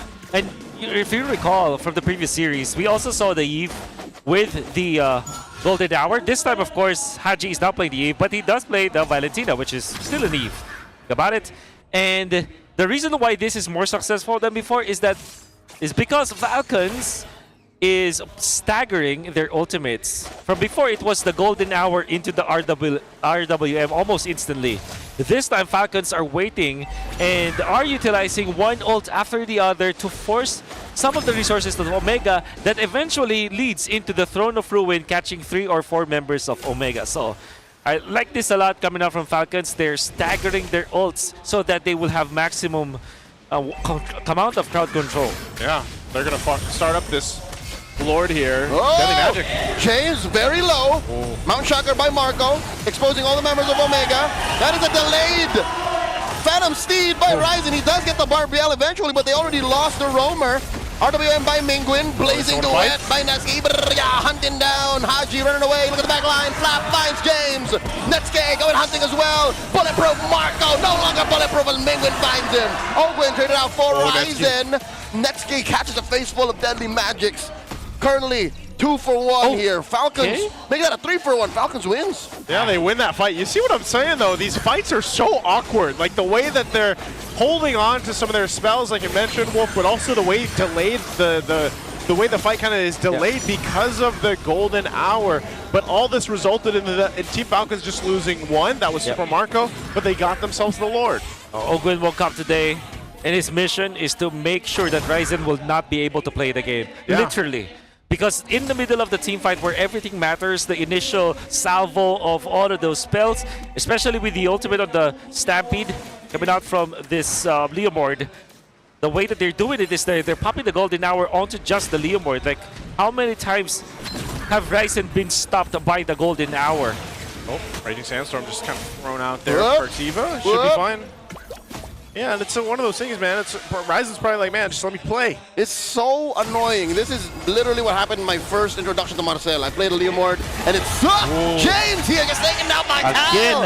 And there's a golden hour to delay the damage underneath the turret. Ryzen catches the Barbiel, but it's not even about stopping him. It's about delaying it. In comes Flap with the throne of ruin as Ryzen and Perks fall. They trade after Haji. Flap still barely alive. Not enough damage from Omega to punish him fully. Mingwin, face full of deadly magics, but he's fine. But the damage has been done. 2 versus 4. I think, fortunately though for Omega, they still have the tail end of that Holy Shields, 1142. It's worth it. I think that's worth it for sure. And they have kept themselves alive despite having only 2 versus 4. But now they're really suffering from this golden hour usage coming out from Ogwin. It's really just to annoy Omega. And Ryzen most specifically. Kind of like, oh, you gotta wait. You gotta wait before you can actually fight us. And you know what you're seeing Team Falcons do, because of the way their lineup is and because it's just kind of finicky in a way, even when they fight under the turrets or they push themselves in the base, they're really threading the needle the way they kind of fight in, get back out, and are able to capitalize on damage and kills. I hate it. Not yet is just as deadly as no. That's probably how it feels for Smart Omega, and that's why, you know, it was interesting when we loaded up into the game. These are some S-tier, A-tier heroes that are picked, but the way Team Falcons is playing this lineup that we said... Oh, Perks. Gets flushed out of that brush. Gets away, attempts it. Oh, nice max range. Quick Sandguard with the flicker at the end. He's fine. He got a little snapshot of him, but yeah, he had to burn the flicker. And but yeah, nonetheless, I mean, it's more like it's a clock for Team Falcons. That's right. Some big items picked up here too for Kyle and Haji. Penguin. What? Did they just feature? That was a glowing one. Sorry, I thought that they just featured that gem, the crystal. I mean. Yeah. But anyways, Falcons is ahead by 9,000 gold, which means that naturally Kyle and Super Marco will hit like a truck against Omega. So if the golden hour pops once again, whoever is not caught in that golden hour will receive so much damage. Even James with the chastised pauldron almost drops from 100 to 0 just from one ultimate usage. And now Omega has completely lost control of this river and then completely lost control of the Lord as well. Can't even think to contest. That's just kind of the threat of Harley, though, that we've been seeing so much of. Where, you know, you're able to, even if you don't capitalize it into a kill, just the fact that you throw the deadly magic out and you get someone under half health, they have no choice but to go back to base and heal up. It kind of gives you that that area to work with. So you can see the graph here too. It is intense all over the place for Team Falcons. Just complete victory in all departments right now, but they're going to be pushing into the space. Again, all shields are down. Lord's making its way down a bottom lane. And there, Haji picks up his own RWM. Oh, conceal from Ogwin. Catches a couple with his snapshot.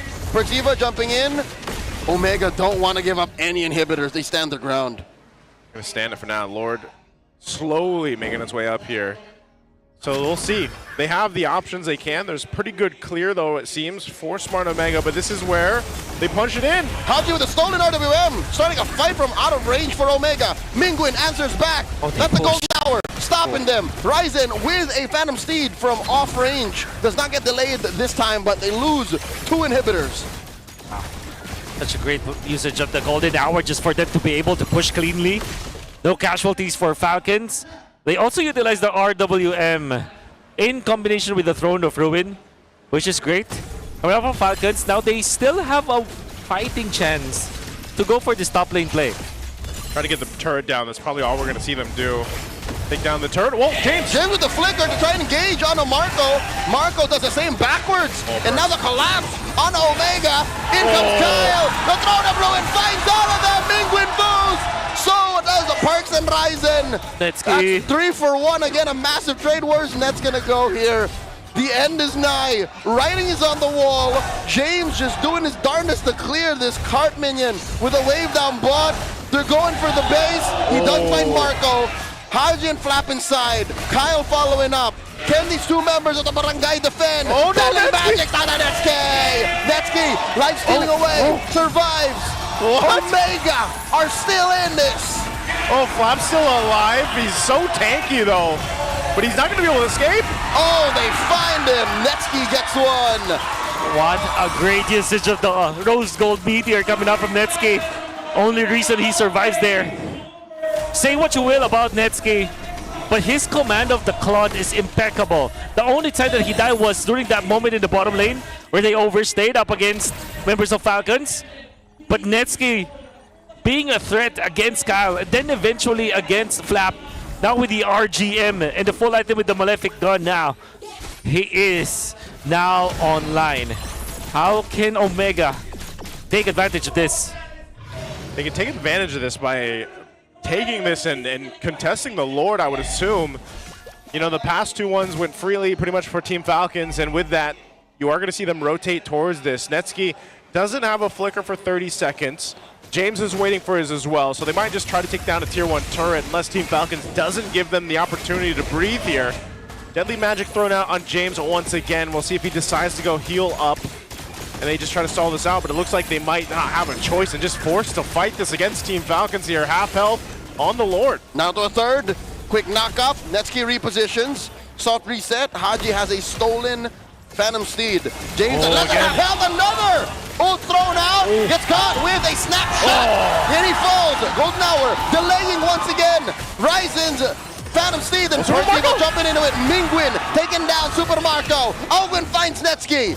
Massive trade, 1 for 2. Still, I think Omega needed Netsky. Netsky was the key. Perciva gets hit with a Deadly Magic. It's not enough to take down the Khalid. Not enough, but that fight will go ahead and get them the Lord here. Netsky was out of the picture, James as well. They ended up trading it. So objective will be secured here for Team Falcons. Can Smart Omega pull off a defense again? Oh, what a play. It's a golden hour that actually just delayed it, and it caught both Netsky as well as Ryzen. And what that allowed for Falcons is to position themselves post-golden hour in a way that they can trap Netsky in. And I think the most important factor during the Lord when they reset it for the 18-minute Lord, a little bit of a greedy play here, but yeah, they waited Ryzen, for it to evolve. Haji is there to stop this. He can terrify him. Will it? Haji still secures the golden hour. Answered by the tip of that RWF from Mingwin. Ryzen's very low.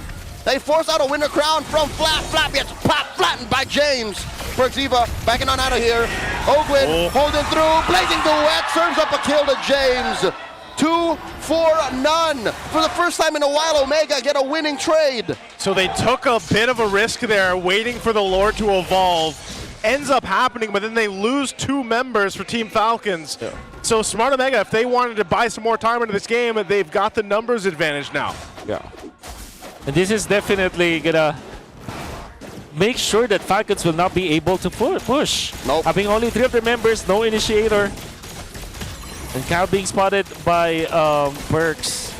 Yeah, I think the most beautiful thing that Falcons was able to accomplish in the previous clashes that we're seeing is the fact that they're poking James to a point where it's no longer a poke, it's more of a jab, actually.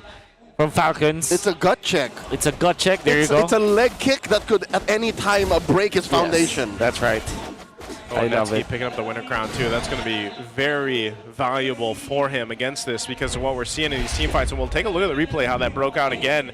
This got a little dicey here, man. James does take so much damage too. And I mean, you have Ogwin jump on in there. A great Throne of Ruin setup from Flap, but like even this Super Marco jumps in and gets punished hard here. Like, you know, Super Marco saw blood in sight, and he just ends up getting stopped in his tracks and dies. Conceal's going to be used. Mountain Shocker as well. They'll do everything to try and take down this tier 3 up top. 1 HP on the turret, man. Delayed wave. Mountain Shocker both thrown out, threatening the Gleam. And Ogwin, of course, just says, I'll do it myself after a golden hour. Oh, yeah. Love the camera sound effect, too, because that's exactly how it looks. You know, hold on, let me go hit this turret, and I'm out of here. Yeah. quick little selfie. All right, the winter crowns now for Omega. At this point, of course, even though there's a 5,000 gold lead for Falcons, in terms of the gold for each of the members of Omega, it's pretty much equalized. The big thing that Falcons have achieved, though, is the fact that the base is wide open. And they do have great scaling at this point. This is Eason Shin, the Valentina, as well as the Alice. And then if you factor in Kyle with this Harley, they do scale so much. So I wonder if Omega is going to be prepared for this. What they do have is Rose Gold Meteor and a Winter Crown, and James is just chasing everyone with a passive. Now the Big Lord Dance. Yeah, this is going to be a lot slower one than we think, I feel like, just because... Yeah, James is in position. And then Ogwin's gonna flush him out. He does beat him to the punch. Yep. Ogwin looking for a snapshot. Again, a gut check, a leg sweep to try to take down James. James comes down. Golden hour. Ogwin delays it. Ryzen on that Phantom Seed, wasting time. Lord still up. Retribution to Ryzen. You can't deny him as they pop the immortality onto James. Winter Crown first. Ryzen barely alive.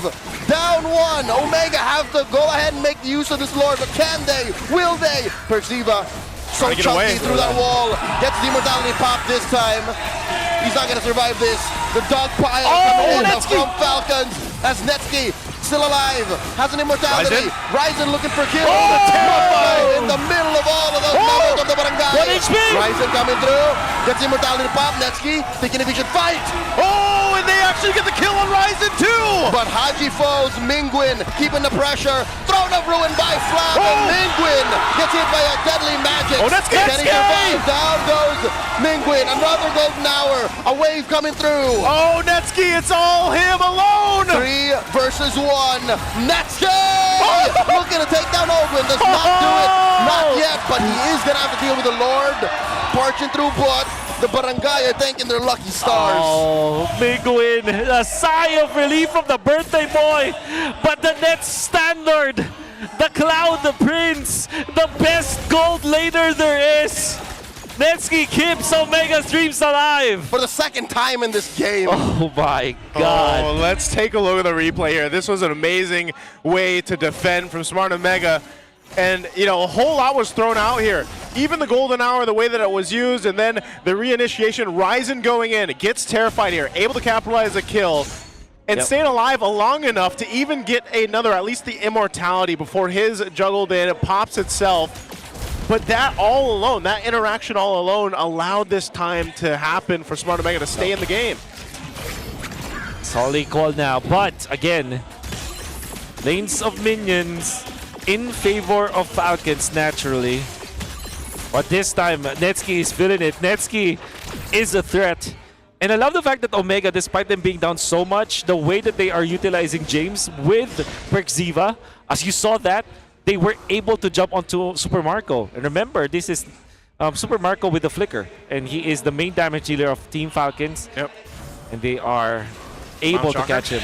They find James, or James finds them. Perxiva clearing the way, making sure that Omega isn't ready to get collapsed on just yet. These teams are just playing footsies. I don't think either of them are willing to commit.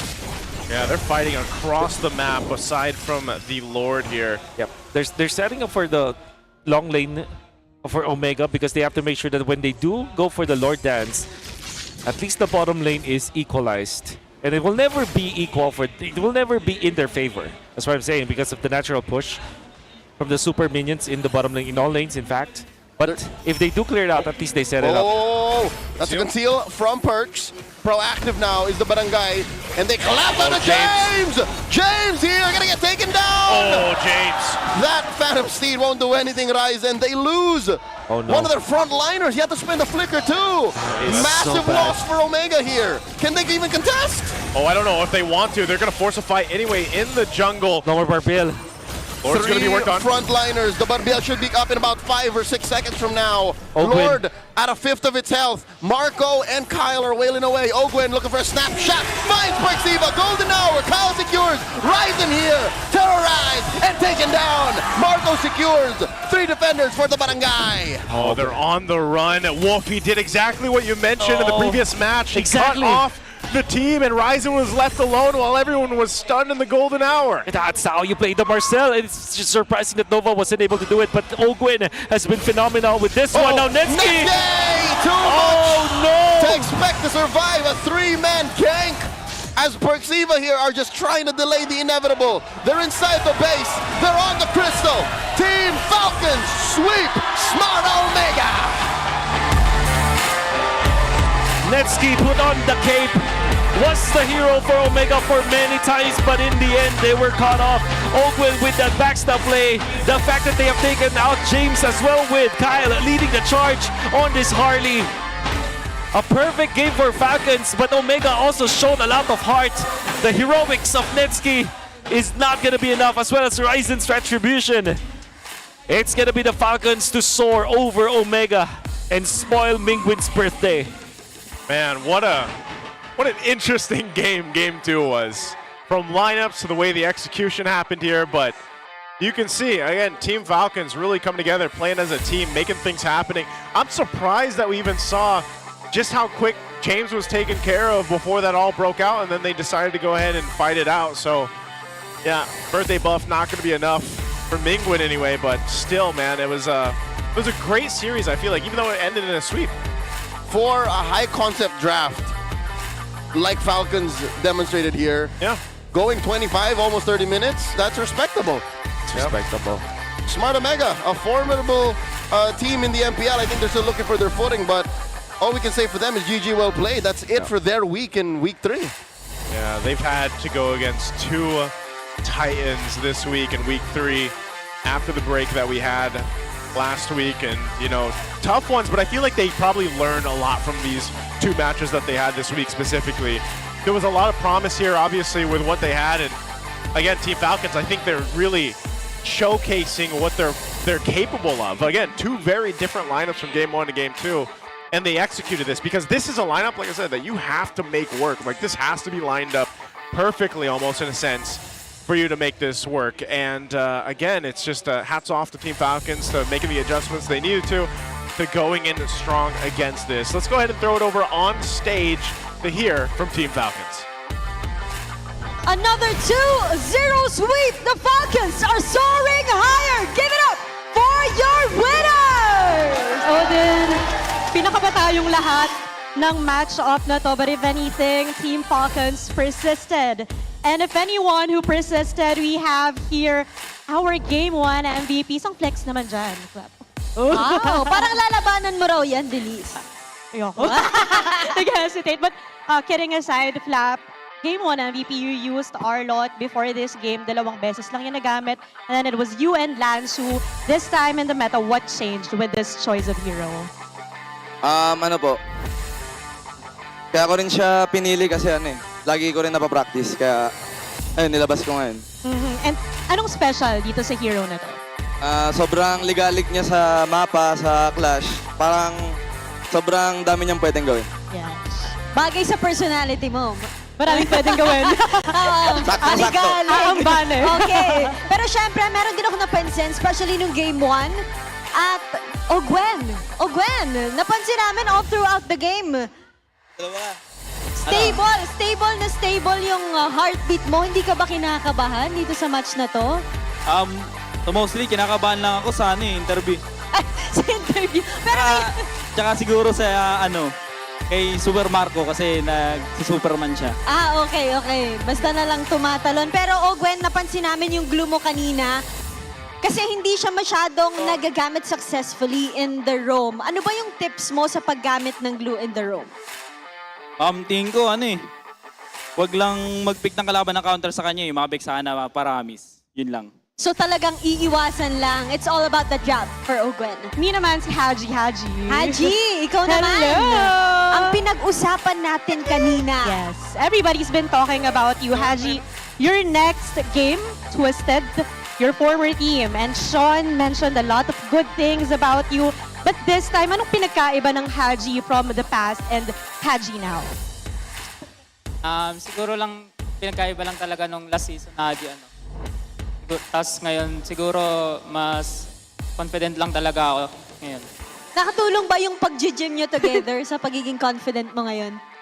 Opo. Wow. Pero Haji, katulad nga na sinabi natin, binalikan namin yung run mo, especially nung Season 8 with Blacklist International. Napakaganda ng performance mo. Nag-MVP ka, regular season, and of course, nung finals din. Do you think that you still have what it takes na maulit yon with Team Falcons? Siguro po, sana. Sana makita din namin na kaya mong ipakita yon. But for now, let's see who our MVP is. Sino sa tingin nyo ang ating MVP? Congratulations, Flap! Wow! Oh, ayan. Sobrang ligalig mo talaga, Flap. Oh, ayan. Samahan nyo naman si Flap. 1, 2, 3, go! Get out! Ganun pala pag winner. Flap, what would you... si Marco din daw. Isa raw. 1, 2, 3, go! Get! Isa pa. Sabay-sabay tayo. 1, 2, 3, go! Get out! Grabe naman. Oh, ganun pala. Okay, balikan muna natin ang ating MVP. Flap, what would you like to say to the community? Thank you po sobra sa mga fans na pumunta. Patuloy niyo pa po kaming suportahan. Mahal na mahal ko po kayo. Wow. Congratulations! Once again, give it up for your winner, Team Falcons. You may now take your victory walk. Congratulations, Team Falcons. Another sweep just for the day 2 of week 3. Naku, pinapaaga nila yung mga tapos ng laro. Oo, pero alam mo, yung game 2 na yon, kinabahan din ako sa mga nangyari. It's a back and forth, especially nung malapit na nilang matapos yung game 2 na yon. At tingnan muna natin kung ano pa nga bang masasabi sa atin ng ating mga casters. Thank you, Odin. Thank you, Denise. And again, congratulations to Team Falcons and Flap, the match MVP there. And also, I gotta say, that's character development from Super Marco. Remember the days when all he used to do, what was it, his pose? It's just his thumbs up pose. One-word answers. One-word answers. Now, all lower body. it works. Owen MVP of Game 2 there. 3-3 and 20 on the Marcel, man. Marcel. 100%? 100% KP. 100% kill participation, going in for the... eventually getting the conceal afterwards, but I think that's how you really play the Marcel. And this is a first pick Marcel, by the way, and Omega really walked right into it. That's why I feel like despite Ryzen having great plays with the Retribution and eventually dealing the damage, getting first 2 turtles of the game, I still feel like it really falls short when it comes to like how much impact it could be if it were maybe a utility jungler that would allow them for James to pick up something different perhaps. And imagine if it was like Arlet and Fredrin instead of Leomord as well as this Phobos. I don't know if the Arlet was banned, but all I'm trying to say is that Marcel not only played well in this game but was also utilized properly in when it comes to the draft and how they were able to counter what Omega was trying to do in this match. Yeah, I think there was, again, some hats off to Smart Omega trying to defend the way that they did here. There was, you're seeing those glimpses of brilliance from Smart Omega. It's just, like Leo even mentioned, they just really need to figure something out, especially towards, as we're getting really close actually to the halfway point of regular season already. So definitely it's there. We'll see them come together, I feel like, especially in the weeks ahead. But Team Falcons, this is the synergy we're used to seeing from these guys for a while now. You know what? I don't think it's merited just yet. But remember when there was one season where Omega had a rocky start as well, and then they called up Ukir, and they brought Shaknu back in. Yeah. What if this season they have that same kind of moment? So it's not too late, Barangay. Again, it's week 3. Yep. Sure, they're done for now, but what if next week or the week after that, something else happens and clicks? Don't give up on your team just yet. Yeah, for sure. Especially after seeing them with that kind of defense, right? It kind of tells you that, no, they are able to teamfight properly. They are able to outplay their opponents. It's just that their decisions in the early game needs to be fixed. You nailed it right in the head when you said that they have to go back to the fundamentals, because what I feel like about Omega is that they are skipping some parts of it, and one part of the fundamentals to keep your early game strong. And that means that you have to develop like plays. You have to develop your rotations. You have to make sure that you're not getting outplayed, or if you are getting outplayed, at least you go for some trades. When you look at Falcons, you can see the fundamentals really in that kind of team. whenever they want to go for a river play, they have to make sure that they have at least 3 people in there, right? They go for the counter plays. They have a system, whereas for Omega, I'm sure that there is a system, but I feel like there's not enough for Omega, and that's the reason why they are not winning in the early stages of the game. Yeah, the early game right now, and that's why it was interesting when we mentioned the highest GPM and how, you know, that was Super Marco. And yeah, I feel like even at the end, I don't know if you guys caught a glimpse of that, but Super Marco looked like he was a little stressed on the YSS. And, you know, I think it was Ogwin that was congratulating him and stuff. But Super Marco still plays phenomenal, but it's funny how the meta has shifted where the gold laners really, and we're seeing a whole lot of Claude and everything, but they take a while to build up and then they pop off. But the rest of the team really shines, especially in the early game. So I want to know what it sounded like for Team Falcons here. Let's have a look at the Infinix mic check. Gusto niya pa? Kaya pa, boy. Walang layer dyan, ha? Kasunod pa lang. Ito tayo nyo. Walang picker club? Wala. Walang picker club. Nice. Wait lang, walang ulti siya.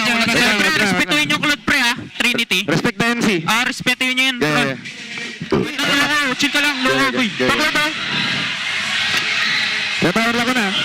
Walang creps, oy. Walang creps. Kalma kayo. Ayun. Chill kayo pag ganun, tol. Kalma pre. Focus lang, mamatay. Patay.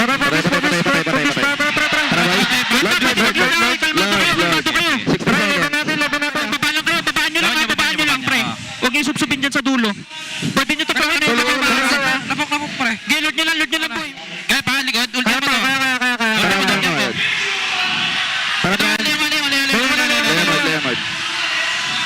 Tara, boy. Tara, nag-enjoy tayo, pare. Gusto ko, pinapataas yung heart rate ko. And that's our Infinix mic check. There's a whole lot there. Haji very vocal as well, and also reminding Team Falcons to stay calm. Yeah, respect the MC is what they're saying. But basically, even when they're so ahead and they know that they have a lot of gold over the Claude, once the Claude got the Trinity, they still mentioned that you have to respect it. And to be fair, Netsky actually made that work. It was very, very close for Netsky. I think that he played well in the latter portions. It's just like Omega as a team. You compare it to what the system looks like for Team Falcons, it's a stark difference. It was a great matchup that we got to go ahead and see here, you know, 2-0. Did you think it was going to be a 2-0, Leo? I wanted at least a 3-game series, even if Omega lost, but K-Sera. Maybe the next one. Maybe we'll get that. Let's throw it over to a side report before we head over to our third match. Maraming salamat, casters, and it's Team Falcons soaring higher and higher as weeks go by. Now they defeated Smart Omega with a 2-0 sweep. This is your very own Odin reporting on the side to tell you what is happening on a different region. At ngayon ay pag-uusapan natin ang MPL Malaysia. MPL MY is now on their second week for their season 17. At kung babalikan natin ang week 1, both RR Cutora and Selangor Red Giants were undefeated. RR Cutora is powered by a Filipino import, Super Yoshi, Malaysian star jungler Gary, and Indonesian XP laner Darren. Tinalo ng RR Cutora ang Team Ray at Team Flash noong week 1. At pinagpatuloy rin nila ang kanilang win streak kahapon kontra Invictus Gaming. Meanwhile, SRG, Staring Innocent are on a 14-0 journey. 3-0 ang kanilang standing at sweeping naman nila ang Team Vamos at Bigatron MY by Vitality, pati na rin ang reverse sweep versus Team Ray. Kabang-abang din ang harapan ng mga Filipino imports na SRG at Team Flash bukas. That's Innocent and Cram going up against Hades and Kurt TZ. Talaga naman namamayagpag ang talentong Pilipino pagdating sa MLBB. Samantala, ito naman ang mga laban na ating aabangan ngayong araw para sa MPL Malaysia. That's Team Ray versus Team Flash, Invictus Gaming versus Team Vamos, and RR Cutora versus AC Esports. That's what we have on the side para sa MPL Malaysia Season 17. And going back to Super Fan Saturday dito sa Pilipinas, hindi pa tapos lahat ng aksyon because we still have a one match, and that's between TNT Pro Team and TLPH. Huwag kayong alis dahil magbabalik ang MPL Philippines Season 17.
Punta dito! GG bro! Don't worry. Be only with Smart Power All 99. Hindi bitin with 10 gig data to power your games plus only Facebook or only TikTok. Load now!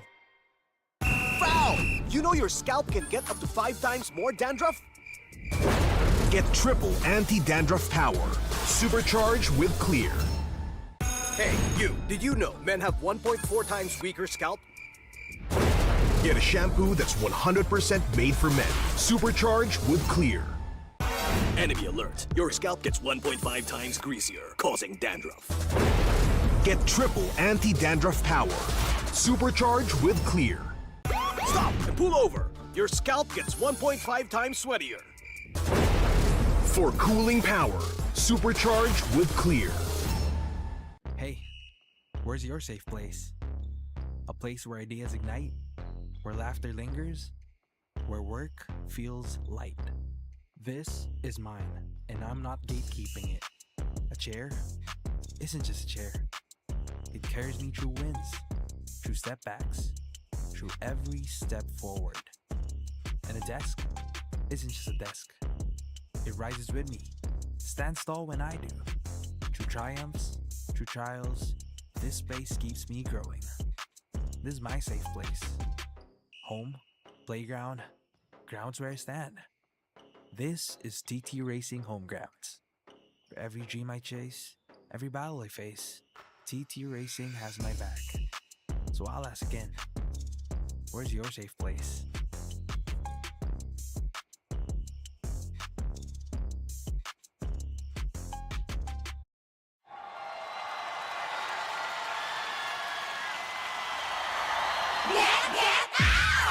O ano mga girls, may bago na naman tayo ha.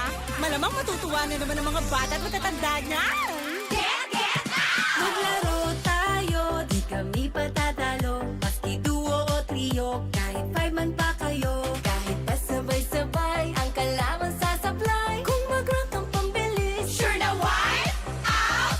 Get out! Pili na ng lane At mag-pick ka na ng hero! sa mid lane galingan mo. Pag nag-ulti, dapat sakto! Push na ang turret, ready to attack the Lord. Para ube, summer bonding na ng todo! Laro, laro, laro. Bilis, bilis, bilis. GG na sila. Appear, appear, appear. Ay! Nadali! Sige, push mo! Laro, laro, laro. Bilis, bilis, bilis. GG na sila. Appear, appear, appear. Ay! Nadali! Sige, push mo! O ano? Sasali ba kayo? Lahat ay masaya. Pwede dito kahit sino. Nasaan ka man, nasa bahay o trabaho, pwede niyong laruin to. Success pag tayo ay panalo! Abilis to be one hop, one court, one hop, disappear, appear. Abilis to be one hop, one court, one hop, disappear, appear. Abilis to be one hop, one court, one hop, disappear, appear. Abilis to be one hop, one court, one hop, disappear, appear. Laro, laro, laro. Bilis, bilis, bilis. GG na sila. Appear, appear, appear. Ay! Nadali! Sige, push mo! Laro, laro, laro. Bilis, bilis, bilis. GG na sila. Appear, appear, appear. Ay! Nadali! Sige, push mo! Get out!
Usapang Meta for today's class.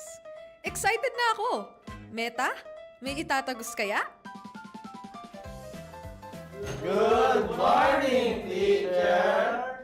Hello class! So matanong ko lang, sa Scream, sino yung madalas nagsastruggle? Ako po, ma'am. Nahihirapan po kasi ako sa shot call kasi isa lang po yung gusto ko tumatawag sa akin.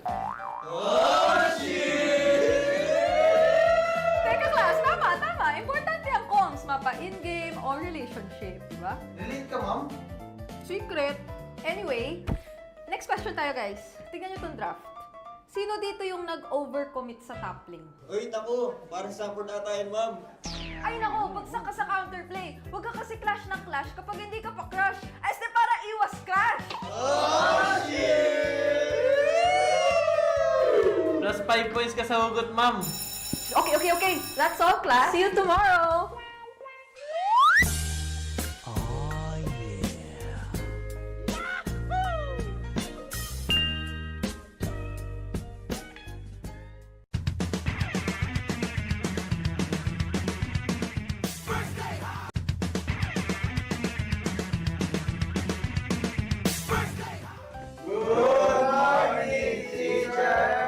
May bagong grading sa loob ng classroom.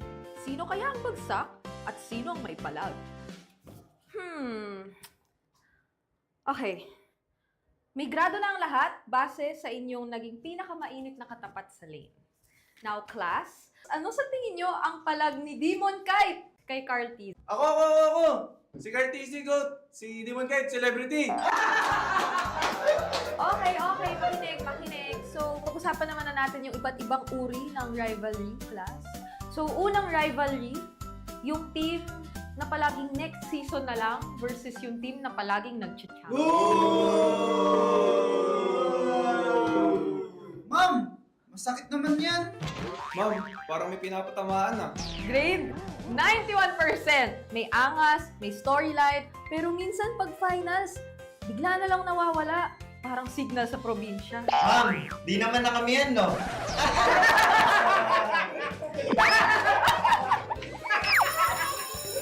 That's all, class. Don't forget to study your rivals kasi next week ay graded recitation na sa stage. Goodbye and thank you, teacher!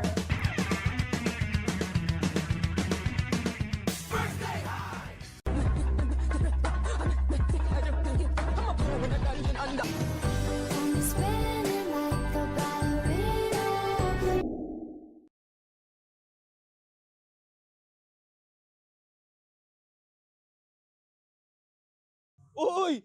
Mababa sa akin, pre. Alam mo talaga pag hindi kabado yung yung galaw. May pressure ako. Alam mo talaga pag sino kabado sa atin eh. Uy, mat ako.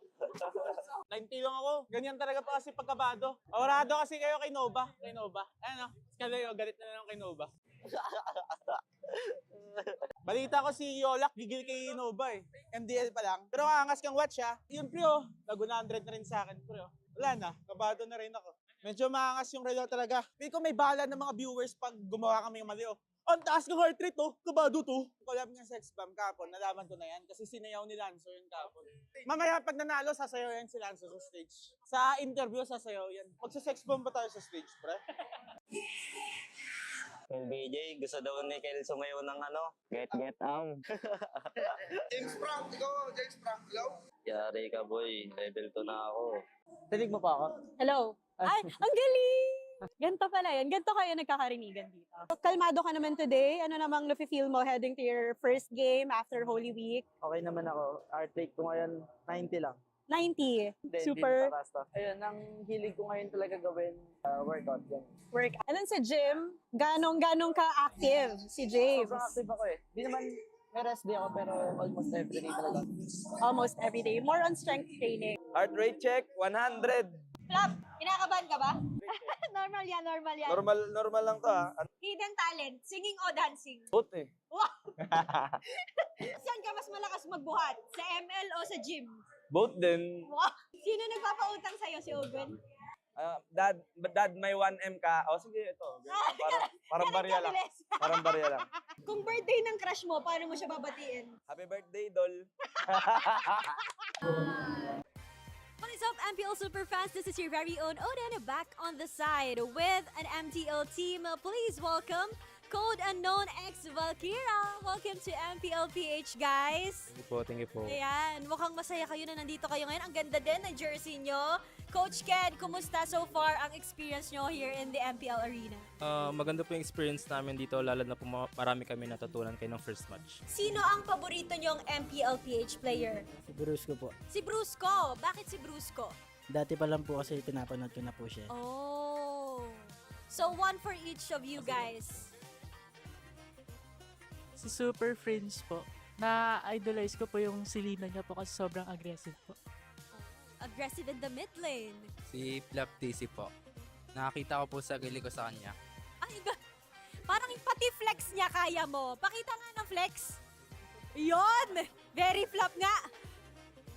Si Yawi po. Kasi sa same po kami ng parang signature hero na Chupo. Oh, okay. Si si Carl TC po. Kasi po sobrang lakas niya. Si Kellyra po, gusto po yung yung mga instinct niya po. I would like to know, kailan ba yung schedule ng laban nyo at sino ang sunod yung makakaharap? Wala pa pong schedule since next week po is last chance qualifier sa play-ins na po. Okay. So, ano ba ang gusto nyo sabihin sa lahat na sumusuporta sa inyo? Sa mga sumusuporta po sa Code Unknown X Valkyra, maraming salamat po, lalo na po sa mga families namin, sa mga partner ng bawat isa, lalo na sa partner ko, sa mga management namin, Boss Abby, kay Madam Karil, kay Boss Mary, kay Madam Neri, kay Boss Bry, kay Madam Ari po. Maraming salamat po sa inyo, pati kay Madam Gwen po. Maraming salamat, Code Unknown X Valkyria. It's nice having you here and we hope to see you again here at MPL PH. Balik muna sa inyo.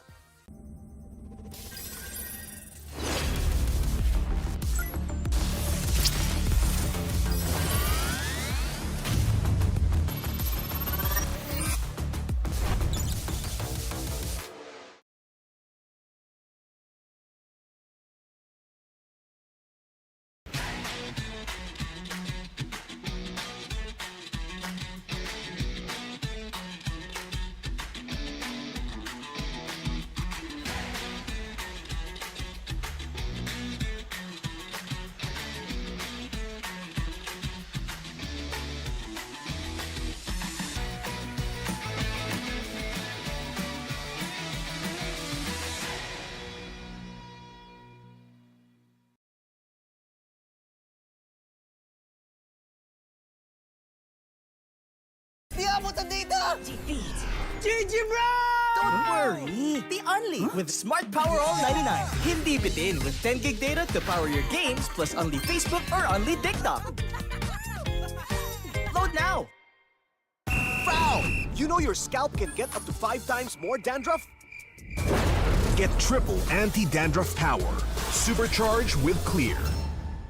Hey, you! Did you know men have 1.4 times weaker scalp? Get a shampoo that's 100% made for men. Supercharged with Clear. Enemy alert. Your scalp gets 1.5 times greasier, causing dandruff. Get triple anti-dandruff power.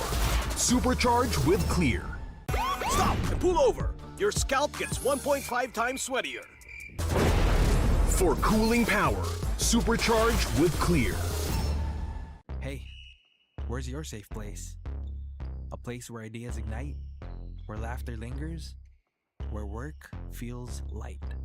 This is mine, and I'm not gatekeeping it. A chair isn't just a chair. It carries me through wins, through setbacks, through every step forward. And a desk isn't just a desk. It rises with me, stands tall when I do. Through triumphs, through trials, this space keeps me growing. This is my safe place. Home, playground, grounds where I stand. This is TT Racing Home Grounds. For every dream I chase, every battle I face, TT Racing has my back. So I'll ask again, where's your safe place?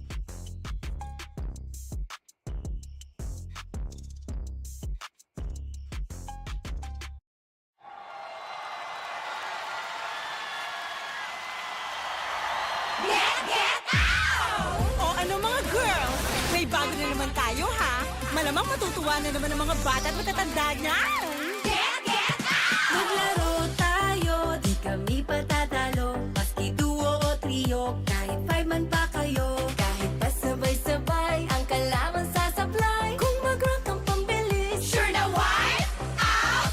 Get out! Pili na ng lane, at mag-pick ka na ng hero. Sa mid lane galingan mo, pag nag-ulti dapat sakto.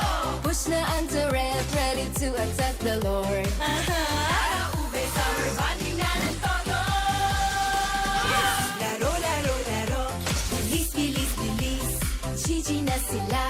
Appear, appear, appear. Ay, nadali. Sige, push mo. Laro, laro, laro.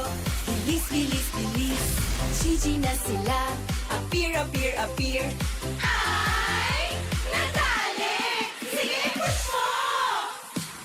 O ano? Sasali ba kayo? Lahat ay masaya. Pwede dito kahit sino. Nasaan ka man, nasa bahay o trabaho, pwede niyong laruin to. Success pag tayo ay panalo. Abilis to be one half, one fourth, one fourth, one half. Disappear, appear. Abilis to be one half, one fourth, one fourth, one half. Disappear, appear. Abilis to be one half, one fourth, one fourth, one half. Disappear, appear. Abilis to be one half, one fourth, one fourth, one half. Disappear, appear. Laro, laro, laro. Bilis, bilis, bilis. GG na sila. Appear, appear, appear. Ay, nadali. Sige, push mo. Laro, laro, laro. Bilis, bilis, bilis. GG na sila. Appear, appear, appear.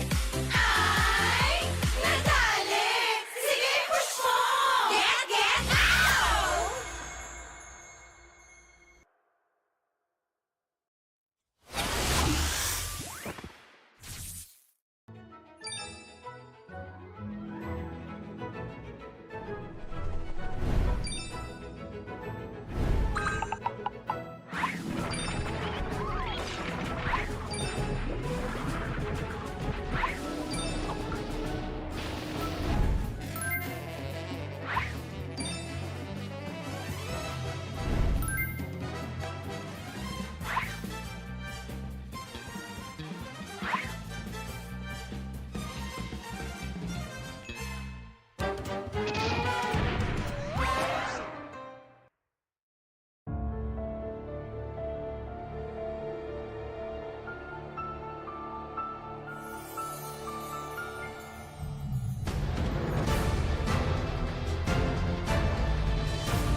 Usapang meta for today's class. Excited na ako! Meta? May itatagos kaya? Good morning, teacher! Hello class! So matanong ko lang, sa Scream, sino yung madalas nagsastruggle? Ako po, ma'am. Nahihirapan po kasi ako sa shot call kasi isa lang po yung gusto ko tumatawag sa akin. Teka class, tama! Importante ang comms, mapa in-game or relationship, di ba? Relate ka, ma'am? Secret. Anyway, next question tayo guys. Tignan nyo tong draft.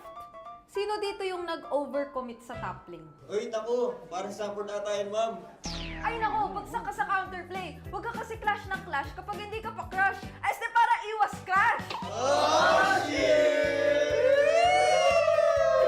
Plus 5 points ka sa hugot, ma'am. Okay. That's all, class. See you tomorrow.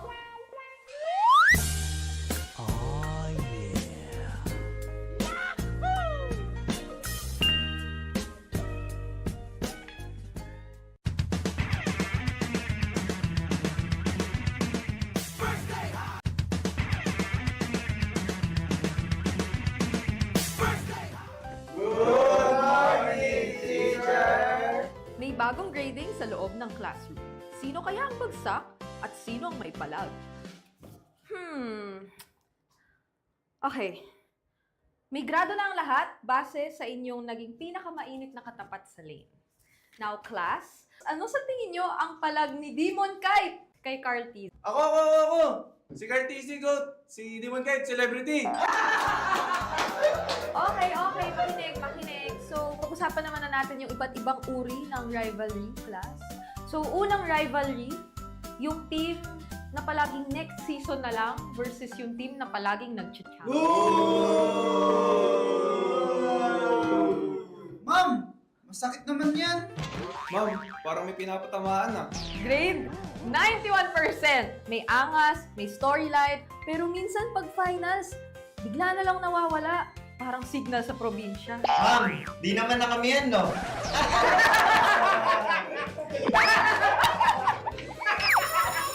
that's all class. Don't forget to study your rivals kasi next week ay graded recitation na sa stage. Goodbye and thank you, teacher.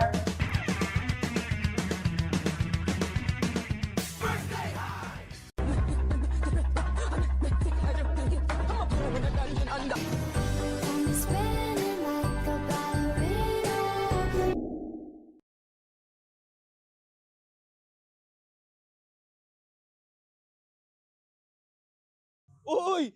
Mababa sa akin, pre. Alam mo talaga pag hindi kabado yung yung galaw. May pressure ako. Alam mo talaga pag sino kabado sa atin eh. Hoy, mat ako. 90 lang ako. Ganyan talaga pa kasi pagkabado. Orado kasi kayo kay Nova. Ano? Kalayo, galit na lang kay Nova. Balita ko si Yolak gigil kay Nova eh. MDL pa lang. Pero angas kang watch ha. Yun pre oh. Laguna 100 na rin sa akin pre oh. Wala na. Kabado na rin ako. Medyo maangas yung relo talaga. Feel ko may bala ng mga viewers pag gumawa kami ng mali oh. Ang taas ng heart rate oh. Kabado to. Collab nga sex bomb kapon. Nalaman ko na yan kasi sinayaw ni Lanzo yun kapon. Mamaya pag nanalo, sasayaw yan si Lanzo sa stage. Sa interview, sasayaw yan. Magsa-sex bomb ba tayo sa stage, pre? Yung BJ, gusto daw ni Kel sumayaw ng get James Frank, hello? Yari ka boy, level 2 na ako. Tinig mo pa ako? Hello. Ay, ang galing! Ganto pala yun. Ganto kayo nagkakarinigan dito. Kalmado ka naman today. Ano namang nafe-feel mo heading to your first game after Holy Week? Okay naman ako. Heart rate ko ngayon, 90 lang. 90. Hindi, Super. Hindi basta. Ayun, ang hilig ko ngayon talaga gawin, workout. Yan. Work. Alam sa gym, ganong ka-active si James? Sobrang active ako eh. Di naman, may rest day ako pero almost everyday talaga. Almost every day. More on strength training. Heart rate check, 100. Flap, kinakabahan ka ba? Normal yan. Normal lang to ha. Hidden talent, singing o dancing? Both eh. Wow! Saan ka mas malakas magbuhat? Sa ML o sa gym? Both din. Wow! Sino nagpapautang sa'yo? Si Owen? Dad, may 1M ka. O sige, ito. Parang barya lang. Parang barya lang. Kung birthday ng crush mo, paano mo siya babatiin? Happy birthday, Dol. What is up, MPL Superfans? This is your very own Oden back on the side with an MTL team. Please welcome Code Unknown X Valkyra. Welcome to MPL PH, guys. Thank you po. Ayan, mukhang masaya kayo na nandito kayo ngayon. Ang ganda din ng jersey nyo. Coach Ked, kumusta so far ang experience nyo here in the MPL arena? Maganda po yung experience namin dito, lalo na po marami kami natutunan kayo ng first match. Sino ang paborito nyong MPL PH player? Si Brusco po. Si Brusco. Bakit si Brusco? Dati pa lang po kasi pinapanood ko na po siya. Oh. So one for each of you guys. Si Super Friends po. Na-idolize ko po yung silina niya po kasi sobrang aggressive po. Aggressive in the mid lane. Si Flap TC po. Nakakita ko po sa gili ko sa kanya. Ay, parang pati flex niya kaya mo. Pakita nga ng flex. Yon! Very flop nga. Si Yawi po. Kasi sa same po kami ng parang signature hero na Chupo. Oh, okay. Si si Carl TC po. Kasi po sobrang lakas niya. Si Kalira po, gusto po yung yung mga instinct niya po. I would like to know, kailan ba yung schedule ng laban nyo at sinong sunod yung makakaharap? Wala pa pong schedule since next week po is last chance qualifier sa play-ins na po. Okay. So, ano ba ang gusto nyo sabihin sa lahat ng sumusuporta sa inyo? Sa mga sumusuporta po sa Code Unknown X Valkyra, maraming salamat po, lalo na po sa mga families namin, sa mga partner ng bawat isa, lalo na sa partner ko, sa mga management namin, Boss Abby, kay Madam Karil, kay Boss Mary, kay Madam Mary, kay Boss Bry, kay Madam Ari po. Maraming salamat po sa inyo, pati kay Madam Gwen po. Maraming salamat, Code Unknown X Valkyria. It's nice having you here and we hope to see you again here at MPL PH. Balik muna sa inyo.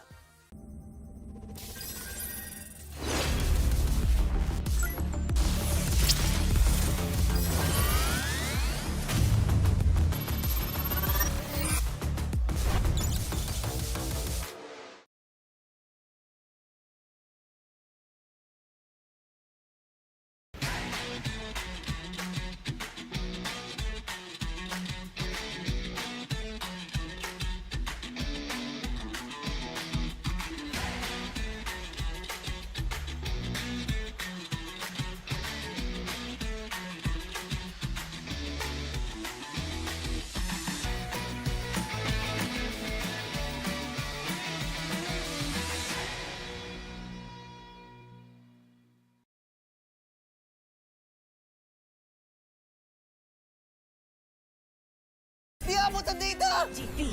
GG bro! Don't worry! Be only with Smart Power All 99. Hindi bitin with 10 gig data to power your games plus only Facebook or only TikTok. Load now! Foul! You know your scalp can get up to 5 times more dandruff? Get triple anti-dandruff power. Supercharged with Clear. Hey, you! Did you know men have 1.4 times weaker scalp? Get a shampoo that's 100% made for men. Supercharged with Clear. Enemy alert. Your scalp gets 1.5 times greasier, causing dandruff. Get triple anti-dandruff power. Supercharged with Clear. Stop and pull over. Your scalp gets 1.5 times sweatier. For cooling power. Supercharged with Clear. Hey, where's your safe place? A place where ideas ignite, where laughter lingers, where work feels light. This is mine, and I'm not gatekeeping it. A chair isn't just a chair. It carries me through wins, through setbacks, through every step forward. And a desk isn't just a desk. It rises with me, stands tall when I do. Through triumphs, through trials, this space keeps me growing. This is my safe place. Home, playground, grounds where I stand. This is TT Racing Home Grounds. For every dream I chase, every battle I face, TT Racing has my back. So I'll ask again, where's your safe place?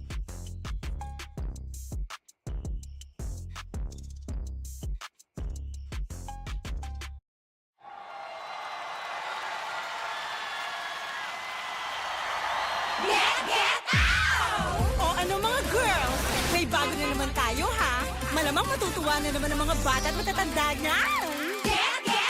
Maglaro tayo, di kami patatalo. Maski duo o trio, kahit 5 man pa kayo. Kahit pa sabay-sabay, ang kalaban sasablay. Kung mag-rank ang pambilis, sure na wipe out! Get out! Pili na ng lane at mag-pick ka na ng hero. Sa mid lane galingan mo, pag nag-ulti dapat sakto.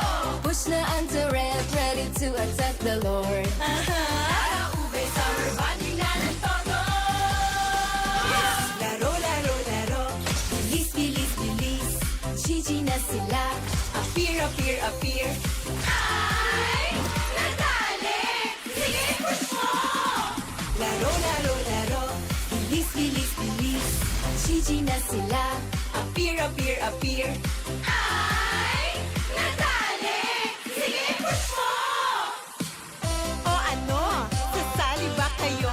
Lahat ay masaya, pwede dito kahit sino. Nasaan ka man, nasa bahay o trabaho, pwede niyong laruin to. Success pag tayo ay panalo! Abilis to be one up, one court, one court, one half, disappear, appear. Abilis to be one up, one court, one court, one half, disappear, appear. Abilis to be one up, one court, one court, one half, disappear, appear. Abilis to be one up, one court, one court, one half, disappear, appear. Laro, laro, laro. Bilis, bilis, bilis. GG na sila. Appear, appear, appear. Ay! Nadali! Sige, push mo! Laro, laro, laro. Bilis, bilis, bilis. GG na sila. Appear, appear, appear. Ay! Nadali!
Usapang Meta for today's class.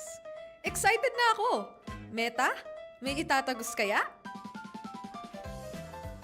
Good morning, teacher! Hello class, so matanong ko lang, sa scrim, sino yung madalas nagsastruggle? Ako po, ma'am. Nahihirapan po kasi ako sa shot call kasi isa lang po yung gusto ko tumatawag sa akin. Teka class, tama. Importante ang comms, mapa in-game or relationship, di ba? Relate ka, ma'am? Secret. Anyway, next question tayo guys. Tingnan nyo itong draft. Sino dito yung nag-overcommit sa top lane? Uy, naku. Parang support ata yan, ma'am. Ay nako, bagsak ka sa counterplay. Huwag ka kasi clash ng clash kapag hindi ka pa crush. Este para iwas crush! Plus 5 points ka sa hugot, ma'am. Okay. That's all class. See you tomorrow!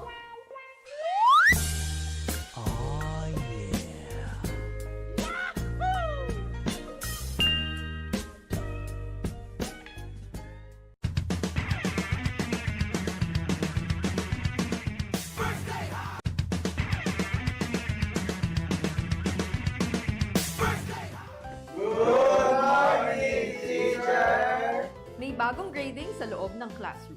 Sino kaya ang bagsak at sino ang may palag? Okay. May grado na ang lahat base sa inyong naging pinakamainit na katapat sa lane. Now, class, ano sa tingin nyo ang palag ni Demon Kite kay Carl T? Ako! Si Cartesi Goat! Si Demon Kite, celebrity! Okay. Pakinig. So, pag-usapan naman na natin yung iba't ibang uri ng rivalry, class. So, unang rivalry, yung team na palaging next season na lang versus yung team na palaging nag-chat. Ma'am! Masakit naman yan! Ma'am, parang may pinapatamaan na. Grade 91%. May angas, may storyline, pero minsan pag finals, bigla na lang nawawala. Parang signal sa probinsya. Ma'am, di naman na kami yan, no?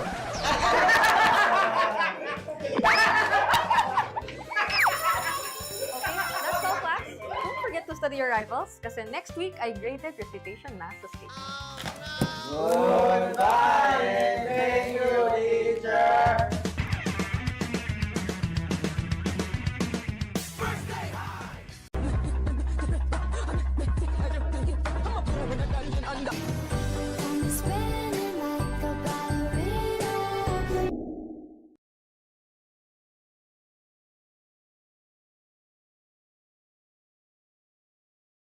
Uy! Mababa sa akin, pre. Alam mo talaga pag hindi kabado yung yung galaw. May pressure ako. Alam mo talaga pag sino kabado sa atin eh. Hoy, mat ako. 90 lang ako. Ganyan talaga pa kasi pagkabado. Orado kasi kayo kay Nova. Ayan o. Kalayo, galit na lang kay Nova. Balita ko si Yolak gigil kay Nova eh. MDL pa lang. Pero kaangas kang watch ha. Yun pre oh. Nag-100 na rin sa akin pre oh. Wala na. Kabado na rin ako. Medyo maangas yung relo talaga. Feel ko may bala ng mga viewers pag gumawa kami ng mali oh. Ang taas ng heart rate oh. Kabado to. Collab nga sa X-Bam kapon. Nalaman ko na yan. Kasi sinayaw ni Lanzo yun kapon. Mamaya pag nanalo, sasayaw yan si Lanzo sa stage. Sa interview, sasayaw yan. Magsa-X-Bam ba tayo sa stage, pre? Yung BJ, gusto daw ni Kel sumayaw ng get James Frank, ikaw, James Frank, hello? Yari ka boy, level 2 na ako. Tinig mo pa ako? Hello. Ay, ang galing! Ganto pala yan. Ganto kayo nagkakarinigan dito. Kalmado ka naman today. Ano namang nafe-feel mo heading to your first game after Holy Week? Okay naman ako. Heart rate ko ngayon, 90 lang. 90. Hindi, Super. Hindi nakakasta. Ayun, ang hilig ko ngayon talaga gawin, workout. Yan. Work. And then sa gym, ganong ka-active si James? Sobrang active ako eh. Di naman, may rest day ako pero almost everyday talaga. Almost every day. More on strength training. Heart rate check, 100. Flap, kinakabahan ka ba? Normal yan. Normal lang to ha. Hidden talent, singing o dancing? Both eh. Wow! Saan ka mas malakas magbuhat? Sa ML o sa gym? Both din. Wow! Sino nagpapautang sa'yo, si Owen? Dad, may 1M ka. O sige, ito. Parang barya lang. Parang barya lang. Kung birthday ng crush mo, paano mo siya babatiin? Happy birthday, Dol. is up, MPL Superfans? This is your very own Odin back on the side with an MTL team. Please welcome Code Unknown X Valkyra. Welcome to MPL PH, guys. Thank you po. Ayan, mukhang masaya kayo na nandito kayo ngayon. Ang ganda din ng jersey nyo. Coach Ken, kumusta so far ang experience nyo here in the MPL arena? Maganda po yung experience namin dito, lalo na po marami kami natutunan kayo ng first match. Sino ang paborito nyong MPL PH player? Si Brusco po. Si Brusco. Bakit si Brusco? Dati pa lang po kasi pinapanood ko na po siya. Oh. So one for each of you guys. Si Super Friends po. Na-idolize ko po yung silina niya po kasi sobrang aggressive po. Aggressive in the mid lane. Si Flap TC po. Nakakita ko po sa gili ko sa kanya. Ay, parang pati flex niya kaya mo. Pakita nga ng flex. Yon! Very flop nga. Si Yawi po. Kasi sa same po kami ng parang signature hero na Chu po. Oh, okay. Si si Carl TC po. Kasi po sobrang lakas niya. Si Kellyra po, gusto po yung yung mga instinct niya po. I would like to know, kailan ba yung schedule ng laban nyo at sino ang sunod yung makakaharap? Wala pa pong schedule since next week po is last chance qualifier sa play-ins na po. Okay. So, ano ba ang gusto nyo sabihin sa lahat na sumusuporta sa inyo? Sa mga sumusuporta po sa Code Unknown X Valkyra, maraming salamat po, lalo na po sa mga families namin, sa mga partner ng bawat isa, lalo na sa partner ko, sa mga management namin, Boss Abby, kay Madam Karil, kay Boss Mary, kay Madam Neri, kay Boss Bry, kay Madam Ari po. Maraming salamat po sa inyo, pati kay Madam Gwen po. Maraming salamat, Code Unknown X Valkyria. It's nice having you here and we hope to see you again here at MPL PH. Balik muna sa inyo.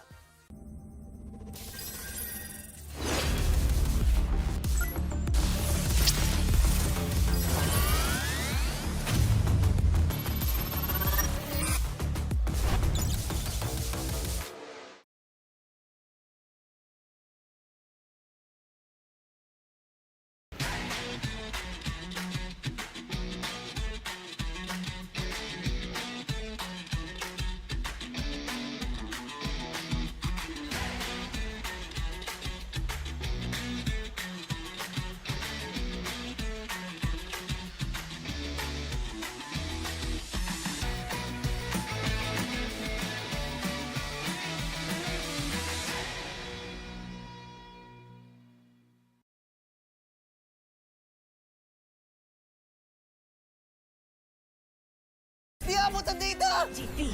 GG bro! Don't worry! Be only with Smart Power All 99.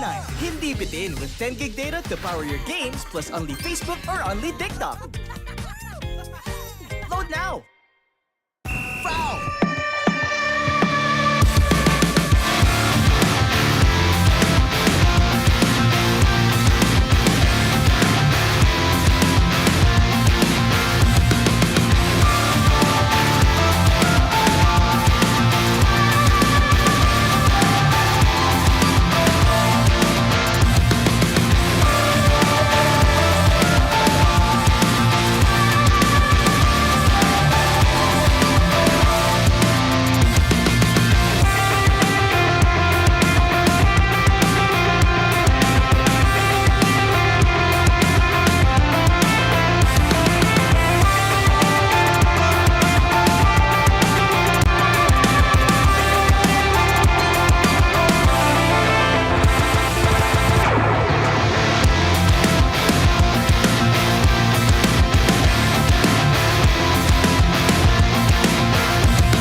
Nagpapatuloy pa rin ang gabi ng mainit na bakbakan dito live sa Victoria Sports Tower. At magsisimula na ang laban ng TNC Pro Team kontra sa Team Liquid Philippines. Magtatapatan ang dalawang all-time roamers na kinikilala sa buong mundo. Nariyan ang Mamba na si Jack Nu laban kay Daddy JP. At napa-exciting makita kung ano nga ba ang kanilang dadalhin. At kami ang inyong makakasama. Umi pa rin kasama dito si Burrito at pati na rin si Midnight. At para naman sa ating English desk, ang ating sex bomb Naisu. It's not just me, and it's also Leo and the Wolf. We'll be here on the English broadcast with you guys later on. Alam mo, nakaka-excite tong laban na to dahil parehas batikan na roamers ang ating makikita. Throughout the history of MLBB ay respetado itong dalawang to. Oo, talaga pag pinag-usapan mo yung ambag nila sa lipunan, hindi, ambag nila sa MLBB scene ay over the top di ba? Oo, kadami. Alam mo yung influensya nitong dalawang players na to, sa RG dumami yung mga roamers. Kasi dati nung mga panahon namin, sabi nila, sinauna, yung roam parang papilitan pa Ngayon may mga talagang roamer na sa RG. I think even for me, to see the roamers make a name for themselves influenced me to go eventually from a mid lane main to a roam main because of these players we're going to talk about. Yeah, and then there are different styles na, di ba? May mga roamers na healer type ka, merong catch type, merong sustain type, merong Marcel type kasi iba siya. Totoo naman.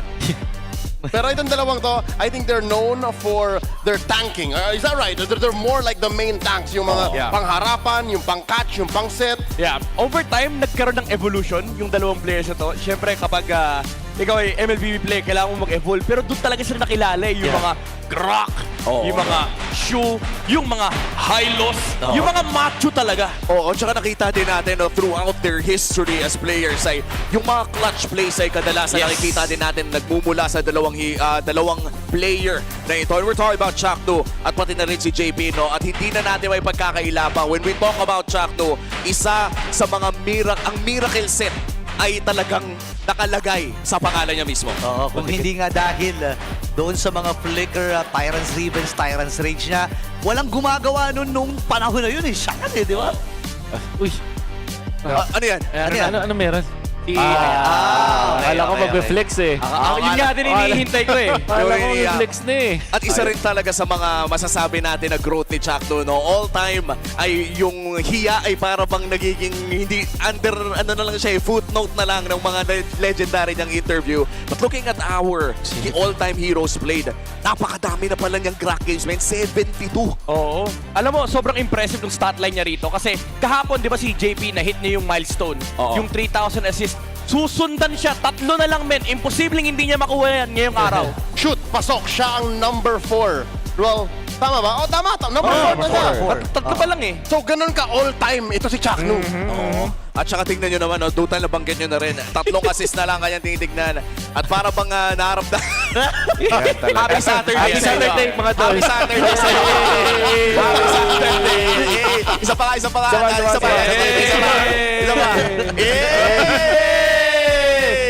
Picturean. Marcel. Screenshot. At ayun na nga, of course, number 1 pa rin dyan si Few with 3,500 assists. Simula season 1 ng MPL all the way to season 16 ay talagang respeto ang kanyang stat line. But looking at the shared hero pool, Wolf, ito na yon, ang dami nilang napagdaanan at parehas talaga nila napagdaanan yan. Parang yung hero pool nila parang actual na yung mismong category, yung parang pag pinindot mo yung roam sa Visa game, parang lahat yan nandito na Makikita natin na syempre yung Grok and the Joy din yung notable sa kanila as well as the Matilda and this Hylos. Siguro ang kakaiba lang talaga kay JP, nakita natin siya mag-Novaria before, whereas for Chakno naman, we saw him with his Hellcart and then back in the days, the Sylvana. I'm actually surprised na walang Akai si JP sa parang kakaiba, no? Parang may game na naalala ko nag-Akai siya, but it has been a long time. Lalo na kasi si JP din nag-start kasi ng parang quote-unquote core before. Iba pa yung role niya dati, pero again, ito yung binabagay nating evolution. And with evolution, sometimes may may contrast and nag-different talaga sa playstyle. And kitang-kita natin yun. Even up to this day, si JP ay parang medyo kilala na as a defensive support, while Chakno is one of those like offensive roamers naman talaga. At yun yung isa sa mga interesting na talaga nating inaabangan, yung clash ng dalawang different playstyles. Bagaman pareha sa kanilang role at pareha sa kanilang napakahabang history sa loob ng ating MOBB esports scene, ay mukhang kailangan na rin natin puntahan ang ating Infinix Keys to Victory. Ano nga ba ang kailangan gawin ng ating mga manlalaro dito? At kung kaya nyo bang ulit-ulitin? Kaya pa! Sir Fuego aka Midnight at Sir Elgin aka Wolf. Ano po ang ating Infinix Keys to Victory? Para sa TNC, sumayaw, sumunod. Lord Dance is crucial. Napaka-importante niyan sa MLBB. Lalo dito sa Pilipinas, kailangan mo talaga i-manage at i-kontrolin yung mga waves at pati na rin yung opposite lane, lalo na kapag kalaban mo ang isang Liquid Philippines dahil sa stampede nila na nagtuturn sila sa mga Lord Dance. Sa pang kailangan nilang isipin ay hindi pwedeng hayaan nila na ang Team Liquid ay makakuha ng mga objectives na walang trade dahil dyan nagsisimula yung mga momentum swing na nakakadagdag talaga sa stampede ng Team Liquid. Ano ba ang gagawin dito ng Cavalry? Hey guys, what's up? Yes. Halukay Ube is what they need to do. Classic Deathball is still available in this server. That's what they need to do. In the advanced server, what they need to do is to outpace TNC's slower playstyle. So kailangan nila maging advanced actually para dito sa Team Liquid. At alam naman natin, ito naman yung gusto nilang gawin. At aside from that, yung classic Deathball strategy, ito talaga yung kailangan pigilan ng TNC. Tumagal naman ng 2 sentences. May improvement. Wait lang. Nagamit yung mga favorite lines ni Fuego. Ay, ni Engine. Advanced server. Hey guys, what's up? Ayos na yun. That's all you need. Maganda yan next time sa dulo, kunwari nalatag mo yung keys to victory. Yan ang kailangan nilang gawin. Right? Shoutout nga pala kay Fuego at pati na rin kay Sir Engine, one of the best, if not the best content creators for MLBB out there. Pero may hot take dito, si Kuya Muleo. Chakno is the most influential tank in MPL PH history. Pwede po bang defend yourself? Okay, mabalik lang tayo. No? Let's talk about the elephant in the room, the tank showdown. JP and Chakno, we've been talking about it, and hindi mapagkakaila, JP has possibly won it all, right? He's taken home everything that you can in the world of MLBB esports. But I think Prime Chakno is still the most influential tank in MPLPH. You don't play for half a decade and even more, actually closer to 10 years, and not win a championship and still be on people's lips when they talk about the best tank in the game. Oo, alam mo, minsan ka pa, shoutout nga pala sa ating mga kumbaga yung mga motorcycle taxi, yan yung term natin, motorcycle taxis natin dyan. Tuwing sumasakay ako ng mga motorcycle taxi natin, ang lagi nilang bukang bibig pag nanggagaling dito sa MPL. Kamusta na si Chakno? Si Chakno ba ay malakas pa rin? Siya pa rin. Siya pa rin talaga. Gusto ko lang din magdagdag. Katulad nung di ba sa basketball, sinasabi nila kapag tumira ka ng ganun, para sa mo Kobe, ganun ka-influential. Pag naka-set ka, hindi mo sasabihing Leo or Midnight or Burrito. Hindi Cartesi. Hindi sasabihin mo Chakno. Mala Chakno. Ganun mala Chakno. Yung tipong pag sorry, ginamit kita. Okay lang, di naman natang. Pag naka-flickered Tyrant's Revenge ka, pre, ang unang lalabas talaga sa bibig, Chakno. Oo, yun yung mararamdaman mo talaga. And I agree, honestly, bad hot take pare. Kasi lahat tayo nag-agree dito. Double take. Is there any room to argue? Is anyone else? I heard someone in the back room say, nung sinusulatan nito, maybe Keyboy? Tank no? We were talking about tank. Siguro, yung si Light din Lalo na kasi nanalo na siya ng isang World Championship as well as MSC title. MSC title. Yeah, I would argue Light, but you know, even when I moved to the Philippines, man, the first person I heard about really was Chakno. Yeah. Meron akong argument. Ano yan? Sige. Bentings. Teka, if you're talking about influence and basically changing the game. Oo, tumalino yung RG natin eh. That's true. What do they say? Si Bentings kasi. Si Bentings is tinuturo. Sana nakatulong. Okay guys, malapit na nating i-welcome ang ating mga players. So, okay bang mag-get out tayo sa pagpasok ng ating mga players? Together tayo dito. Together tayo. So, ready nyo na ang ating mga Together with you for fun. Asan yung... No, I was gonna do it. Okay. Ganun ba? Ikaw yung sasayaw. Kasi Burrito dapat. Si Burrito dapat. Amin to. Ayan na, ready na. Ready na. Yan, game. Ready na ang TNC Pro Team at pati na rin ang Team Liquid Philippines para sa pinakahuling laban ng Sabado na ito. Let's go in 3, 2, 1. Get out! Okay. To ensure the integrity of the game, let us welcome our marshals, Miko, Patrick, Joshua G, and Luis.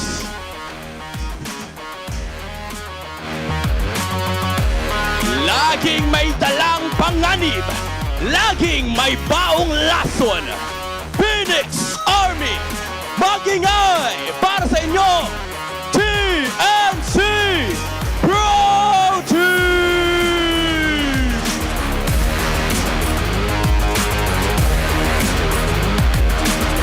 Let's go, Lincoln! Still perfect, still hungry, and still charging forward.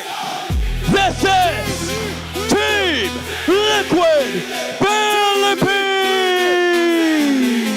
Count easy! Count easy! Count easy! Count easy!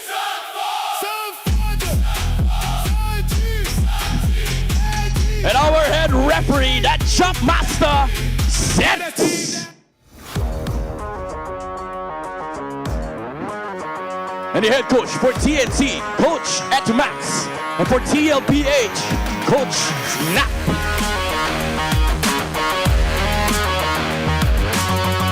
A Legends Venom meets a Champion's Charge. Ito na ang huling laban sa inyo. Perfect Saturday! Happy Saturday, mga dolls!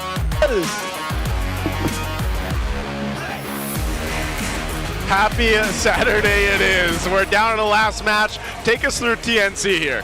TNC Pro Team are slowly looking for their foundation. I think for us to actually get the last one TNC or the cheese strat TNC, they have to figure out what works for them first. Or else, I hate to say it, but you're gonna look like Omega. So TNC are avoiding that. And I think they started off well in week 2 by bringing in Stome. Stome is a great start to get that change going. And now they're facing up against a team that is very difficult to take down despite the start of the season, or before our season started, where everybody was not looking at TLPH as a top contender. But here they are, reversing all of those odds. Sanford, Carl TC, Sanji, JP, and Teddy, they are sitting on the top of the standings. 5-0 to start MPL PH Season 17. Dominant as ever is TLPH, and Steady Teddy alongside with them has been able to do a whole lot, because again, you still got the 4 guys there, the 4 horsemen that are making things happen all around, and you're seeing the stats that they have here, the way that they played, how fast they play, and just something again about this lineup from Team Liquid is so hard to find weak points in right now. Not to take away from the rest of TNC's lineup, again, they're all stars in their own ways, but now that you mentioned the 4 horsemen, it's like Liquid has 4 Chaknus, 4 Benny Curies. Oh no. 4 Prime Zydas in the end of Season 16. Like, that's how scary that is. It is scary. It is very scary. The way that they are commanding, and I have had an interview with other people, with I would not name their players yet. You have to watch out for individuals. Individuals. 2 individuals. They said that the best reason why Team Liquid is successful is because of their aura. The aura that they exude. Everybody just becomes afraid of them, and they are never gonna be on the opposite end of that trait. I can't wait to see this matchup, but before that, we have to go ahead and take a listen to our smart 5G ping test. Ano nangyari dun sa hands mo? Okay na. Ito po. Ano na, kalapapogi. Tanong din magana. Pag pumatak na 200 yung heart rate, may doktor na pumunta. Heart rate check. Sinong 200? May 200 agad. Yun po kasi yung una kong pangarap. Basketball. Ay, nagliligo pala si Zaida. Sino yun? Oy, lagi ako naliligo. Liga, gusto ligo ay. Oy, hindi ah. Wala, tumakas yung heart rate ko. Hello, kinakabahan ka ba? 110? Hindi ako kinakabahan kahapon, 152 eh. Feel ko Hindi ka kinakabahan. Tumitibok lang na mabilis yung puso mo. I guess so. Wow, ano nagpapatibok ng puso mo ngayon? Coffee, caffeine. Bukod sa muscles, ano yung mafa-flex mo ngayon? Maraming bagay. Yung team ko. Fast talk ka. Kompletuhin ang mga pinaigsing words. Ano ibig sabihin ng dol? Idol. Idol. Bakit? Happy birthday to you. Happy birthday! Kung kasi naman may birthday, happy birthday. Happy birthday! Ano yan? Ay, appear pala dapat. Appear. That's sweet. That was That's nice. sweet. Sanford was singing happy birthday for Mingwin. Yeah, for Mingwin. For Mingwin. He said, right? Whoever's birthday it is, happy birthday. And Mingwin Whoever. just, of course, he's cheering Mingwin, who unfortunately lost in the previous match. He said, cheer up, Cheer up. doll. Cheer up, Dole. All right. Exactly. Also, Sanford he's at the 2,000 assist milestone here. He reached it, and that's pretty impressive again for an XP laner like Sanford. It's Again, not Mingwin, is it? It's not. Hey, he's smiling for a reason. It's not Mingwin. Not Mingwin. Yeah. I just picked up on that. That's okay. Oh, who else is his birthday today? Oh, well. If you haven't got it now, you Pick guys up. have missed out. Pick up. Just take a look around. First map, by the way, we're going Expanding Rivers for TNC, choosing this one for game 1. I want to go back to real quick what you were saying, Wolf, earlier too. Yep. It's the aura that TLPH exudes, basically, in a lot of the matchups that they have, not just here, but I even feel like the sentiment there is probably even internationally. And even though, in some interviews and everything, you'll hear a player say, we don't really worry about that and everything. There is something to be said about a team as dominant as TLPH has been. And that's why sometimes when they face losses, because again, even the best teams out there will face a loss here and there, I think it means a lot for certain teams. Now, in this essence, for TNC, if they can get a win against TLPH right now, who's standing at the top of the standings, they take that aura and they gain aura themselves, man. And also, it's really what really is scary about facing up against Team Liquid is, let's say you are prepared, right? You are mentally prepared. You're not getting, aura farmed by Team Liquid in the first few minutes of the game. But then you mess up. You make a mistake. They will take that inch and make it a mile when it comes to how they are abusing what you do against them. And then eventually, it's a mental battle afterwards. Apart from the fact that they're really good, their mental game is strong. At this too, the highest damage dealt in game after week 2 is Stone, actually. This is that long game, I think. Was this the 30 plus? Yeah. 30 plus game? That's yeah. just how you could explain 169, 900 damage total. Whole lot of damage. I mean, because again, rank 2 is Super Prince. On Zetian. Oh, on Zetian, yeah.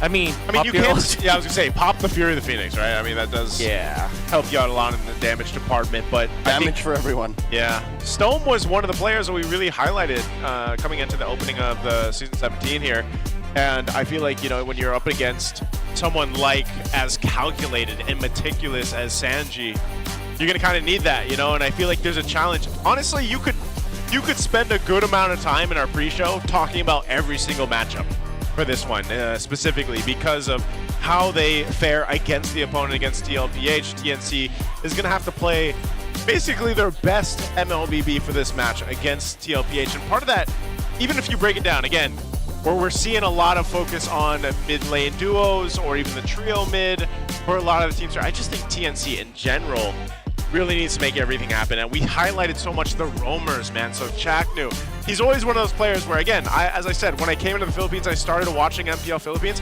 Chaknu was one of the first players that I got to know of as someone coming into the Philippines. And he's always been one of those players that is so inspirational. You want to see him make the plays, but him himself has had to adjust as a roamer, as a tank, as, whatever his role is for the team here. And so I feel like he's got to be that playmaker alongside here in this matchup. He adjusted so much, he played more heroes than JP. JP started his career, if I'm not mistaken, in MPL Philippines Season 2. Season 2, that's right. See, so JP has a full year and change of MLBB competitive experience, but Chuck still has more heroes. That's right. It's because of how much they can explore. And to be fair, Chakno also, there was a time where he rested. Different perspectives. That's also true for JP. Was sent down MDL, Was sent down MDL. I think they both got that experience. That's also true. But anyways, JP has a championship there. That's also true. Yeah. The only thing that Call TZ does not have, that link that JP has. That's right. That's right. That's why they call him Dad. That's why I call him the Dad. Now, there is going to be the first pick, Harley. Surprised that Jushin is not the priority now, but of course TLPH will absolutely not let that go. Claude and Jushin probably. There it is. And then it's going to be Yves for TNC. Not a single game.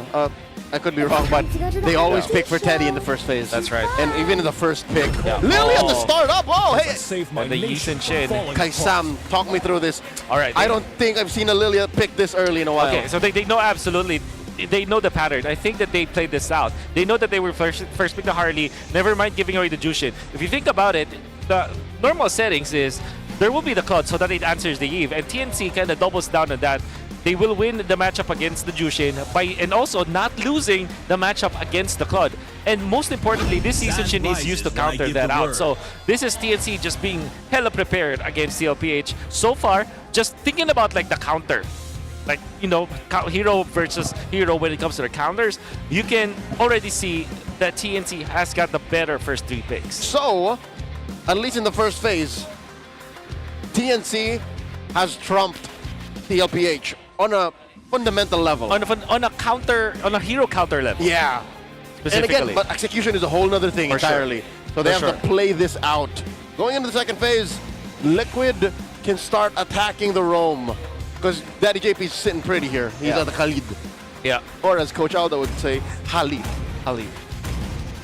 Coach Aldo. I'm a big fan of Coach Aldo. I'm actually happy that he's there. All right, we gotta... We Coach Sexy, by the way. Coach Sexy. Yep. That's right. That's what they called him in M4. That's right. I will choose all right, so I believe that this will be another probably a Hilda ban. Yeah, I love that. I love the red 4 ban glue because it's now both. Yeah. It's now both an XP and a roam. That's right. Especially because they want to go for perhaps an assassin here for TLPH, and they will last pick the Sanford hero. That's what I feel like, so that they will already reveal what TNC has got for 3 more. Wolf, what kind of assassin would you want Carl to play? In this scenario, what else is left? I don't think I remember seeing him play an assassin since that has this. The Busa? Yeah, then since the Busa. The Liquid fans don't like to talk about it. Yeah, the H hero. But anyways, okay, so maybe you can go for the Guinevere instead. Like if you don't like the assassin for TLPH, especially because they just banned the Sora, they don't know what the roam yet is for TNC. Yep. I believe that the Guinevere is a safer red 4 pick for TLPH. Yeah, Fred's not here, Box not here, Leo's not here. I wouldn't Suyo. Again, there are a lot of times where I say I wouldn't Suyo and then they do Suyo. But Lilia Harley, dude! Lilia Harley. Yeah. Oh, the Gen ban. So they're really targeting it. Oh, what was that? That was right away. We don't know what this is. It could be a jungle Uranus. Okay, I think they will last pick the Nolan. That's what I feel like for TLPH here. It's that bad? It's that bad. But at the same time, I think it will complete their composition though. Nolan, not Lance? Lance, no. Do you need the burst? You need the burst, for sure. You need a way to also chase the Hardy down in case. So it's the Lapu-Lapu. And then the roam for TNC, maybe if this is a Hilda, then TNC will not pick the Nolan. Might just go for Joy, actually. Oh no. Yeah, that's a problem. Or a Suyo. Suyo, they probably just go. Could this be a Hylos or Hilda? I think is the best. Or a Grok. Yeah, maybe Grok. Okay. Grok, actually. It looks like Chuck was consented to what his coach picked. So. Well, not what I was So expecting. I think they're really just cracking down on an assassin. Yeah. You go Nolan if you're TLPH, I feel like. Nolan like the only choice here for No, Suyu. Oh, Lance. Okay. Alright, well. If it's Scartisi, he will pick the Lancelot. I like that. This is so... Wait, that was I don't like it. That was a first pick? I mean, it didn't pop up that it was a debut pick, and I saw the 2% contention rate, but hey, you guys can let us know. Superman, scan the QR code and correctly predict the match to get a chance to win 1,000 MLBB Diamonds. Again, we've been doing this all day. We get to do this every single match, so you guys make sure you get a chance there at 1,000 MLBB Diamonds. Oh no, look at this. Prediction there. 70, all right, so 3/4 think Liquid was gonna win. Yep. And there's that 1/4 of the MPL PH fan base that are diehard Phoenix Army fans. Yeah. You know what? In hindsight, despite what the numbers say, I'm actually with you, Wolf. I actually like how TNC have drafted this. They cornered the goat. How do you do that? They really understood the pathing, I feel like. The draft pattern coming out from TNC has been phenomenal. The first 3 picks, well done. But of course, it will be down to execution. How good is their composition up against TLPH? Granted, though, the 4 picks coming out from TLPH are very standard. I don't think that they should be concerned about that at all. But this Lancelot pickup, I believe the TLPH are thinking, okay, should we go for a safer route or a 10% win rate kind of route, but can win us hard in this game. This is rare. The Zushin and the Khalid combo is so good when it comes to like playing in the paint early on. Yeah. But TNC walked away like nothing happened. They sent home Danny JP. Yeah. I wonder, again, we're so used to seeing that so deadly, but nonetheless, no one really goes down. It was no battle spells used either, so they'll just kind of reset. Oh, aside from Benny Cutie burning the flicker earlier That's on. interesting. How did that happen? Against Teddy. We really didn't see much action. What? And it happened a minute ago. Yeah, so it happened a while ago, so it must have been... in base? That's a good question, yeah. That's true, actually. 45 minus... Maybe just accidentally used it. That's a mystery. Yeah, maybe well- BuzzFeed should solve it. Wow. Wow. Okay, well, either way, it's going to be back up by the time he pretty much needs it. So no one knows, Benny, all right? Now, moving on, because you have the Harley in the hands of Zyda, we've seen this before. I think because we haven't seen the Lancelot pop up too much, except now, in the hands of the man who does it best with the Lancelot. How do you think this matchup is for Zyda on the Harley? Yeah, I think the Harley has a better shot in the early stages for sure. Like up until the first 12 minutes, it's going to be Zyda's game. That's how I feel like about it. Oh, they're playing footsie. Zyda not pulling the trigger on the deadly magics just yet. Knows that JP is more than willing to accept it. There's a slight XP advantage for Chaknu. Turtle started up. Turtle started up here nearly at half. They're going to have to force this fight. Oh, beacon used. Backing off Sanji. And look at how deep Liquid is. Carl Easy with a secure. And Dreamar's looking for JP. JP flickers back. And they're continuing the stockpile to Stanford. Run, go, run! And there's not enough damage between the remaining members of TNC. Oh, I love it. Flicker Uranus with the Brave Smite. This is how you should play it, especially on a happy Saturday for Stanford. But of course, Carl TZ with the Retribution. That's one thing that you never take away from him. Give him whatever hero there is, he will find out a way to get that Retribution up, and it's still as sharp as it was when I saw it last February for TLPH. Yeah, that's one of the things you're going to have to do, because if they don't need to force anything too much, you just secure the objective, you back out. It almost looked like they wanted to go for a kill, and you know, something as we talked about here with Sanford specifically in an XP lane, now the Uranus. You know, we've seen it now in Shades of the Jungle, now in the XP lane. Well, I feel like Sanford is he plays the Uranus a little bit different, which is so odd to say, because what can you really do on a Uranus, you know? But look at this, he's actually going to go 1v2 right now. Zyda and 3mar just call it quits. Not enough to take him down once again. Now what's interesting is the itemization now if you're Sanford, because you can be tempted to go for a Radiant Armor early, or in this case, Harass, so that you can match up against the Thermar, but I think he's just going for an Oracle. Oh, Black Shoes by Stome, forcing out a Raging Sandstorm from JP. Again, that's a non-starter. I don't think fights are really going to conclude in mid based on what they're doing. I think they really have to play around these major objectives. Yeah. Objectives, and then now that you have the choke kick, Chakney could essentially start something if he wanted to, even with a flicker available. But so far, they're just kind of taking things easy. This is also part of the plan, I feel like, for TNC, not to just get too snowballed out of control if they can maintain their game plan here with this kind of composition. So Chakney, there's the kick. They find a kick on the JP! Sanji trying to help his roamer, and JP just welcomes it. Hey, quick Sandguard, try again. Oh, that's 2 ultimates down, too. Now Turtle's up. TLPH with a spell advantage here. They're going to be able to secure this. Lord in retry range. Carl DZ secures once again.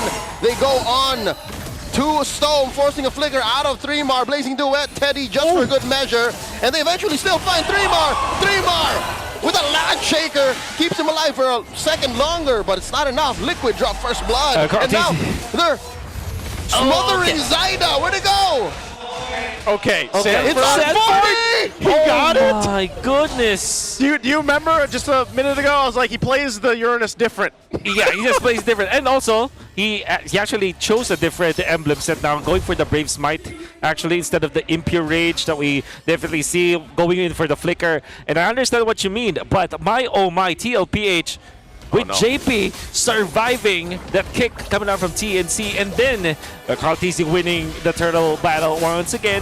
You saw how Sanji popped the ultimate just to run down the 3mar, and then when they went in for the purple buff take, TLPH thought like, okay, whoever gets this, as long as it's not the Harley, it's okay. And it so happens it's Sanford to get it. Another full combo. But over to JP, he survives this time via quick sand guard. He throws over on a Sanji. He's not even purifying. Mans is so confident that he's not cooked. He just uses the beacon. He just needed the beacon.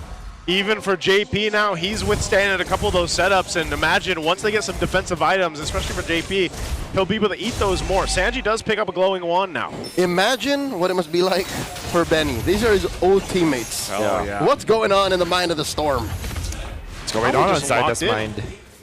Zaida too? Yeah.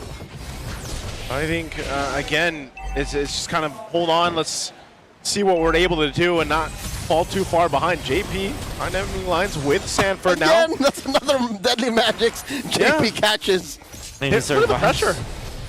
Sanford alone here on this side of the purple buff. I mean, Zaida just going to retry it. They forced the retribution. Now the turtle is free for the taking. Oh, and the Bravest Fighter used it. TLPH is just winning on a micro level, but also in the sense of putting pressure on the map to the macro. Yep. And I think this is it. We got the answer. 6.5 minutes in. Execution-wise, Liquid closes that gap. 58 is the heart rate of Carl TZ. He's chilling, man. On this Lancelot that we prescribe to not be a good pick. Oh, Lord. Across the map, God. Liquid are playing with sub 70, except for Teddy. Oh, Except hey. for Teddy. Yeah. 61. Oh my goodness. Because again, this is just kind of motions. Oh, oh my God. Zaida. Damage on Zaida. Gets it out of there. Carl finds him. Science sent and delivered. Still steady, 57 heart rate here for Carl TZ. He Unbelievable. Oh, Chakno again. Come on, Joshua, we learned not to do this at JP. Oh. Quick sand guard catches Stone. Didn't even get to react. Flicker to nowhere. JP gets that Mount Chakra tail end on him. And now Chakno gonna be up next. Look at this dive. 3 more, finds one. JP falls finally. What? But can Sanji get the punish? Chakno falls, Sanford puts a few stacks on him, and Sanji gets taken down underneath tier 2. Okay, they are juggling under the tier 2 turrets right now. That's just how dominant TLPH is, but they do give a kill over a couple, actually, Sanji and JP. So we'll see if they continue to put pressure, and they're just really delaying. I mean, look at Zaida. He is so far behind in terms of Carl TZ right now, levels-wise alone. Oh my word. And now Carl TZ going in for the brute force breastplate and just picking up the Fury Hammer instead of going for the full commit on the Hunter Strike. This man is on a mission. They know that he knows that he can actually dive now continuously, especially because Sanford as well as Sanji can dive with him. A full dive composition coming out from TLPH, but this time this is that sort of dive that you will actually melt. Oh, the GOAT is in a whole different tax bracket. He's 2,000 gold up on Zaida. That's why Zaida's playing with 120 BPM. Oh, look at that. Oh, look at that! Quick sand guard into the raging sandstorm to answer the black shoes. Oh Chakno in trouble. Chakno gets popped. Today with a blazing duet underneath tier 2 in mid. Double kill for Liquid's rookie. They are just not letting up. They have their foot on the necks right now of TNC, on the wings of TNC. This is the death ball we mentioned. That's right, the death ball from TLPH. And you know that it is 100% the death ball because Stone's flicker has not yet cooled down, and TLPH are already knocking into TNC's second turret. And while they are taking the Lord, that's how fast they are playing. Liquid are in your kitchen. That's they right. are shaking down your fridge, Look at your that. cupboards. Oh, they're taking your my. son's lunch money. That alley-oop, oh my God. Lantern into the Raging Sandstorm. Stone without the flicker, could not react, without the Purify. Didn't even get the black shoes. Exactly. Or I think he black shoes into it? No. No, I don't think he got to use it. It was green, it was green. Yeah, he didn't get to use it, man. And at this point, you know, we've seen this many times with TLPH. Full control of the game. This is full Liquid Stampede form right now. They still have the Holy Defense shields that they have to deal with.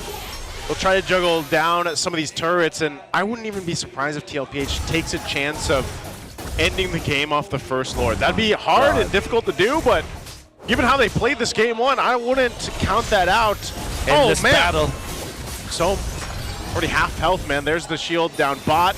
Here's the shield in mid with the charge by the Lord. They're going to go for this push. All the shields are gone. Ladies and gentlemen, Liquid are trying to get inside TNC's base. Oh, the Phoenix Army do keep them all up still, but you know, it's dire. It's 10K down. This is the biggest deficit we've seen so far today. Right now, they're still knocking on the base doors. They do find the kick on a JP. Liquid still waiting for that response. Tele takes down the inhibitor. JP's alive here. He's still alive. The immortality was used. 3-mar does go down. Did not get the flicker out of danger.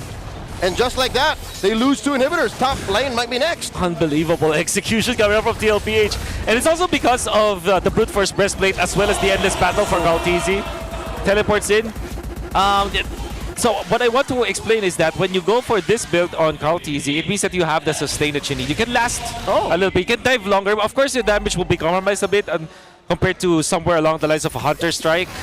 But because he prioritized the endless battle as well as the brute force breastplate, that allowed him to actually sustain himself. That's why TLPH are continuously diving. I stand corrected. There was no immortality on JP. He literally just survived. Got out of there He just with got out. raw HP.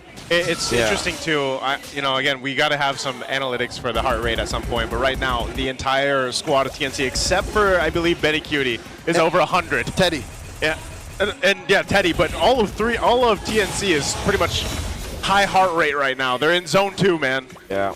And I think they are even scratching their head here at this one. They're looking at the amount of gold they have to get. I'm not sure if they can withstand a team fight if it even breaks out from TLPH. They don't even need the Lord, really. I think they're looking at a possible angle to at least get this top turret down. Stone pumping out some damage on Sanji. Brings him under half health. So the Lord's going to come up in about 10. Okay. And I think the writing's on the wall for this one. That's right. I also feel like there's no way Stone can output the damage. Zaida just really can't contest this time. And even if there will be a kick coming out from Chaknu, TLPH's dive will make sure that the backlines will be exposed. They will run through all of the members of TNC. And it has been a one-sided affair. We thought the TNC's composition could make it, and I honestly feel like that's going to be the case, but TLPH are just way too good. There's just something about it. I mean, even taking a look at the items, you can see just how much of a disparity there is here across the board. Again, Zaida really wasn't able to do too much. He was down so much in terms of RLTZ specifically, but now they got to prep in for this base push with the Lord from TLPH with a massive almost 13,000 gold lead. Sanji with the Crimson Beacon starting it up. Chokin, 3-mar slamming him down. That is the Rampaging Sandstorm putting 3-mar and Chaknu in jeopardy. Stone gets popped by Galtizi. The Lord is underneath the range. There's a wave up top, crashing through in mid as well. Down goes Chaknu. 3 defenders left. Yeah, blazing the way like today. Finds Zaida. Ending with a double. Taking the first game at match point. Liquid starts strong. What an execution. Yeah. It's just a stampede. Stampede, man. There's not much analysis in there. And I gotta say, it's mainly because of how they utilize JP. There was a big tug of war between the two teams, and JP surviving after the first turtle with that first jump, initial jump, when there was an overcommitment coming out from the side of TNC, that actually was the catalyst on how TLPH was able to dominate. Of course, the first turtle mattered so much, and I think the TNC weren't prepared of the flicker Uranus that was getting utilized here by Sanford. Lapu Lapu is not enough as a hero to contain a Uranus in the first turtle. That was such a, I know we'll get a glimpse later, but that was such a dominant game. I think it was 13,000-ish gold and 13-ish minutes, man. That is insane. JP here getting the MVP for game 1. You can, I mean, what can you say? JP was able to do so much on the Khalid, set things up for game 1. Okay, I will credit it to really that unforgettable play that he did earlier. Where he survived, or which one? Yeah, because he survived. Well, does it count as a play if you just survive? But the fact that he knew the limits of his hero, just popping the quicksand guard as soon as possible after the kick, knowing that he cannot be taken out by the members of TNC, that actually allowed him to really dive into this and get the kill onto 3-mar. And then Galtizi is just dominating this game with his Lancelot. We talked about the importance of this Lancelot and how other heroes would have been better. But TLPH is just on a different level. And Carl T's Lancelot is also built different. You can see that he was able to farm it out in the early stages uncontested. Yep. That flicker coming out from Sanford, allowing them to really juggle under this turret, netting him the double kill. Sanji eventually will be taken out. And TLPH are proving to us how strong this Jushin really is. I think if you look at game one here, this is a great kind of metaphor for where they are in the standings. Like, this is just how dominant right now Team Liquid Philippines is and how clean their gameplay is. You got to remember too, this Lancelot has not been picked up, I believe, yet. This was one of the first picks. I know it had a contention right there. It was probably banned out once. Yeah. But yeah, this is, nonetheless, it goes to the guy that plays him the best. You know, it's Carl Teasy, it's his Lancelot. And like we mentioned earlier, when you mentioned the 4 horsemen, man, they are 4 legendary players that have so much history and veterancy behind their names. And they're playing as if it's year 1 for them. They still have so much potential. They still can improve, and they are showing us how it's done in a season where everybody thought that maybe TLPH will not have as much contention because everybody in the Philippines is just improving. It turns out all they need was the trust from both Teddy and Daiki. Now they are over the moon. They are about to destroy TNC. If TNC does not, wake up in game number 2. To think that TNC had a great start to the draft. Maybe the last 2 picks are questionable, but at the same time, the first 3 picks just make so much sense to me. It seems like TLPH are just outplaying TNC in this regard. I feel like TLPH also just kind of figured out how to work against the Harley, because Harley's been so dominant. It's one of the more winning heroes right now in the jungle, and they kind of had a game plan. It's like, we see Harley so much, let's go ahead and just stall out the Harley so Zyda can't even get the farm. And obviously that took a couple things to happen for TLPH to actually be able to make that happen on their part and stall out Zyda, but it was just overall. And there's a big reason why, yes, JP got the MVP there, because even though sometimes you see him like, oh yeah, like there was no kill, but he just survived. A lot of times JP was just eating up ultimates. He was getting battle spells out. He was doing a whole lot. And then when he would soak all that up, he would just quicksand guard and he'd be fine. And what you gotta understand about the Harley is that it's I don't want to use this word, but I think it's a perfect word. It's frontal. The damage is just frontal, right? Yeah, because you can really quote-unquote target it. That's why tanky heroes like Uranus as well as the Khalid can really easily counter that. Well, before we move forward, guys, we have to let you all know and invite you all to the E-Project Esports for Everyone. We're giving you the power to bring the MPL energy to your own local community. That's right. Participants get exclusive access to tournament modes, free in-game items, and even diamonds. Just head over to, type it down, ph-mpl.com/e-project to start your application. Yeah, it's time to turn that passion into action. Visit our website to know more. We'd love to go ahead and spread the joy of esports to all of those out there, so don't forget to join. Then also, just so you guys know, the MPL Philippines Season 7 is where we witness the birth of the next generation of legends. Some of them are here, playing here in the league right now. That's where they came up from. That's right.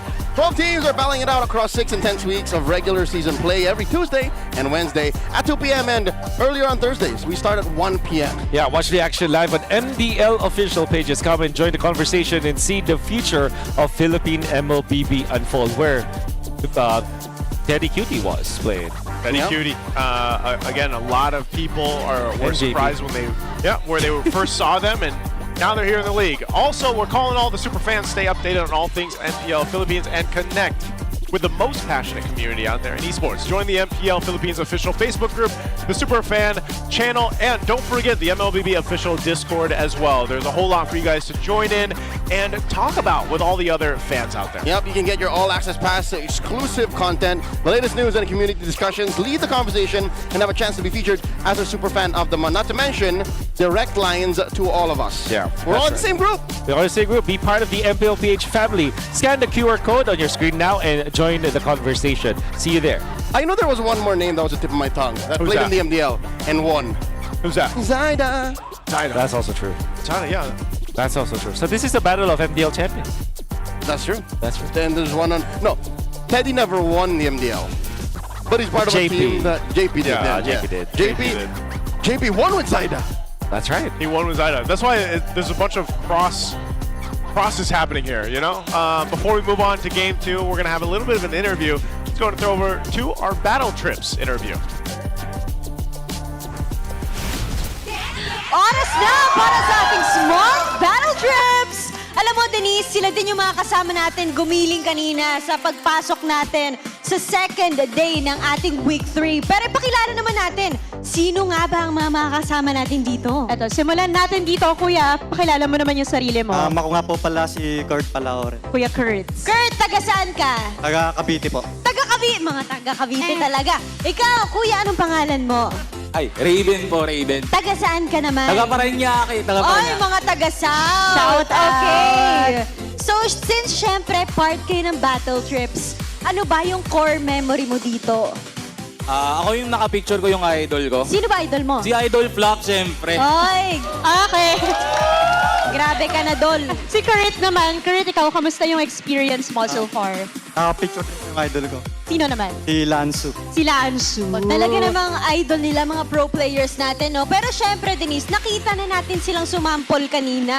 Pero parang nabitin ako eh. Kasi Ako din hindi eh. nakafocus sa kanila yung Oh, camera. yes, that's true. Okay, meron tayong mga hahamunin dito for another Get Out challenge. Okay. Ikaw muna.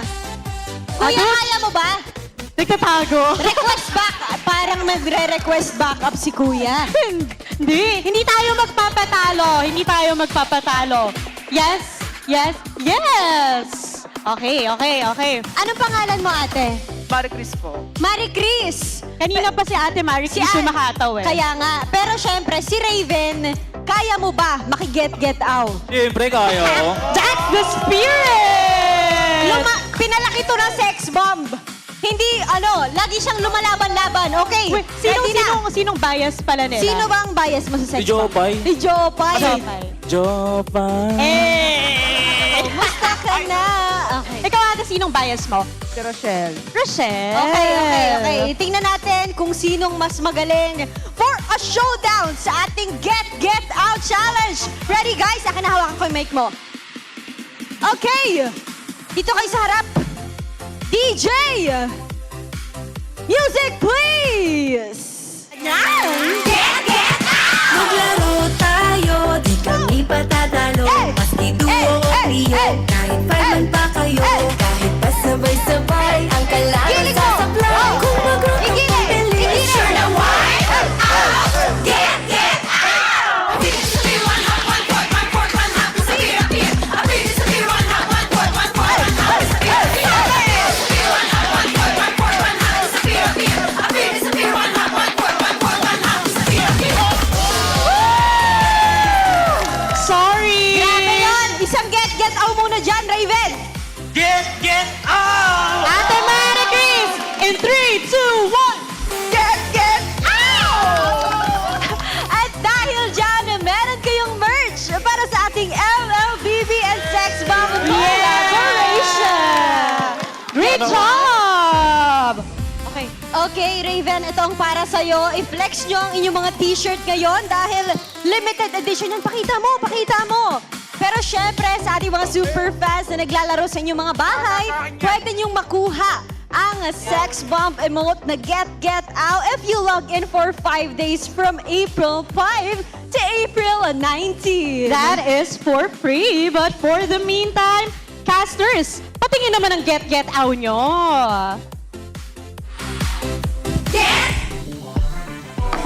Yeah, I like the way he did it. The get out. It was very spirited. It was very spirited. Passionate. Passionate.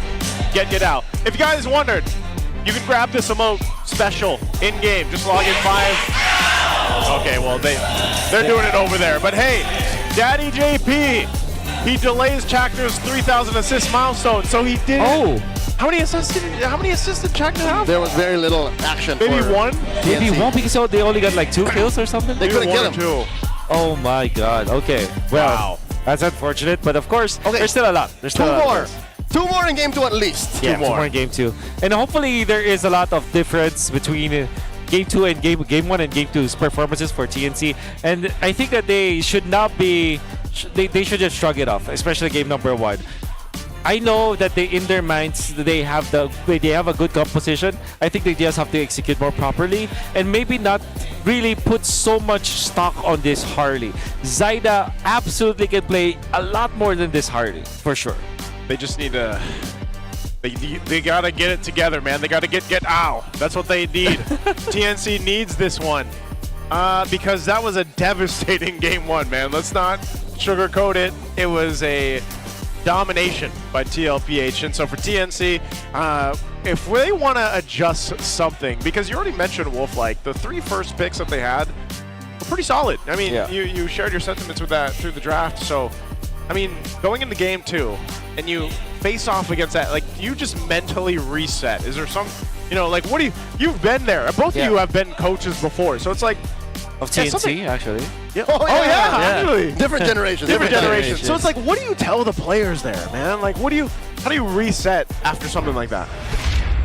You just remind them of what you trained for before, that this has worked before, and you remind them that they should be playing without any kind of hesitation.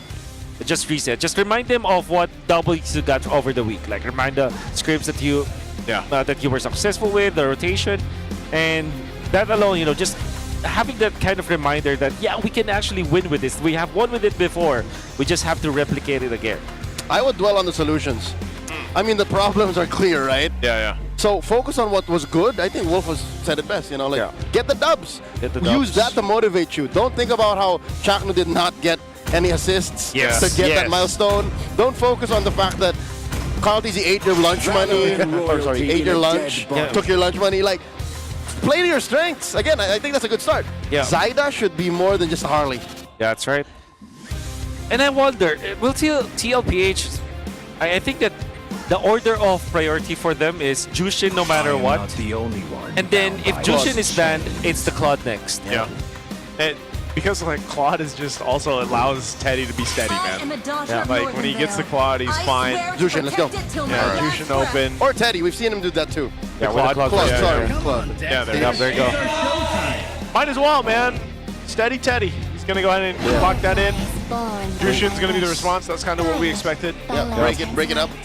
Jushin and probably, I think this time it's okay to get the Harley actually, but they might actually snatch the Khalid. Or maybe get the carry now, if you're TNC. Oh yeah. Yeah. Carry and the Goku win. No, I don't like this at all. So sorry, I don't really like this at all. Is this still technically like? Oh no. Can this be for Chaknu? No. He can't. It will be Zaida's hero. I was gonna say this is not a Chaknu hero. We're so far from the Guinevere Rome days. Yeah. Even those didn't last too long though. Yeah. So even Khalid is the option here for TLPH. Here's the hoping that Red 3 actually is the carry. Because how much would we mauled if it wasn't? A lot. I guess that. Yes. I would maul so hard. I'd probably lose. I'd lose the hair. Isn't that what malding is? That is. I think so. That's malding. So you got the good carry matchup into the Uranus. You're winning that early gold lane matchup with Claude. They're really tempting TNC to go for the carry. They might. I think the next best option is the Yisun Chin actually for TNC. That's the only other acceptable, redeemable pick. Yeah. And we really didn't see much of it from game 1. Yeah. And if they don't get it right now, it will be banned out. Both of them will be banned out. They are going to be stuck with Harith, and that will mean that they will have full magic damage once again. Oh yeah. So you absolutely have to take my own path. What do you feel about this then? You're about to say you have to absolutely pick. Not the Ireland. Well, we don't even know if they're going to ban the carry or usage it. They should. Liquid should, but what if they see something else? I think they will at least ban the carry. I would say at least carry makes sense. It's the carry. Because maybe they're fine with it being a YSS. Look at me, Madara's just only get owing.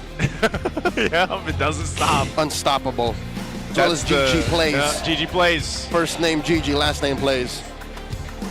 Oh, GG plays gonna do it. That's a lot of finesse in that one. GG plays one of the KOLs over here. Wow, is this me, Madara's just powerful. Look at that. Yeah. There has to be a recall effect like that. So there's the carry, as expected.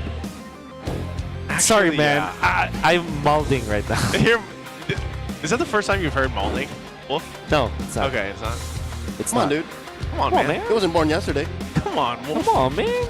Come on, Naisu. He was born in 2001, but That's right. Yeah. that's No, true. 2000. Year 2000. Year's sorry. 2000. Late You. 2000. sorry. Late 2000. Late 2000. Yeah, Year of the Dragon. You know. Do you like astrology? What? Absolutely not. Some trending astrology clips I've seen on my feed lately. So. They say astrology lovers are red flags. Yep, that's what the reels were saying. hey, what it is. we don't. All right, we don't don't. speak for that. Yeah, I wear rose-colored glasses. Okay, they banned the carry, by the way. They went with the blue. So you go Yi Sun-Shin. Yi Sun-Shin. Or there's no Khalid. Maybe you snatch Hilda. Hilda Or for a Grok, Jack. actually. A Grok would be good. For the sake of TNCN, we're looking at Chakno. I'd say Grok. Yeah. Get the milestone on your most played hero. That's right. So, I think it was 72 games he's had on the ground. That's right. Now 73. Yeah, if he makes it. Yeah. So if you're TLPH, you know, what's to say they will pick up... Oh, no, they will pick up another assassin here. I'm 100% sure because they went in for the Uranus. I think for TNC, they have to get the Hilda now. But if they do, what TLPH will do is to put this Uranus in the jungle and give... Okay, so there's the Gatot-Kacha. All right. That's okay. That's feel like, okay. Yeah, that's fine. Is is TNC following the train of thought of Falcons earlier today? Yeah. How much CC do you want? All of it. All of it. Oh, they took the Harley. Harley Hylos. Harley Hylos. God. All right, Obsidia. Obsidia. Are they gonna run down this Obsidia? Yeah, I feel like they would. Because, man, you There have... is a world where it's better than the Yi Sun-Shin when it comes to like avoiding the members of TLPH. I still feel like they should have picked up the carry.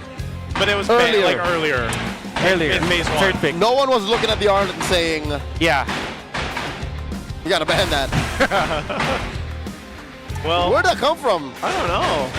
All right, I do understand. I think the Obsidia in some ways is better than the Yi Sun-Shin. However, But not the carry. not the carry, absolutely. Carry's like on top. Now, Claude versus Yi Sun-Shin is so Yi Sun-Shin sided. But now, Claude versus Obsidia, that's pretty even. At least for the early game matchup. For the early So game, you're that's giving right. Teddy some leeway For sure. to get a good mid-game power spike. In exchange for a later power spike, right? So, at least there is some late game assurance here for the side of TNC. But how do they get there? Yeah, But how do they get there? That was They're- my main question, man. Like, This is Eve and Hylos. And you're Hylos. you're in an Obsidia. and then TLPH brought in 2 Purifies here. So I don't know. Let's see. You guys can let us know in the comments what you think. We're going to be a full day of sweeps. If TLPH takes this one here, it'll be all back-to-back-to-back sweeps today for day 2 here in week 3. Or will TNC extend the series 3 games? Let us know in the chat what you think will take this one. One thing I do like about TNC's draft that didn't look that available yesterday earlier on. Oh, okay. Zaida It's gets the that Gatot-Kacha. skill 2 combo on the JP, forcing that revitalize you were saying. Yeah, the Gatot-Kacha is perfect here for TNC. Actually, you know what? It actually elevated both the Arlet as well as the Guinevere. I feel like you have your contact hero. You have a little bit of a sandbag power with the revitalize as well as the potential AOG to get out.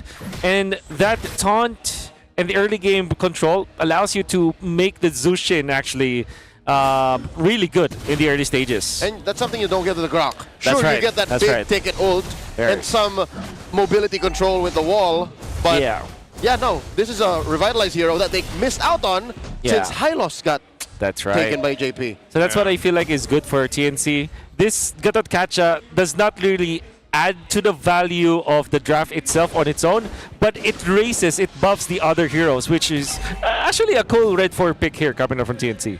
Yeah, and I feel like this is also just more... It's something that Chaknu can really make those plays on, or even protect who he needs to from TNC. That's one thing that we always see with the Gatot-Kacha. But also the Revitalize, obviously. It needs to match up against the Hylos, like we mentioned.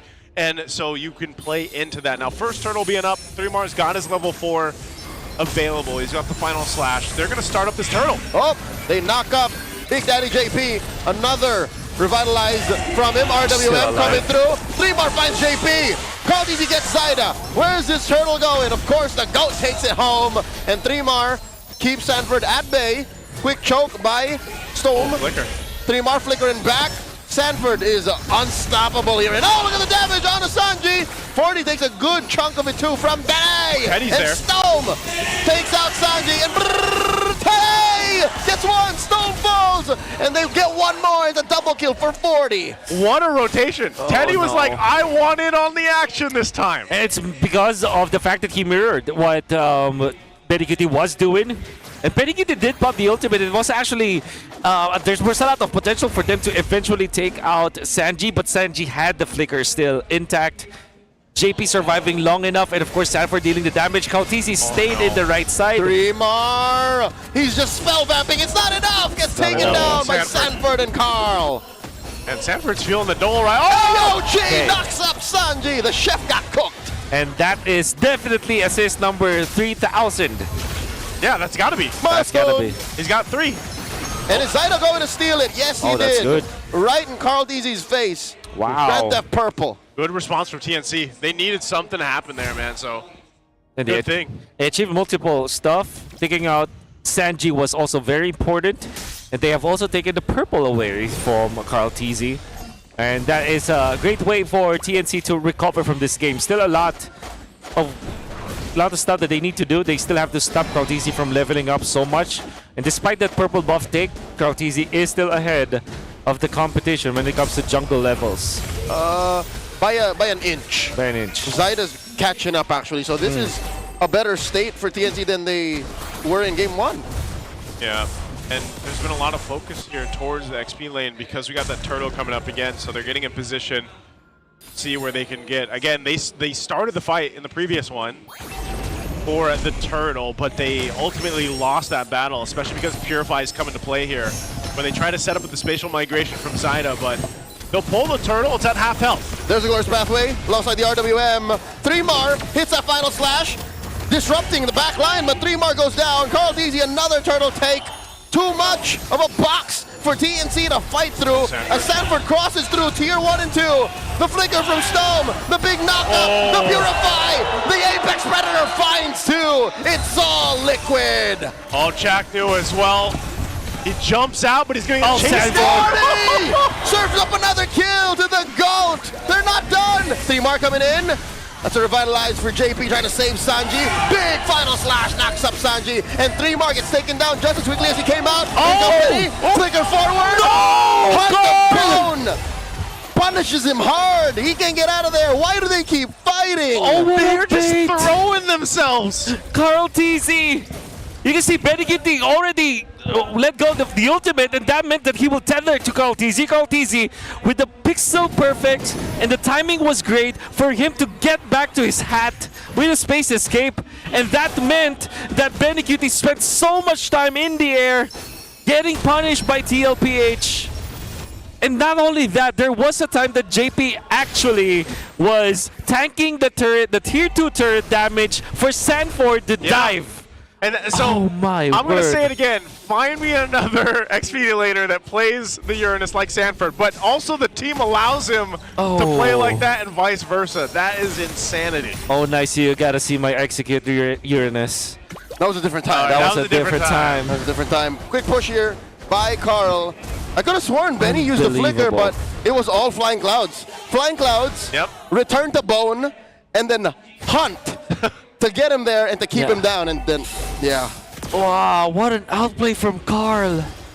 Still finding so many ways to play a hero differently. And of course, Sanford and Carl TZ are the benefactors of all this aggression coming up from both JP as well as Sanji. Teddy Cutie already up 2 items at 6 minutes and 43 seconds. 5k gold lead for TLPH in total. Zaida here, flushed out by Sanford. And that's 5 members of Liquid crowding this turtle. JP gets knocked up. No dice for the Phoenix Army as JP pushes forward. Glorious pathway. Chaknu covering the exit, protecting the rest of his team from even more aggression. Liquid are up by 6,000 gold. And that's one of the things that happens when the Uranus like this has this kind of lead. You can just bully. I mean, look at him go between the 2 turrets if you want. Okay. Real world revelation, forcing a flicker out of 3mar. And just like that, snap back, it's deja vu. This is the game 1 situation all over again. Oh yeah. Zaida will be able to secure his purple. Carl pushing up top. And Benny Cutie will have to spend so much time just to get into the bottom lane. Well, Zaida with the Requiem. JP closing up. Glorious pathway, final slash lone hole, blazing the way from Benny. Taken down. Zaida. Teddy rather, I'm so used to it being Benny. And Chaknu with the revitalize and the heal. Quick knock up for 40, can he get shut down? Yes, he did. Benny gets some money from that. A lot of gold on this Obsidia as Liquid just dodges that final slash. Oh yeah. That's a big shutdown that Benny needed. Massive Benny gets it, yeah. Whew, that was really close sort of for TNC. Fortunately, TNC were a little bit coordinated, clearing out the minion wave, and then allowing Stove to actually lift up Sanford. Sanford did not have the Purify anymore when he dove for that one. And because of that, they are punished. But there still is a massive difference between the two teams when it comes to the gold. That's about 1,000 gold. Just for between Teddy Cutie as well as Benny Cutie, and then another 1,000 from Carl to Zaida. And I think it's safe to say that each and every member of TLPH has 1,000 gold lead over their opposition. Yeah, TLPH is just basically doing what we've seen them before. When they have this kind of lead, they really thread the needle under the turrets. They really try to push the pressure against the opponents, and that's what we're seeing them do. So now, even with this item advantage that they have, their Lord is going to be up. TNC has shown some fight, though, so I'm wondering how they'll play this out, because part of that is either setting up with Zaida's spatial migration or Chaknu's jump in, or the vice versa, working out even with 3mar. They've got a couple Purifies to get through. Teddy's is going to be up here soon. JP will go ahead and spawn out 3mar, so this could just be a Lord in the hands of TLPH, where TNC's deciding, you know what, we're better off defending and just getting some more time under our belt here. They're in no shape to contest. If they were, their only chance was to go all in, and that would have resulted most likely in a wipeout. Yeah. Whew. And how do you defend averages? I think you're just going to have to wait for the late game where Obsidia is gonna hit like a truck, and maybe Storm will be a problem. Real Revelation plus Glorious Pathway. Chaknu AOG defensively. Backing off. They get to protect their gold shield, but no, 3mar misses the flicker final slash and gets punished. The worst way possible. He got a smile on his face like, should not have done that, sir. Yeah, he got punished hard there. Shields are going to pop here bottom and mid, and without 3mar, TLPH with the Lord will look to take some base turrets here. Without a massive flicker, too. They do get Sanford, choke him up. They lose his inhibitor down bottom. Lord still standing. Top lane, Holy Shield gets popped. And just like that, they have permanent damage on the bottom lane. I'm not sure if they can actually get another base turret here. 3mar doesn't have the flicker, but he does have a final slash. Pathway dropped down in the mid. Chaknu, compromised. Does have his revitalized, but no AOG. Catches a face full of deadly magics. And Sanford just sidesteps that final slash. Oh my goodness, TNC. You really have to reset now. Not only are they not having a great time when it comes to their draft, when it comes to their pickups or their executes, but they're also missing their shots, particularly 3mar getting out of farmed by TLPH. And we are talking about also missing your shots because you're afraid of your opponent. You're overthinking your opponent. Yeah. I think mentally TNC has been scarred by TLPH. Is this the aura factor you talked about? 100%. It has, I mean, it has to be. Look at TLPH, they're across the board, they're all calm and steady. Right, again with TNC, they are all stressed out here given the situation because it's very like game 1. I hate to say it, but the aura has varying effects. Yeah. For some people, it makes them more timid. It makes them more shy, more nervous. Here, I hate to say it, but Liquid brings out a really ugly side of TNC. The one that wants to keep fighting even when it's not the right call. I agree. Just keep going, you know, throw your head in the wall. Maybe I can flicker a final snap. What do you think? Yeah. You're going for the Hail Mary plays at this point. I wonder if 3mar ran that through his team. What would have been the follow-through? Obliteration, man. Because even if you, who would you have caught? That's the thing. And also, I don't like the idea because what will happen is that you're gonna be pushed back by the Holy Shield. So there is a world where the turret has a anti-synergy. It's a with your non-ball. Final Slash. Yeah, true. It's like your worst enemy when it's up. Yeah. Just in case. This Lord is up. Again, you're probably just going to see TNC give this one up and face off against this push in the base. Kind of leaning on the potential to turn things around there. And maybe then the Final Slash can actually be utilized. But even taking a look at the items, are they in a position to win a messy teamfight or a misstep from TLPH? Oh. What's Benny building here?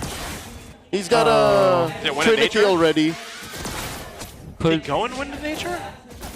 Is Wind of Nature good in this scenario? I think he has no choice. DHS, maybe unless... No, you don't go in this battle. Was that would he go for a gun? Probably. Or yeah, a wind talker might be better, I'd say. You need a lot of ways to deal with the frontliners here of TLPH. Winter Crown by Sanford. Glorious Pathway plus the RWM. 3-mar in jeopardy, and he's gonna get taken down here.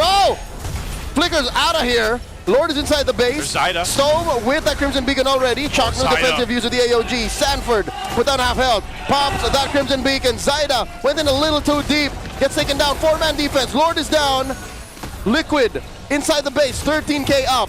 TNC still breathing. Still breathing for now. They got a wave in mid to push in. They just have to clear this out. Chaknu blocking that wave. Stone daring the rest of Liquid to try and come in. JP obliges, drops that Glorious Pathway. Chaknu very low. That is the unbreakable backwards. Gets taken down by Carl. The base at about half a turn comes in with a blazing duet. And that's all she wrote. Liquid sweeps TNC. 6-0, the start for TLPH. Their 6th victim is TNC, and this time it's a one-sided affair. Both games going in favor of TLPH. Nothing yet to say about TNC because of how dominant Team Liquid was. I think in game number 2, we favored the draft of Team Liquid so much, and I think it's evident in the game that TLPH has got TNC's number. I don't know if it's the new jackets or what, man, but that's back-to-back 13,000 gold lead games for TLPH. If that's not a stampede, a Liquid stampede, I don't know what is, because my goodness, clean across the board, the way they played this one, tough. And I feel like it's a bit frustrating too for TNC and the Phoenix Army out there to see this kind of series, I guess. And you know, I feel like there's a lot of questions here for TNC on what they're capable of bringing to the table to make things work. Because it seems like they had the right concepts, but when it always comes down to the execution, this one they just had trouble with. And there we get another look at the get. Oh. Hey, look at this. You got those kinds of friends watching. Yeah. I'm sure you'd be motivated. Look at how much Sanford is zoning out Zaida. He is actually leaks away from his teammates. And then eventually JP will tag this. Third damage you can see here. All right, and now they get the double, and then the tether. Watch out for the tether, and of course, watch out for Aaron Gaddy. Burrito. No, get out. Oh man. Oh, that was. I hope we didn't have to replay that. We gotta replay that. That was mad punishing. Yeah, that's tough. Again, this is such a dominant performance here for TLPH. I'm so curious what they have to say. We're going to be thrown over on stage to hear exactly what Team Liquid Philippines has to say. Let's take it to the stage. And with a continued win streak, give it up for Team Liquid Philippines! A major round of applause for Team Liquid Philippines. 6-0, they remain undefeated. Odin, what a feat for Team Liquid Philippines. That is right. Napakagandang performance this season 17. Pero ngayon, Carl TZ, napakaganda rin ang pinakita mo with that Harley in Game 2, legendary. Pero kanina, Game 1, noon lang ulit namin nakita ang signature hero mo na Lancelot. What took you so long? Bakit ngayon lang? Ano po, sobrang dami po kasing nerf ni Lancelot na parang di na siya pwede prior pick talaga. Kaya kapag maganda lang siya sa lineup, tsaka lang namin pick. So although na-nerf siya, na-pull off mo pa din. And what calls for a Lancelot sa kind of draft in Game 1? Siguro po kasi ang lakas ng Uranus ko eh. Oh, yung Uranus. Gusto ko lang din tanungin itong Uranus mamaya. Pero Okay, later for on. now, For the meantime, I want to give the spotlight here to JP. JP, tremendous job today, but yesterday you clocked an all-time assist of 3,000. Guys, palakpakan naman natin si JP. And with this major achievement, ano yung next milestone for you? Ayun, siguro po, makatagal pa sa season na to kasi parang gusto ko pa rin makabalik sa Worlds ulit eh. That's major worlds ang achievement na susunod ng Team Liquid Philippines at hindi malabo yun sa pinapakita na lang performance ngayon. that is right. Siyempre, lahat naman ng pro players ay merong mga susunod pang milestones na inaabangan. Pero inaabangan din natin si Sanford bilang isang Uranus na talaga namang naging strength down ni Carl TZ in that match. Sobrang ganda din talaga ng performance mo, Sanford. Mukhang nagmamadali ka atang umuwi ngayon. Parang ang bilis niyong tinapos. What inspires you today in this match? Siyempre, nanonood po yung ate ko. Galing Canada. Oh, wow! Dun sa mga pinsan ko andyan. Wow, shout out to you, ate.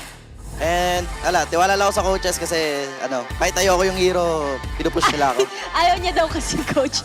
Pero maganda pa rin naman ang kinalabasan. And meron ka pa bang gustong batiin this day? Happy birthday! Happy birthday to you. Happy birthday to you. To you. Kung Yes. sino ka man, Dol, tingnan muna natin ang MVP. Happy birthday po kay Mingwin. Mingwin. Idol ka talaga. Inspired, hindi lang si Sanford, buong team. Pero for the meantime, eto na ang sagot sa tanong ng lahat. Sino kaya ang ating si JP? Nauna. Okay. JP. Hindi na namin kailangan questionin, JP. Napakahusay mo in this match. What is your message to the whole cavalry? Ayun, thank you po sa sumusuporta sa punta din sa venue and sana magtuloy-tuloy pa yung win streak namin.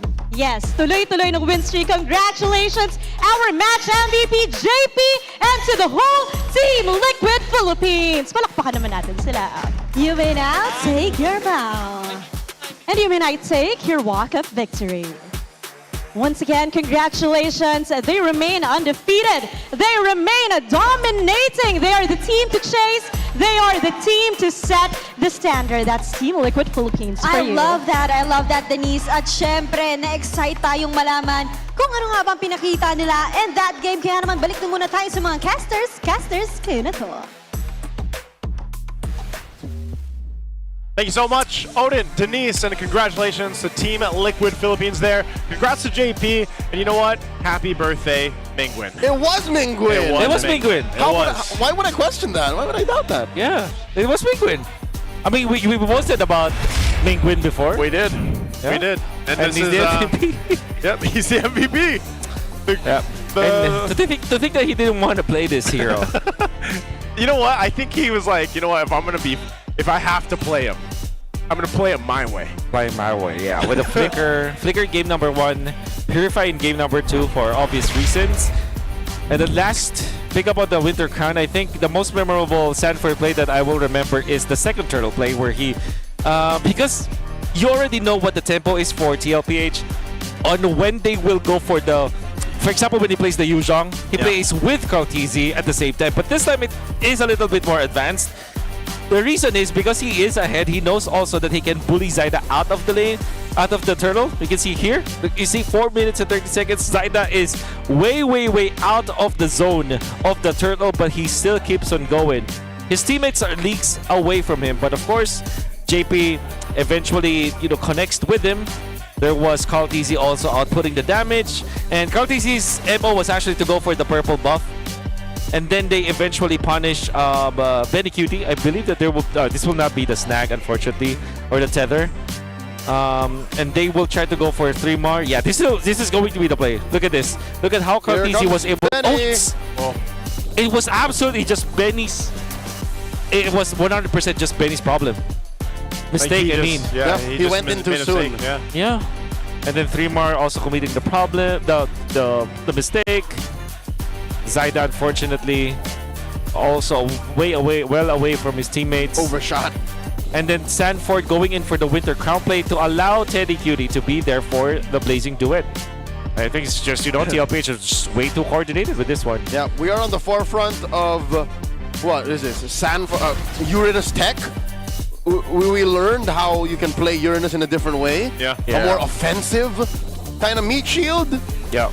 I An think oppressive meat shield. It's a highlight here. And okay, I would say that the reason why this is so oppressive even in the early stages, if you look at TNC's lineup, what is the threat in the early stages? You pair Zushin with the Guinevere. Yep.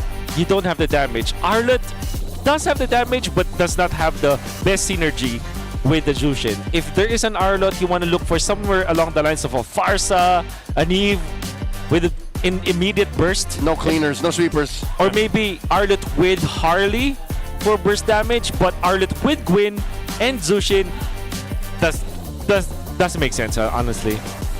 Sorry, I'm malding again. The word of the day is malding. Malding. That third pick Arlott really was the nail in the coffin that was of TNC's own making.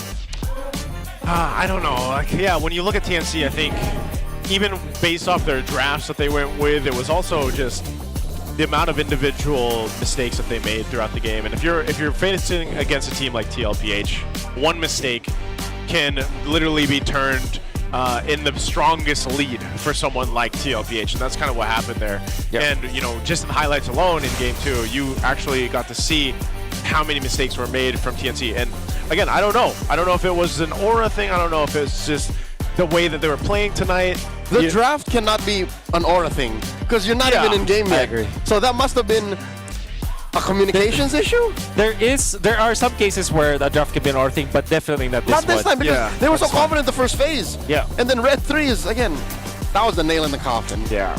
Hopefully there's a lot there that TNC can adjust from. But before that, let's hear how our Infinix mic check sounds for TLPH. Wait lang, try ko po. Pakanya. Sabihin nyo kanyan yung green Wala pa. Nice. Tumon. Yan ako. Out yan. Ay, pag dire-diretso yung pre, hindi sasabot yan. Kita pa, G. Flinger. Nice, G. Patay ta. Nice, G. Ay, pero dito, kasama ka dyan, pre, sa Lord. Huwag. Ano stop nila? Press tayo, pre. Press. Hunger Games na, tol. Yeah, Hunger Games. Hunger Games na? Clear ko muna itong tapa, yung dito. Kunin niyo yung mga farm dyan, Masakit pa rin sushi na, Divine guys. Tapos Trinity of Siege, kaya pa rin nila pumatay. Yun, nakarigyan naman kayo mga MG na. Ay, send MG ka na sa mid. Guys, 10k lead, please send. Yes. Ingat ka sa Arlott Ingat ko, ang gato na nangyayari. Gigib Lord yan. Galingan nyo. Sa Lord na tayo.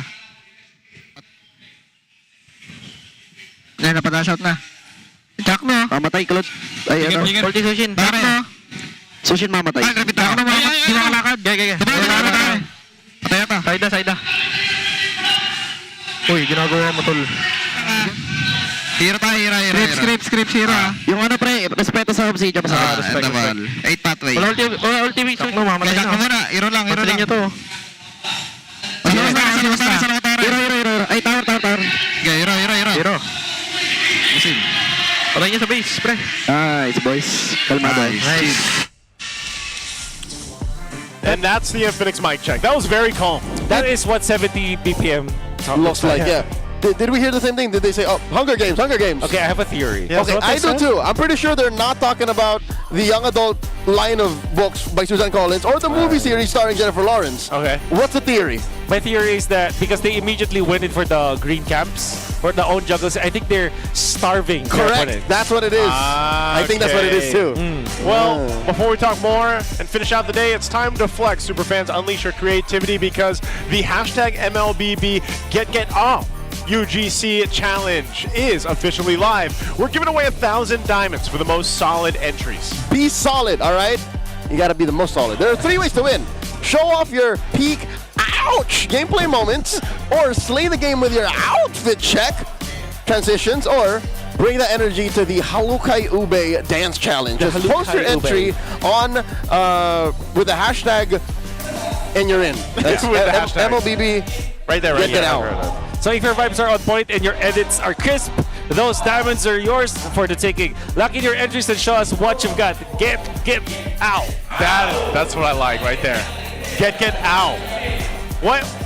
Okay. And I believe for everybody joining this is going to be the whole month. It might be the whole month. Get out. Are we... Of sex bomb goodness? Of sex bomb goodness. I mean... I'm in for it. Burrito's happy. Yeah, he is. That's right. Let's look at the Infinix standings. Today changed nothing. Today changed nothing. Well, I mean, there's, you know, some extra points there. TWIS. TLPH. Oh, even TWIS did not move Yeah, they did move. further. That's right. So it's practically the same. Oh my lord. Nothing happened today. Nothing. The first 2 days of week 3, nothing changed in Nothing the standings. changed. It's going to be one of those older. weeks. Mingwin got older though. Mingwin did get older. That did change. That did change. Wait, was it also Haji's birthday, or was it just Mingwin's? No, the Haji's birthday is not this. Okay. That's not a day. All right. Well, here's our Infinix Fancy Laban update as well. After day 2 in week 3, you got the Roars at top. There's a couple 4-0s there, alongside the Sonics. Oh, this changed. This did change, yeah. The bottom half of Fancy Club and finally have wins. Yeah. Yeah. Congratulations. Wow. Cavalry. Huh. Okay. Roars and Sonics already played 4 games. That's interesting. Yeah. But of course, there's still a lot. There's still another last week for them for sure. Yep. And of course, the fact that Team Liquid are still on a roll. Their last challenge will be Onyx Philippines, and that will be next week. Who's gonna stop Liquid? Someone's got to do it. I think it might be Team Falcons, honestly. I think in their second bout. in the rematch. Yeah, in their rematch. Or could it be the Super Fam? Could be. Maybe the Super Fam next week. Who knows? That's going to be it for us, guys, here on the English Jets today. A full day of sweeps. Me and Ice with Leo. Wolf will be back here tomorrow, but let's throw it over on stage to close out the day. Sweep, sweep, at tuloy ang win streak. Yan ang naging kwento ng ating Super Fan Saturday. One more day at matatapos na ang ating MPL Week 3 at Odin. Balita ako, may special guest tayo bukas. Wow! Nakuha mo yan ng tama, Denise. Kaya naman, sa ating mga super fans, laban-laban na sa pagkuha ng tickets dahil bawing-bawi ang experience nyo tomorrow dito lamang sa tahanan ng pinakamalalakas. Muli, this is your very own Odin. At ako naman si Denise. And this has been MPL Philippines Season 17. Palag na to! Get out!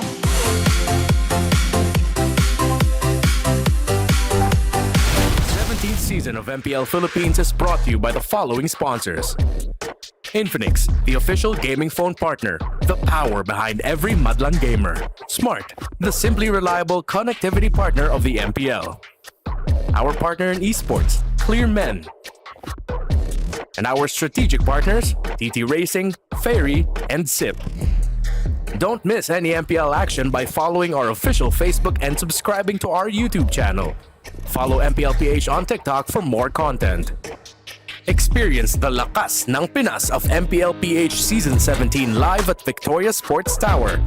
Grab your tickets now via the official MPLPH website. MPL Philippines is monitored and supervised by the Games and Amusement Board.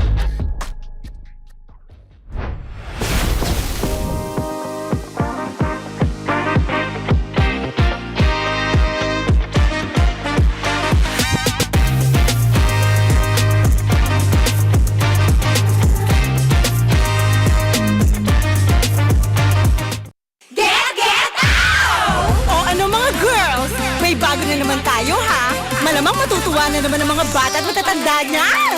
Get out! Maglaro tayo, di kami patatalo. Maski duo o trio, kahit 5 man pa kayo.